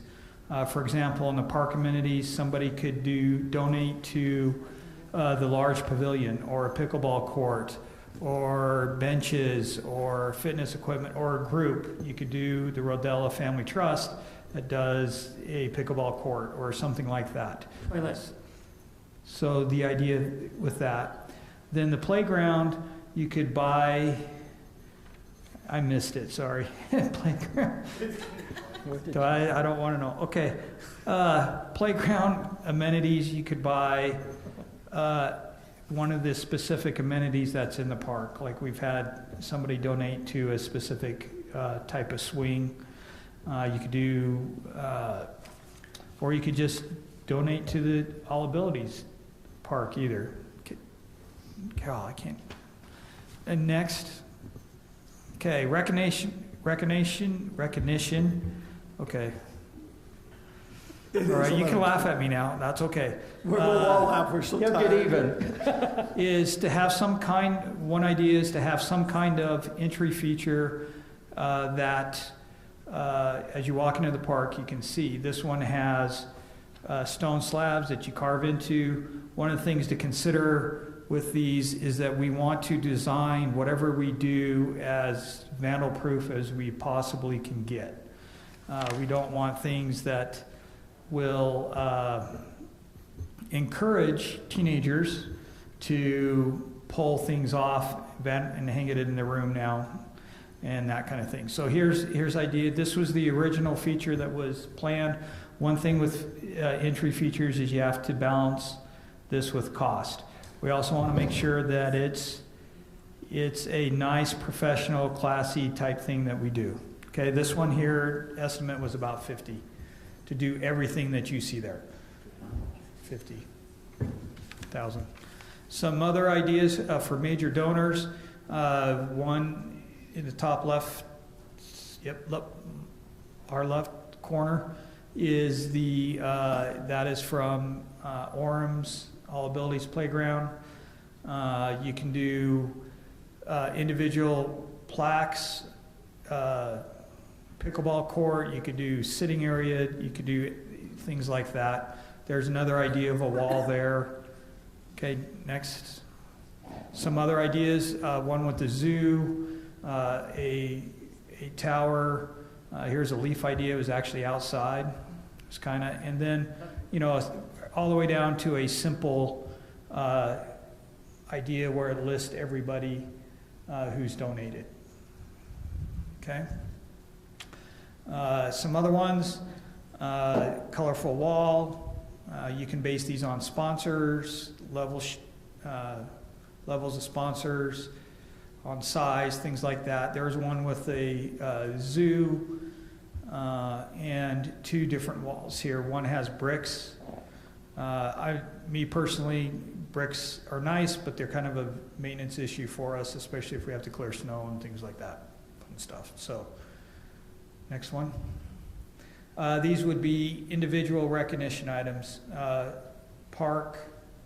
The pavilion provided by the Sarah Peterson Foundation or whatever, or on a bench. You know, this one is provided by the Tim Ball Foundation. This bench is provided by them. Am I leaving you out, Brittany? Sorry. No, I just wondered why you assumed everyone had a foundation but me. Well, because I haven't got to this thing yet, so. Okay, I'm waiting. Or why you I see Brittany's name right there. Do you see it? Yes. So one idea that was kind of neat that Orem did is they, around the fence, around the playground, they have these slats that have people's names on it, which is kind of cool. Brittney Family Trust. But I thought you'd be okay because we got a street named after you. So we could do that. The one thing I don't like about it, it kind of doesn't wear very well. As you can tell, it kind of fades. But it does provide, maybe there's an alternative material, it might cost more, who knows. But other seating areas, you could kind of see an idea. That was kind of a bench and names below it, plaques. Okay. And that's what we have. So the idea is to have it based on category, and then identify major sponsors or donors, and then a way to do the individual smaller, recognize them also. Love it. Any thoughts or ideas on the types of things that you see here? Well, I think I definitely like if somebody is buying a pavilion or a bench or a pickleball court. Or something. Yeah, the plaques, individual plaques on that, I think that makes sense. Or even a component. I mean, we could just, if they donate to the All Abilities, you could, right. You don't have to have individual plaques on each playground, but you could have something right there. So, I was just going to say, one of the comments I received when I went to the disabilities meeting, thank you, that is what I want. How much does that cost? $12.62, but that's what I was going to get. We could get it for all the council. Yeah, it's a toilet. It's a gold toilet. It's a gold toilet. We could call it the Mayor's throne. Mayor's throne. Yes. It's really getting late now. We told Paul that's what he was going to get. But one comment I did receive at that disabilities meeting that somebody said their favorite thing to do with their kids is their grandparents had donated to a park up in Ogden, and they'll go up to Ogden and they'll find that paver in which has their grandparents' name on it, and they're like, it's super special for us to like have the kids go and find it. So I like that picket fence or a little paver or something like that where somebody can go find their name. Yeah. One idea we thought of, and this is the best example I can think of because everybody knows, is when you're talking those granite walls and things like that, kind of like Vietnam Memorial. Oh, yeah. That's the idea behind them, where you carve them in and everybody can see it forever. We just have to be careful. One of the things, you got to be careful of the cost. Like if you're Yep. having someone donate $200 and it costs you $159 to put it on, you're going, okay, I didn't. You know, so there has to be some cost, things. One question I had for the council, we talked about, we've had a lot of families here in the area. They've been a long time. like with pavilions or things, would you want to maybe go out to the, if it be the Adamsons or the Whites or the Days or things that way, or Bueller's, would we want to go out, before we advertise this out to the public, we have some, residents that have lived here a long time, if they'd like to do something with the Family Foundation or something with some of these items. And we don't have to necessarily favor them. I just thought they were ones that kind of helped develop the community. Right. I think that's good ideas. Let me just ask a quick question, though. If you do have this one donor that comes through with $500,000, would it be appropriate to name like the whole park? Not the whole park, but maybe the whole disability playground. Yeah. Because $500,000 is a major commitment. And I think that's something that we'd have to ask them what their if they wanted that. Yeah. They were pretty. They may want to be anonymous. Kind and He said he wanted the toilet named after him. No, he didn't, did he? Yeah. Well, the mayor's found it. We got it. That's where that came from. The donor's throne. The donor's throne. But yeah, I that's think definitely something that. But I think this is a really nice thing that we can present on Thursday. Yeah.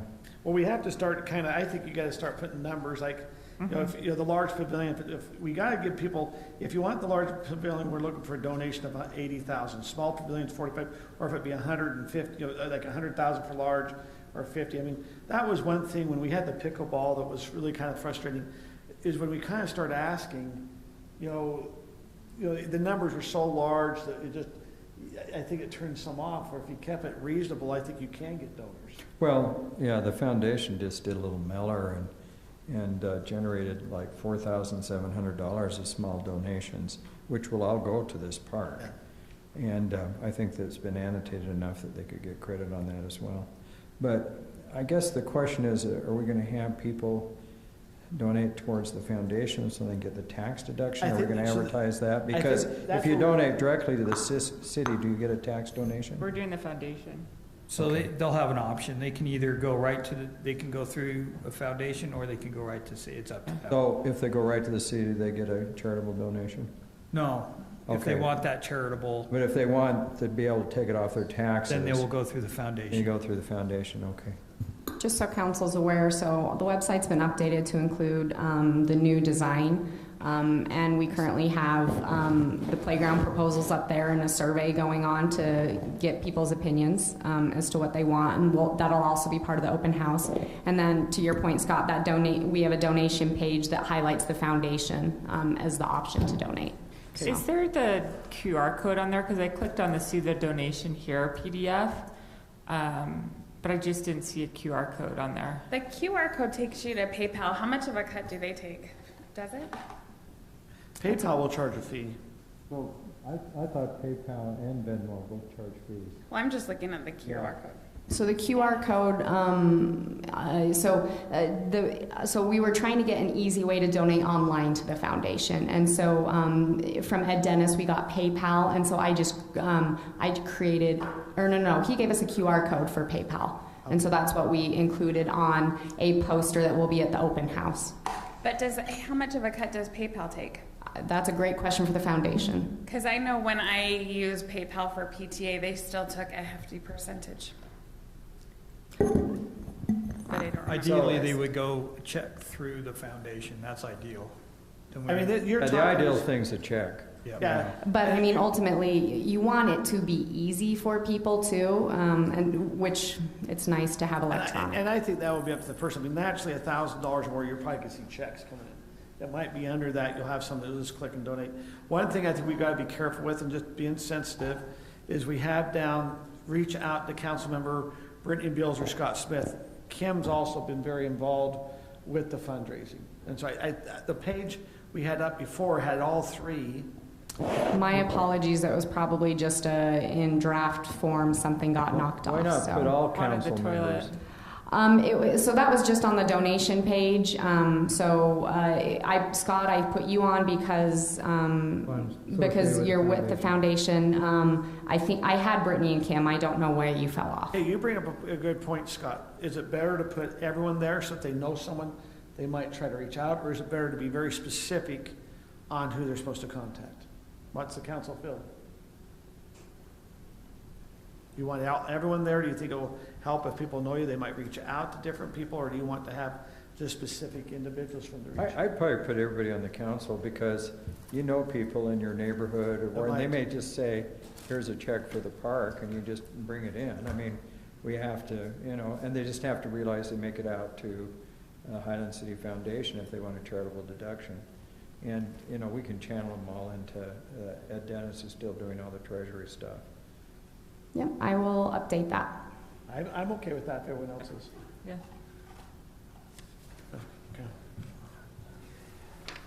Okay, is there anything else here, Nathan? Just for the open house, to make sure the foundation's on it, so they know that there's. We had a big QR code here. Yeah, there's a poster that says you can donate to the foundation, or I also put on the poster, or give a check to a city council member. So, yeah. Not the mayor, the city council. You're fine. Well, you could give it to the mayors too. I'll give it to the city council. Okay, great information. How do we want to move forward with it? Do we need to have, that's what I'm saying, we've kind of been doing some fundraising. We really need to kind of get this now getting kind of going and how we're going to do it. I mean, Scott, you talked about a flyer going out. Well, I think you need to send out and we could get a donation through the foundation to pay for postage and a very nice flyer that says this is what we're doing at the park, and on the other side you could put your sponsors, this is how you donate. And I think that would be nice to do a mailer. It'd have to go out to about 5,000 residencies, but we can do that, I would think, somewhere in May, June. But we need to decide on what playground we're going to do and kind of show what people are getting. But I think that's one thing you could do. We've sent it out as an insert to the newsletter in the past, so we could do that in the June newsletter. In theory, council is going to decide on the playground, the vendor on May 17th meeting. Right. Ooh, that's going to be a big meeting, Mayor. Wow. We are super good at making fast decisions, so we will be on that on the 17th. Yes. Do you think it'd be better to do it as an insert in a newsletter, or actually do like a You don't flyer? have everyone get the newsletter because some do electronic. Yeah. Why not do both? You could. I would think. I mean, you can do the newsletter fairly economically, but you could send out a nice flyer, and if we did it through a With the picture of the donation park. through the foundation, it's no expense to the city other than help to kind of design it. Yeah. Does that make sense? But I think if you're going to have this, when you have it go out, we got to say, these are donor levels, this is how we're recognizing it. Yeah. We need to be very specific Yes. about how we're recognizing them. Yeah. Okay. But I think this is good stuff. Thank you, Nathan, and thank you, Tyler. I thought the budget information was really great tonight, and the fact that I was unable to make a decision was me, not you. I appreciated the information. Okay, we're ready to adjourn. We need a motion. So, Scott, motion. Any second? Second is Kim. All in favor? Aye. Aye. We're out.